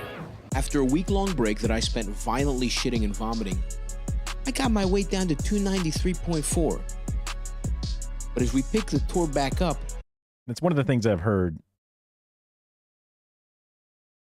Yeah, I mean, it's got to be tough. Also, filming content, it's not easy. Just getting into that habit. So it's kind of interesting on that aspect of it as well, because I don't think that his vlogs are like the most. I've seen other vlogs. I'm not a huge vlog watcher, but some of the other people I watch are more vlog watchers, and it's not the best vlog. It's his own style. It's got some humor. There's some editing shit on top of it to help spice it up. You know, sound effects, numbers, and jokes and stuff. But it's tough. I think he did a really good job. It's decent, really, you know, but it's all a process. But he's, you know, doing numbers. So if I ever wanted to be able to do something similar, just trying to fill my head with how to be content, do content, and also make it good for other people. Because what if somebody's like, yo, edit my vlog video? I've got to be able to like even just take their footage and then turn it into something, right? So interesting on that aspect of it. But the medicine making him feel ill, I've heard it has some intestinal issues with how you feel. So that could be a thing, is that this particular brand, this style, whatever, doesn't quite settle with him. Which is kind of spooky because he has what he said before, you know, a strong constitution. I don't know how true that is for most of his life or whatever it is. Like, I've always been pretty blessed that my gut, for the most part, doesn't really give me much trouble at all. Even down to like physical impact, like in the car accident, my guts were fine. And I eat food and my guts are fine. And, you know, even if like I have some wild, unexpected Indian street food or something, and I have like one bad, you know, evening on the toilet, my body is immediately back in order. After that shit's out of me, I'm good. You know, it's like, it doesn't take much for my biome to handle maybe because I eat like a trash can, I don't know. But if he was similarly as durable, but then had issues with this medicine, then not that I'm going to be able to afford it anyway, or have a qualifying health issue, but it's interesting to see what it can kind of do to you. Can I keep making progress? I'm headed to Oklahoma City, where I'll be joined by my hilarious friend Ian, and most importantly, the beautiful bus. Yes, this beautiful bus. Oh. All right, we're in OKC, we're strolling. I didn't get as many steps as I wanted in the airport. We probably won't get 20 again today, but who knows? We're going strolling, baby. We're gonna go take in the sights of Oklahoma City. Oh shit, it's Kings of Leon Lane. I've been sucking my dick in your ass. Dude, are they from here, I guess? I don't know. I've been running around, man, sucking your dick for $5. You know that I get paid for gay sex. Road warrior, I'm here in Oklahoma City. My dad used to do that kind of shit all the time. Not quite as vulgar, but basically. So it's reminiscent, but also used to it. But it was funny. This is why it's on the rider, folks. Everyone laughs at this, but a rotisserie chicken is on my rider. There's always, every green room I walk into, there is a hot roto waiting for me. We've got steam still coming off the roto. I haven't eaten all day. I may have acted out last night in Los Angeles. Got some fucking tacos, get off my dick. And a bean and cheese burrito. I won't eat it all. I may have overdone it last night. Took an overindulgence. But today's a new day. We're gonna have a nice healthy steak dinner. But until then. Oh my God. This is hitting the spot like never before, dude. Being out of the bag. Yes. We're in San Antonio, Yes, you can. soaking up some of the local culture, including, of course, a taco or two. Now, I did overdo it with tacos a couple days ago, but not today. I'm just having a little sampler. Can we get... Oh, yeah. This place was good. I ordered a lot, but I didn't finish it. Some of you are saying you're coping, fat man. We'll see what the scale says at the end of the fucking episode, pussy. You're talking to a man who's got 15,000 steps already. Respect me. We're in the bowels of the Tobin Center, and we're gonna do a little workout. We have Straight George who will be accompanying us on the workout. All right, let's get the workout going, folks. Yeah, it's kind of nice. The pump, baby. I'm not getting paid by Arnold Schwarzenegger. I wish I was. Let me get some of that kindergarten cop money, Arnold. I know you haven't spent that yet. Let me do a Twins remake, dude. Let's get it. Honestly, after 20,000 steps, this is rather challenging. And being incredibly fat, dang, makes me feel good. Makes me feel like a good boy. Yeah, a little. Listening to Arnold. Arnold. Well, there's also, you lose weight. Doing stuff like isometric planks and wall sitting things. Even though you've, walked it out, you've dropped 10, 15 pounds. That's like taking a fucking, small plate, a dumbbell off. Like it adds up, or adds down, subtracts down. This is my master. Yes, Mr. Arnold. Right away, sir. Gooch cam. Oh, yeah. No, the wall sits are done, man. F you, man. All right. Watch how you speak to me. Sorry, sir. There you have it, folks. Completing our workout. I thought my next show was in Houston, but it's actually in Sugar Land, Texas, one of the worst, most desolate suburbs I've ever seen. At least it'll be easier to be healthy with nothing around. Buc-ee's. We are here to shit. Now, what am I gonna do? Not stop at Buc-ee's? I'm driving through Texas. I might have to get a little brisket. We got brisket. The biscuit? Oh, brisket. The Buc-ee's. Brisket, 2 a.m. What do you think? Not bad. We had no choice. There was nothing around, and we had to shit. You want to hit that, man? Well, now you subtract some of the calories because you didn't eat the whole thing. That's how I used to do the math. I'm liking the hand feel.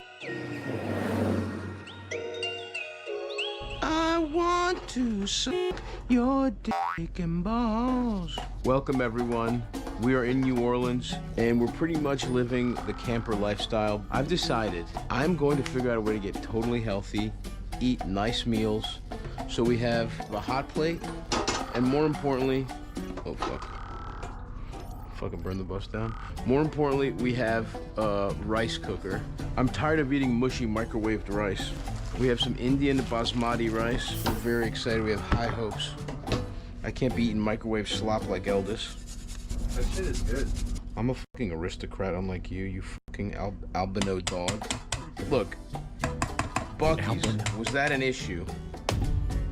Look, maybe. But it could really compound in New Orleans if we let it. I could be having a fucking fried oyster po' boy for breakfast right now. And don't think I didn't do a little Googling while shitting in a hotel lobby this morning. But I'm gonna be stronger than that, and I'm not gonna let that happen to me. Now, after the show, who knows? Oh, let's crack it completely. That sounded like Eldis sucking my dick. Stray George is retrieving the travel blender. George, if that spatula is down there too from the walk. George. All right, here we go, folks. Let me move my brand new laptop. Shut up, pussy. Get out of the kitchen / bus. Kitchen, living room, house, bathroom, kitchen. I love that we're in literally the #1 food place in the world. And this is where you're like, I'm gonna cook my own shit. Operation Cooking the Bus has been a success. Honestly, without this, I'd be having some po' boys. I have a fried oyster po' boy for lunch. Wait, that sounds really good. Fried oyster po' boy. It's not a town to clean your life up in, you know what I mean? This is the first time I've tried to keep it together here, and there's so much temptation around every corner. I dodged so many fried lunches today while I was walking. It's been hilarious keeping it clean. Looking for a restaurant where I can just get by grilled seafood was tough, but I did it. I had a nice lunch. Thank you. Yeah, that's big for me. If you don't get a pull one, if I leave that just don't get it. I am getting just don't do it. Dude, if I leave for even one, if I just breathe. Ooh, that single-mindedness, like he talked himself into it, and now he can't not have it. He gave himself the goal of not having it before the show, but he left the door open to have it after the show, and that was the only thing keeping him alive. And then it's after the show, and it's like, we have to have it. I know that feeling. Because he's like, you could just not. And he's like, but you don't get it. The air in New Orleans. When I wake up tomorrow, well rested. What's the good boys called? We're bringing you back on Friday so cordial. You don't gotta eat it. Let it just be there. Put your name written on it. There's nothing good comes to me leaving the bus. I'm going to go to a shitty brothel and get a fucking I think that'll sandwich. Have fun, fellas. I feel like you cannot go wrong. All right. So fried oysters. Trying to be healthy sucks dick. I want to be out having a good time in New Orleans.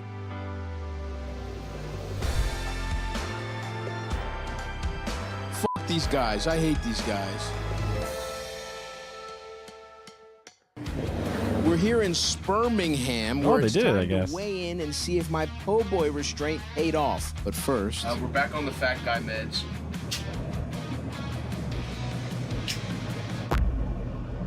Did that get me? It didn't feel like it went in. What the f? Bro, I don't know if that got me. Is there a way to check? Do you feel skinny? You can't breathe. I want to crack this bitch open to see if it worked. I guess there's no medicine in here. I guess it got my ass. Would it be dripping on your belly like some cheese or something? That's kind of nuts that you can have this thing that stabs you and you're like, did it stab me? I didn't feel a stab. Excuse me? Dripping like on my belly. Or whatever. Alright, well, I guess it went in. Who knows? Okay, folks, time for the weigh-in. I got to a good number last week after being sick. Holy f***, it's kind of f***ing wild. 293.4, that's not sustainable. But even though I triumphed over the temptations of New Orleans, I'm not sure if this week's results will be as positive. Fucking 291. That's 15.5 pounds down from the beginning of the tour. Suck me. And 50 pounds down from my all-time high of 340 pounds last year at the start of season 2. But as the tour picks back up and we head towards Kansas City, where delicious fatty barbecue has been my undoing before, can I resist temptation? Can I stay on track? Oh, no, wait, that doesn't look good. I mean, it looks good, but it doesn't look good for the tour.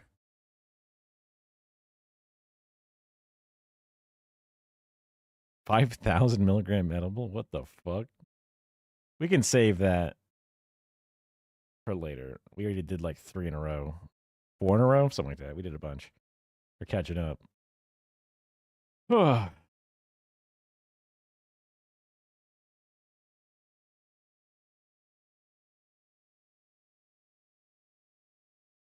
When Fortune users get a platform. Uh-oh. A lot of, like, 45 views. Interesting. They're serving things that are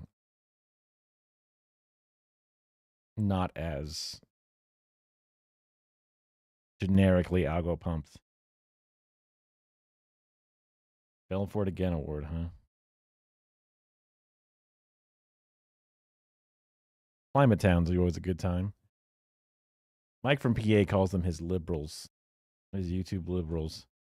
We're only losing about 2% instead of 64% on our network frames. Hopefully things have been smooth for you, Kara, but I guess it's hard to tell unless you're dead set, locked in on every possible pixel.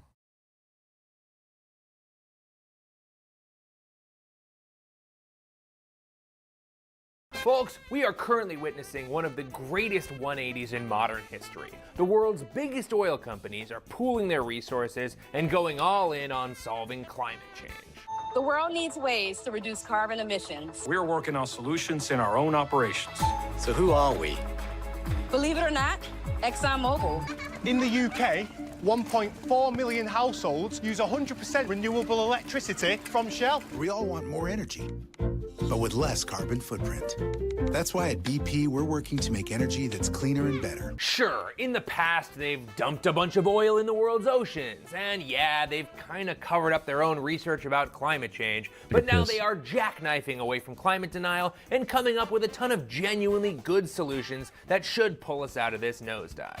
Right now, we're driving 46,000 steel beams into the ground for a new solar project. Carbon capture and clean energy from hydrogen. Shell is producing ethanol, a biofuel made from renewable sugarcane. Your banana peel could one day help fly a plane. My prize peel? Keep away! It's my favorite junk food! Awesome!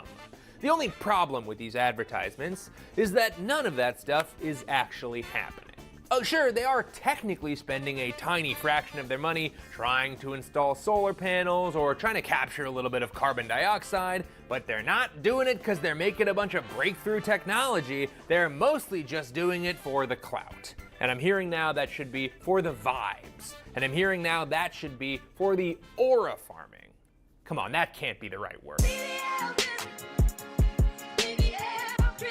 See, oil companies have figured out that if they just spend a few $100 million on advertisements that make it look like they're working on climate solutions, they can buy themselves enough goodwill to keep quietly and profitably drilling for oil. As long as they're careful, they can imply these exciting new technologies are right around the corner, when in reality, they're not even close. But what that technology lacks in working, it makes up for in effectively delaying any kind of social or governmental opposition.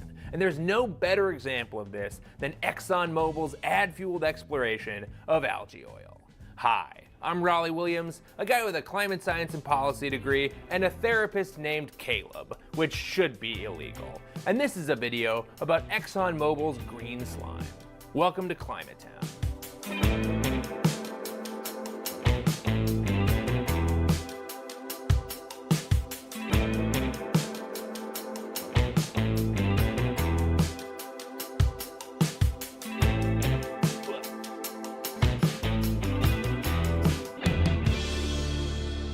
Now, most of us are too young to remember how gasoline advertisements used to look, but it was mainly just companies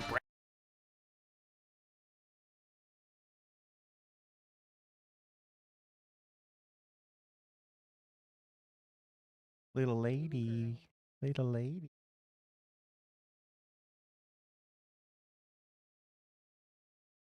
Black beans.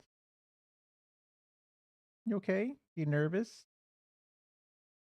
She's so talkative when she's on the ground. But once you pick her up, she's just quiet as a mouse. Belly. Tummy. Tummy. She's only about, what, 9 to 10 pounds? She's not too big. She's kind of big. Like, she's long and thin. But compared to Philco, she's nothing. He's about half the size. Philco's somewhere around like 17, 18. Maybe up to 20 now. I'm not sure if he went back up. You can check the whisker and see. Litter box weighs them when they go in and take a shit. Did you want attention? Is that why you're yelling at us? I need like more food.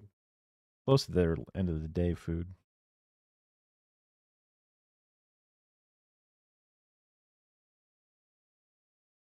bragging about their new and exciting gas formula. Conoco Super delivers the muscle many of these cars need. The new Esso gives you premium performance, unexcelled at regular price. The mileage test between lead-free Amoco, 5 other leading gasolines, 10 cab drivers, 10 housewives. Lead-free Amoco wins over every other brand tested. But as the public started to get nervous that all of this consumerism might be having a negative impact on the environment, and maybe even wondering if these giant mega corporations were a part of the problem, a lot they paid for their own research, discovered it, and then hid it, and then positioned themselves against it. Hooray!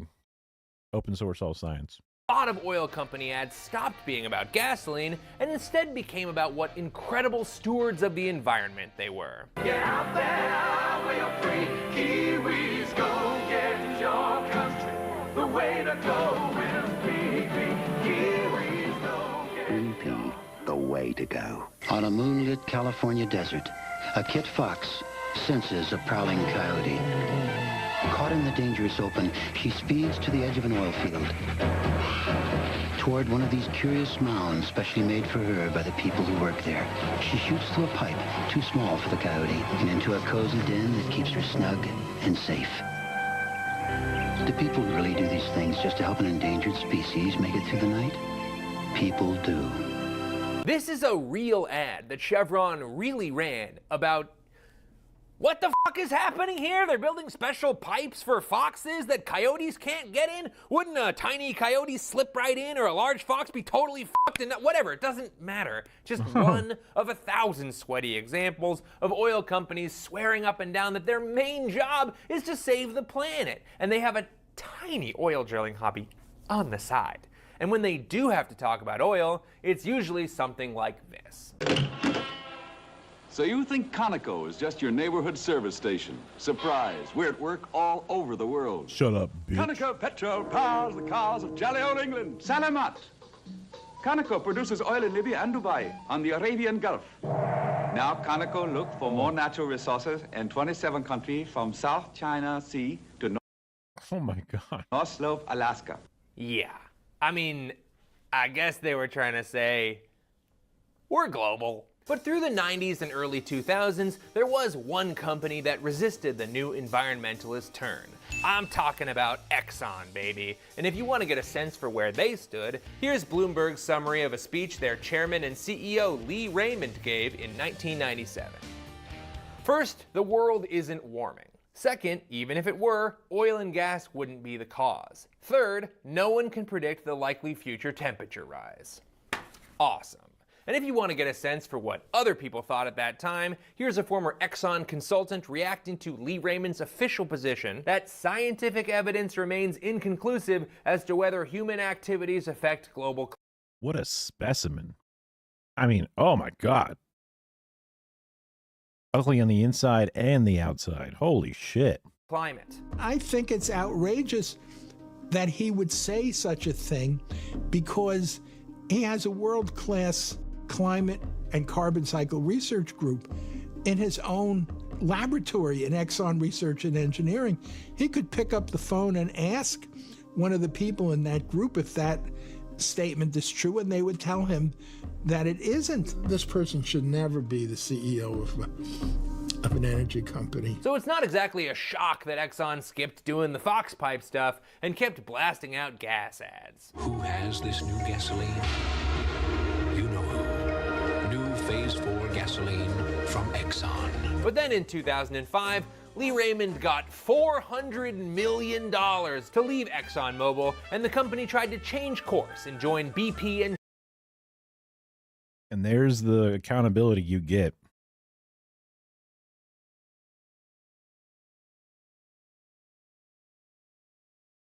Out of a corporation. Even if you build up enough pressure to say we hate this person enough, they get a golden parachute. Ugh. Shell and Chevron as companies that were still extracting and selling a shit ton of oil, but were also willing to admit that climate change was real. And Exxon got the chance to really swing for the reputational fences when bare-ass hippie liberal president George W. Bush from the Republican Party, I know I've done that before, but I think it's funny, so I did it again. Sorry about it. Anyway, George W. Bush made an important observation. And here we have a serious problem. America is addicted to oil, which is often imported from unstable parts of the world. God, applause, jump scare, Jesus Christ. Yeah, we make a shit ton of oil, but we export it. And then we import other oil because we don't feel like refining that oil. So we get the raw oil and we buy the processed oil. Basically is what I've from the reading. Wow, things really have changed, huh? Anyway, Bush's plan was to become less reliant on foreign oil by reducing our demand. Boo! And also getting America's fossil fuel companies to figure out how to generate oil from natural sources. Yay! Maybe. Do we know how to, can we do that? Well, yeah, we kind of can. We already make ethanol from corn and biodiesel from soy and other oils. Why couldn't these massive multi-billion-dollar oil companies figure out some new source that could produce a ton of fuel naturally? But what would that new source be?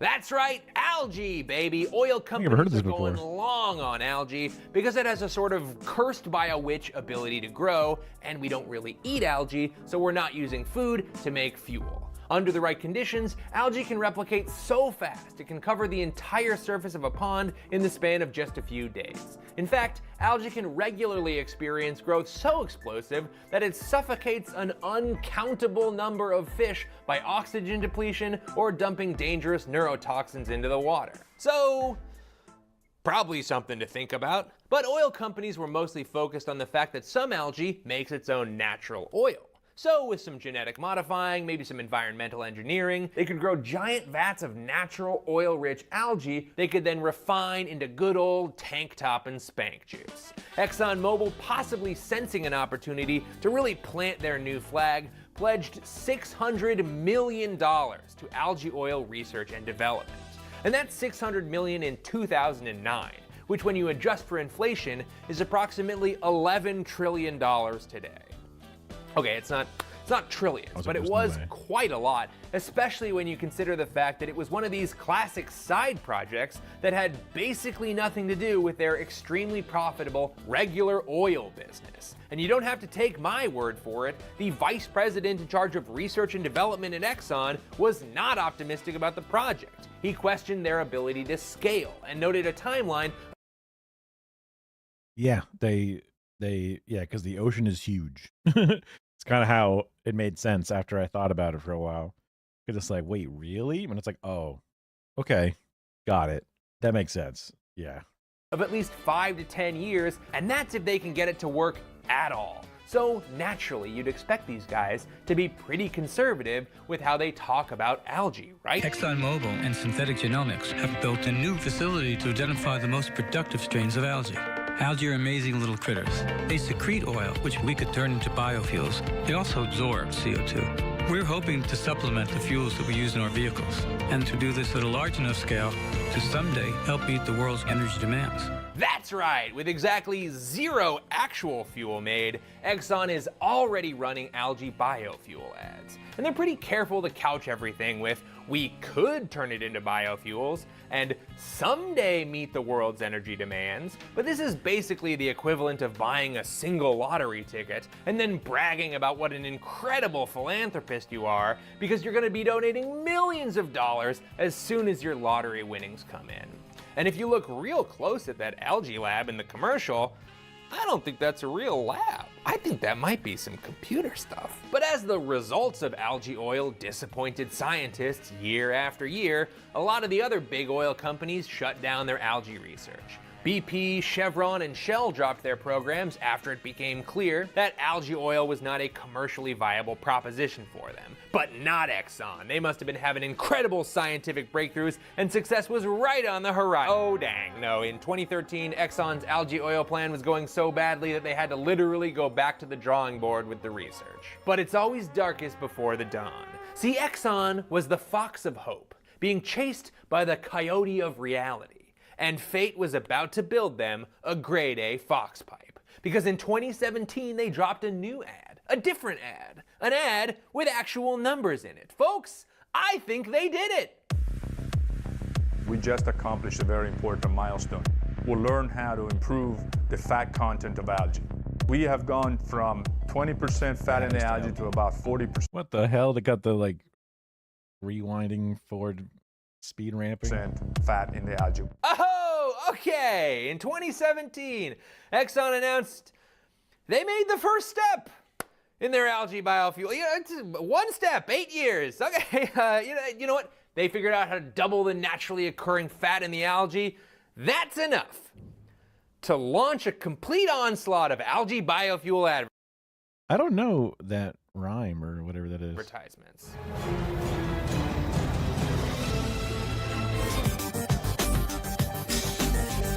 Sometimes, I don't know if it's intentional or if it's a part of the plan or not, but a lot of these things just look for venture capital. But this is also a big company that already exists. There probably wouldn't be people that buy into it unless there's like, you know, arms of the divisions and stuff. It could be a way to, I don't know. Or they just see it as a loss leader and they just use it for PR and or tax write-offs. Oh, I see. By 2025, ExxonMobil is aiming to have the technical ability to produce over 10,000 barrels of algae-based biofuel per day. All right. That's how I feel about it.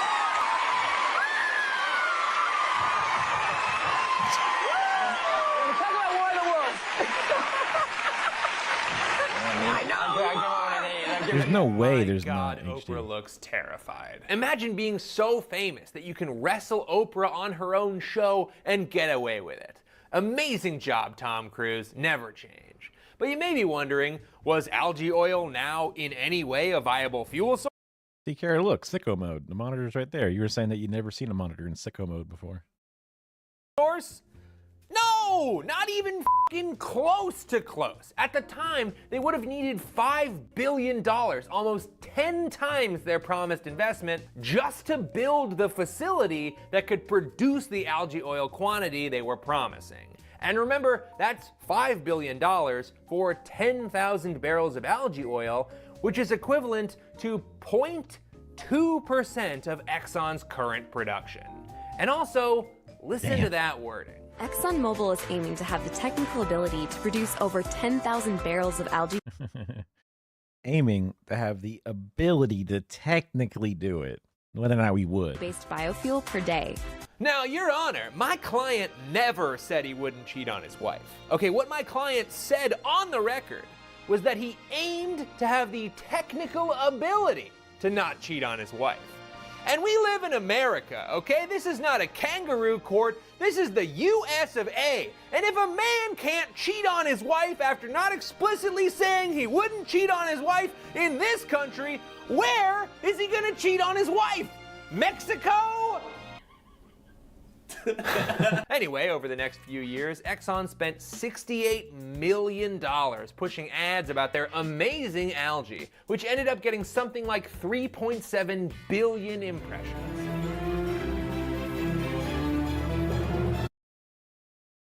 Guess I wasn't watching TV at this time because I don't really remember any of this.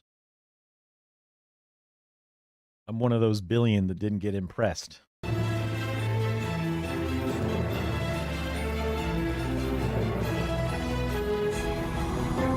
Propel ships and fuel trucks and cut their emissions in half. How do you get the fuel out of the algae? Normal algae strains don't make enough fat for us to get fuel out of. Having research partners outside of ExxonMobil is actually really enlightening. We bring to the table the perspective of scale up. We have to go big.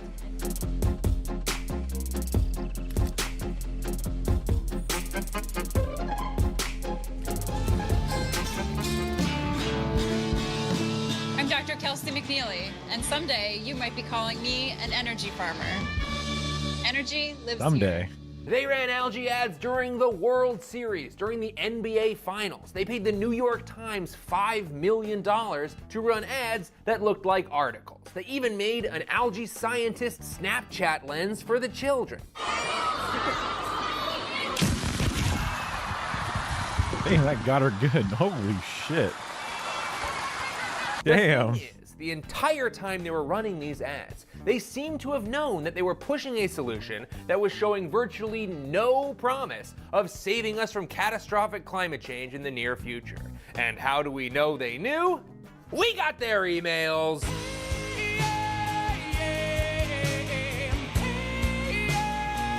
Oh yeah, Hillary Clinton. We're talking about emails again. And in internal communications, these scientists and experts involved seemed consistently uncomfortable with the language the ads were using. They worried that the ads give the impression that the work is in scale-up mode, when really, it's nowhere near. So they landed on some sort of visually stimulating imagery with nice, vague language. Algae have the potential to be much more productive than any other source of biofuels. Now we're taking this technology out of the lab and going to our new facility in Texas, where we're trying to make this something real, something scalable, something viable. And it also becomes obvious why they're pouring so much money into these algae ads. The people love the algae. In Exxon's focus groups and all of their internal messages, they are blown away by how much people like the idea of Exxon using algae to make oil. The general US population, big fan. The people cannot get enough of it. In a particularly specific email to Exxon CEO Darren Woods, the Exxon PR team explicitly states the ad's objective is to showcase the company's contributions to environmental solutions, which is in direct opposition to their actual feelings about how likely algae oil is to be an environmental solution. And just before you go thinking maybe Exxon's heart is in the right place, in 2018, right in the middle of their massive algae oil ad blitz, Exxon put out a press release announcing they'd be increasing their oil production by 1 million barrels of oil per day. They're planning to add 100 times more oil than the total amount of algae oil they want to be theoretically able to make in 7 years. Jesus Christ. That's way more oil. And now, an ad. Location change. Okay, social media is an absolute cornucopia of rage bait, disinformation, and fact-checked and independent web algorithm conflicts coming from the socialist spot feed. Dog is modern, really should. Near half not even be better. Oh, and just one more thing. It turns out algae oil might not even be better for the planet. Blanchard needs 2 to win by 1. Wow. Yeah, Exxon was Damn. so excited to tell everyone that algae oil was worth pursuing because it emits half as much greenhouse gas as regular fuel. If we could produce algae oil at scale, that would make a difference. But then in 2023, a group of researchers took a detailed look at the life cycle emissions of algae oil. Because while it might seem cleaner, there's a lot that goes into making liquid fuel from energy. I was assuming that, again, that's also like you're trusting them that they're giving you the proper things. And I'm thinking burning the oil might still produce a lot of problems, but there's consumption in its generation because there's a lot of algae waiting that's sucking up carbons.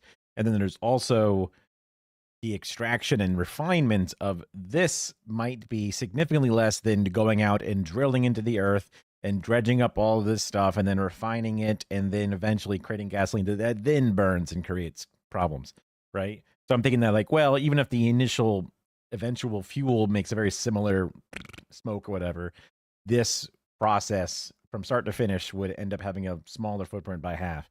And that's me doing reasonable thought based off of the claims that they made.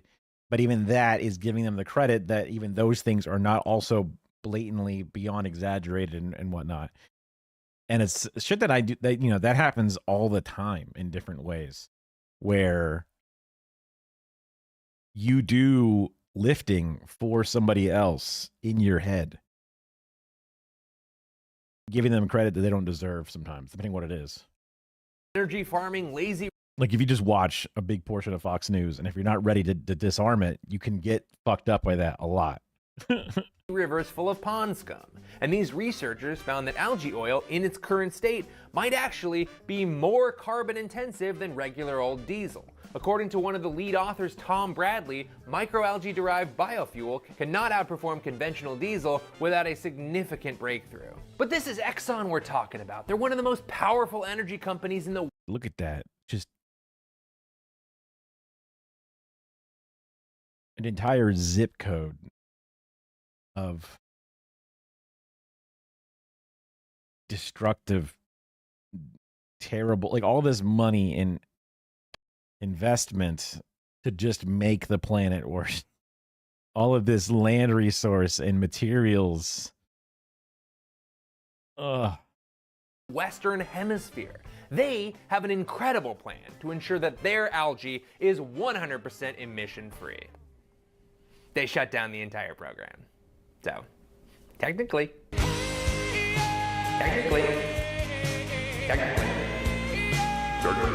Yeah, after pledging $600 million on algae R&D in 2009, and then only actually spending $300 million on the science, and then spending $150 million telling everyone about it, in 2023, Exxon quietly shuttered their entire algae oil program.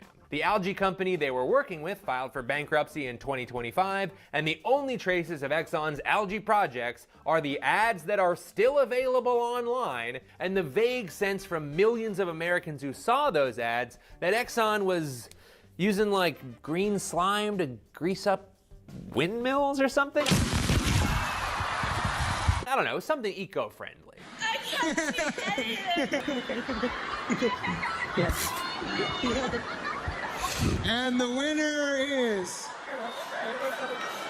Precious. And to top it all off, in the decade plus that they worked on algae research, they never produced any commercially available algae oil.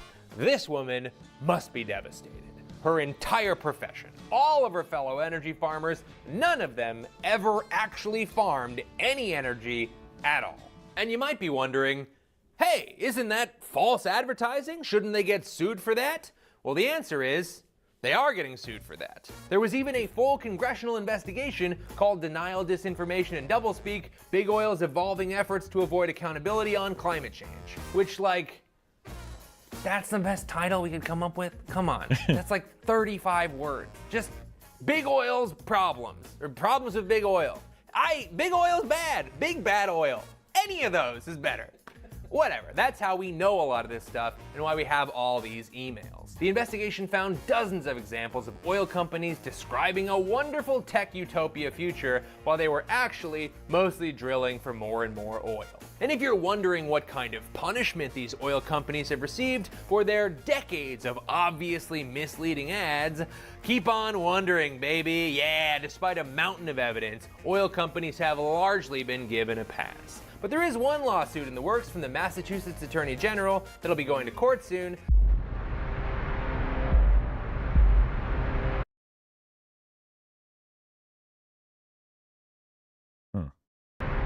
So we'll see what happens. But in the meantime, what are we gonna do about it? Well, it seems like oil companies aren't gonna change. Also, that type of Exxon and others run our company by buying out and buying off and buying the regulations that are supposed to rule them.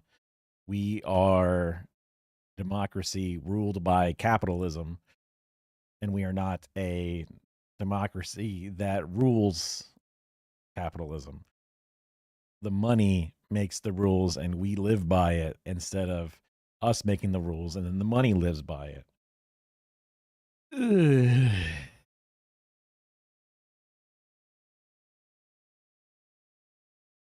Every time these big companies are given, like, the fuel industry is such a huge, important element of almost every country. And either we invade a country to then gain control of it, we do a coup in their country to then ask them to then give us permission to be in charge of it, or we have corporations that are just in charge of our own. And they don't really seem to be doing any of these big, beautiful, competitive ideas that make the industry better. They just have the resources to understand it, but know that they lie to us and then change our public perspective, change our rules against it. They don't have complete 100% control because they have to lie and pretend because the people can see what's happening. They don't have complete control because the world overall can talk about climate change, and then they have to be like, try to obfuscate it or try and convince people otherwise. But they have about as much control as you could imagine. So, like, even if that Massachusetts lawsuit goes through when they get hit with $600 million in fines for their thievery and lying, like intentionally lying. It wasn't just like they tried to shop for the moon and failed. It's them saying, yeah, we know this shit ain't it, but we're going to act like it is because we are losing the PR war. And that's like the liberalism in a sense, as far as my dumbass can understand it, at least, where it's the idea that these corporations and the government can work together to find a solution. And they were a bad boy, so then they get a fine. And that fine's going to fix everything because now they'll be too afraid to ever lie to us again. And that's not real. Also, the company coffers don't matter when the guy can get a golden parachute, right? Even if he gets kicked out. So it's just kind of, you're not going to be able to drain this algae swamp by just giving it a fine and moving on. For their crimes, they should be seen as seditious against the people of America, taking our natural resources and selling them off to others. That should be a fucking penalty that now we own you now. The government owns you.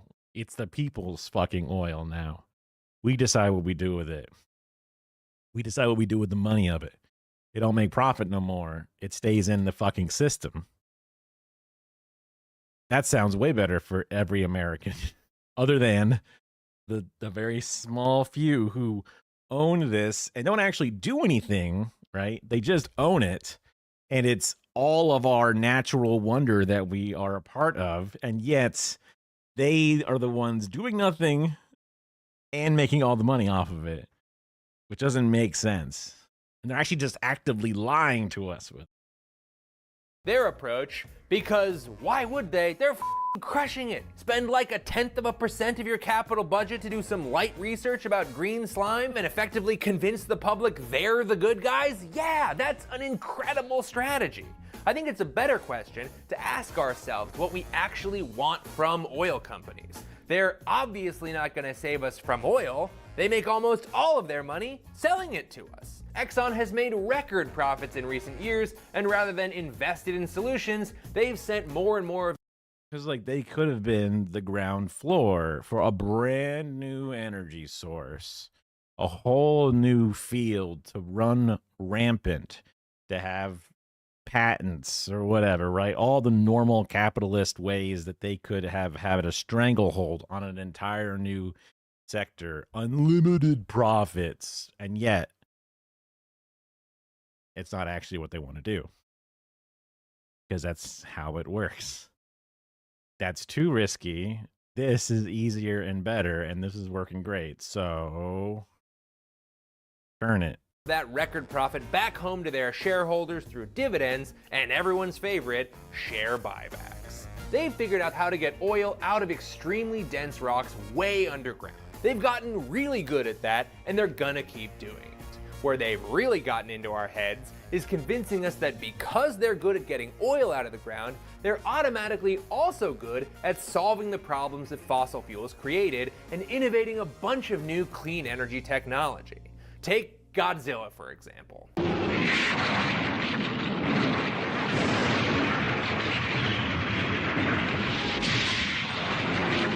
Like the inner parts of my ears get so flaky. So weird.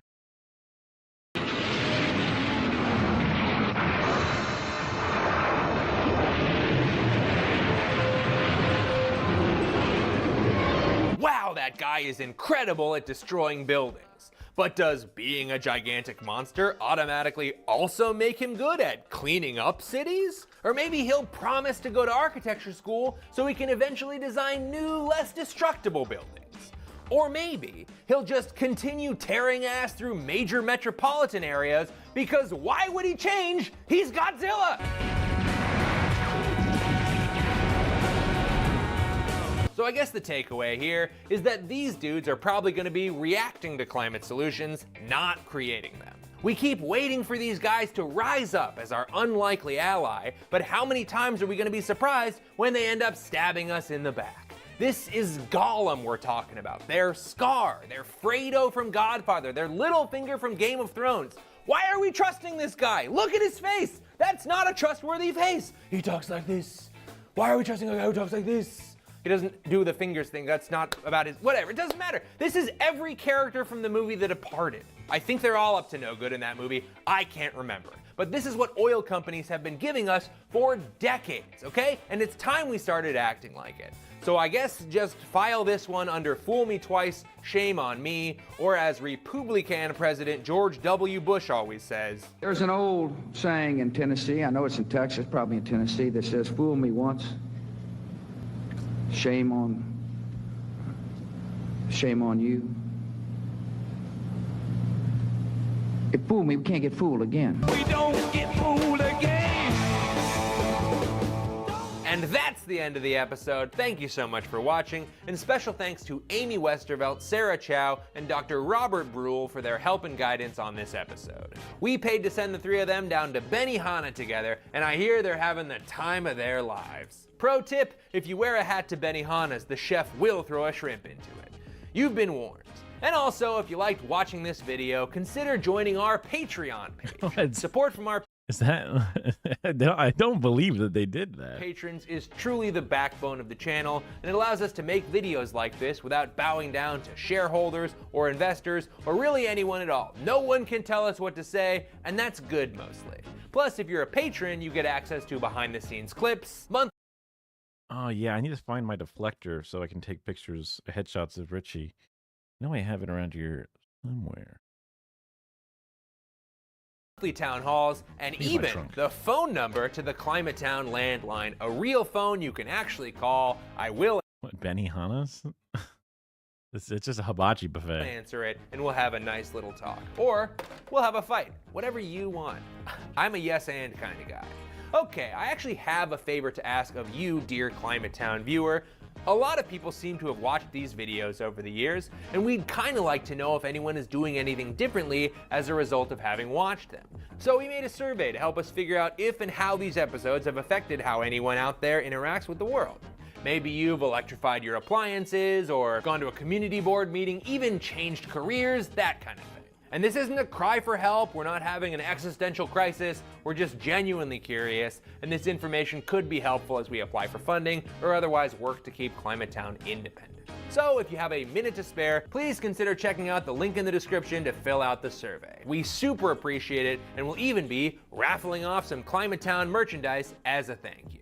But maybe you'd like to see these videos, except live and on stage. Well, you're in luck, because we're coming back to San Francisco Sketchfest Wednesday, January 21st. But we wanted to let you know now, in case somebody asks you if you're busy and you're in the Bay Area on Wednesday, January 21st, because if you want to come to our show, the answer is yes, you are busy. We also have a climate comedy podcast called The Climate Deniers Playbook that I host with Daily Show writer and my childhood best friend, Nicole Conlon. We also have a newsletter that's also called Climatown, but it's all words and pictures. And we even have merch, responsibly made, very nice t-shirts from TS Designs down in North Carolina. Here's a photo of us with Eric Henry, who runs TS Designs. He's been making sustainable shirts for decades, and we love working with him. We also have completely plastic-free hats from Rustec in Portland, Oregon, run by two brothers who I've never seen touch the ground. They're always in the air on their snowboards, and I hope they're safe. That's the actual end of the episode. Thanks so much for watching this far. Okay. Okay.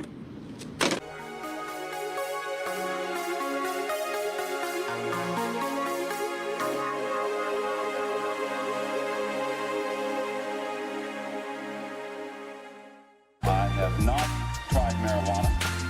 I have never used it at any time.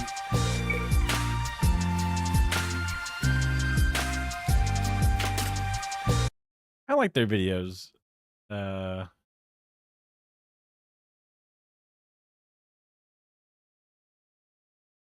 have a fun way of reading scripts for sure.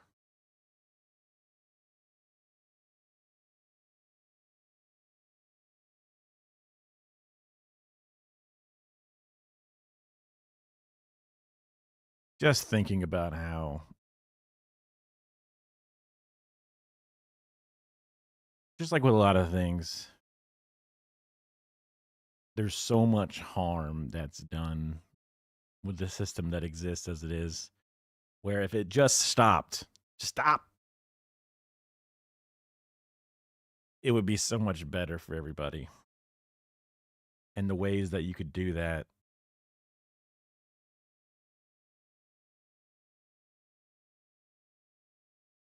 But those ways require a different world.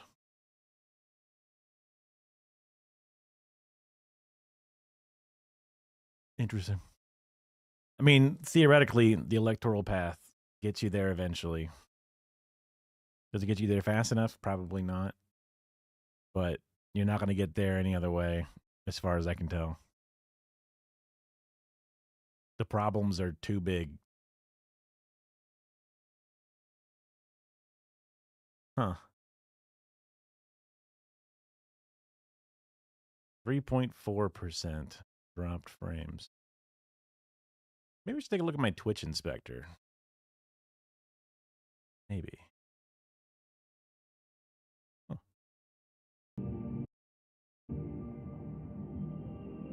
Take a quick peek.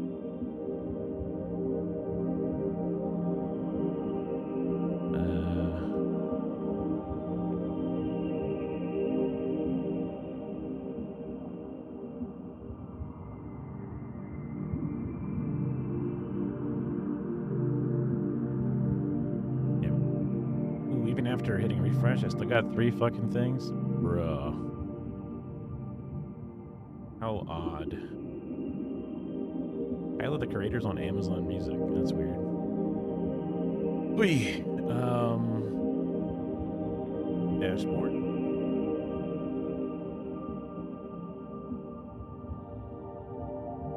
Oh, manager.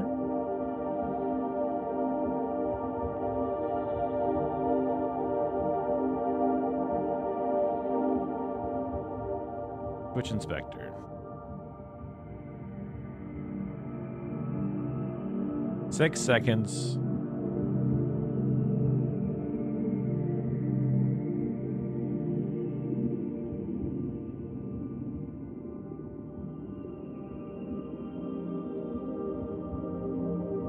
Yeah, I have a capped off upload rate, it seems. Yeah, we're still showing some issues here. Just these tiny little intermittent. Unstable. Some patches where nothing happens, some patches where a shit ton happens. We had some internet outage for like over a day, almost. I think it was like 15 hours.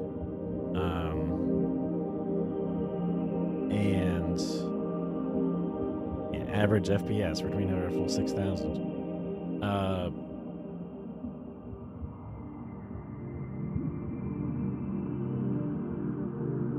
I was hoping that that repair could have made things better, but H.264, I don't know if there's a way to change that. Oh, now I'm losing 30% drop frames. Hell yeah. You look at it for a second, and that could cause issues, especially with people with different connection speeds and stuff. My bitrate goes wild. It goes from like 4,000 to 11,000 and then to 8,000. It goes all over the place. I'm not even doing that much. I'm supposed to send a constant bitrate, not like a variable bitrate based on what's on the screen. That way it's smoother for the back end. Gotta find a way to investigate this better. Look, I used to have an app. Also, my printer thing doesn't work. I re-did the entire thing before. Why doesn't it work?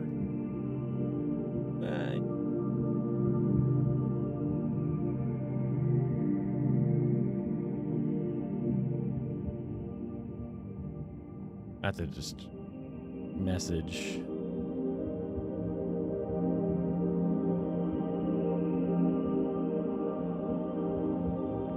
Discord probably for that. And then I was thinking that I had a thing.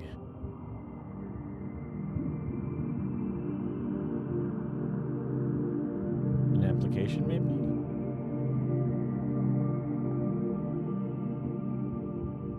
This.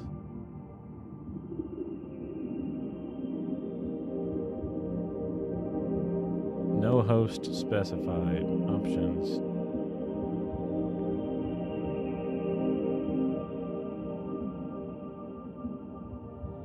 When monitor. I think I'm supposed to like. Oh.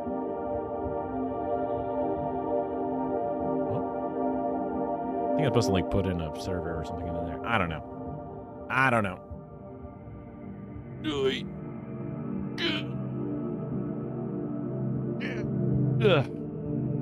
Well, I don't know why. I have to assume that's coming from. I guess I could try not doing a YouTube side of the stream and see if that somehow miraculously fixes it. Because right now I'm losing 42% of my frames, which is way too many percentages of my frames to drop. Hey. Well, we did a little over 4 hours. I probably should call it a night here. So, might have a new viewer, third viewer, I think, since I last checked. Anyway.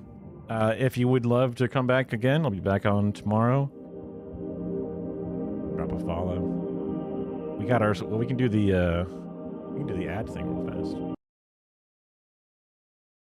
Oop, the wrong button.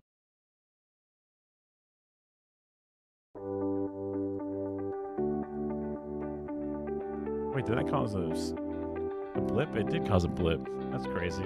Wait, why did that cause a blip? Why is this causing a blip? It's finding files on my computer and it's causing huge blips? Oh god. That's my computer 100%. Don't know why that's causing issues. Playing files. Well,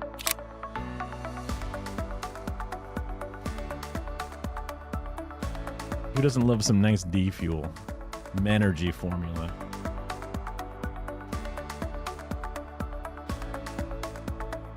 You can use promo code SCAM and maybe you can come back tomorrow.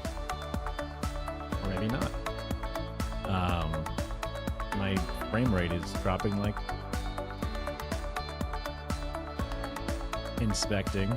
Why would this cause issues? Here, let's try. Okay, so instead of air up, you can use give up. Just give up. Code. Literally lying. Did that also brick my frames? Clown news, anybody? Maybe?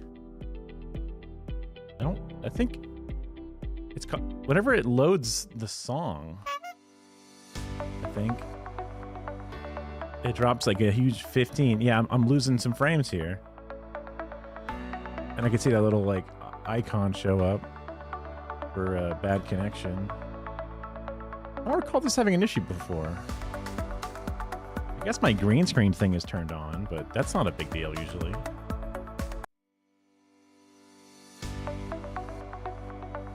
Nordic VPN, that one's a little sussy. You gotta be careful with that one. Basically begging. That's a good code. Oh yeah, for sure. I can see it on the thing. Gamer Simps? Maybe.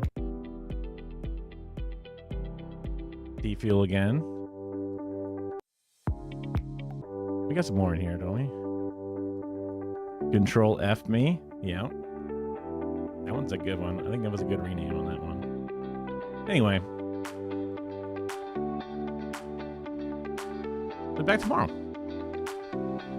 I don't know if any of this shit's gonna get fixed or not. My computer has bad luck with things.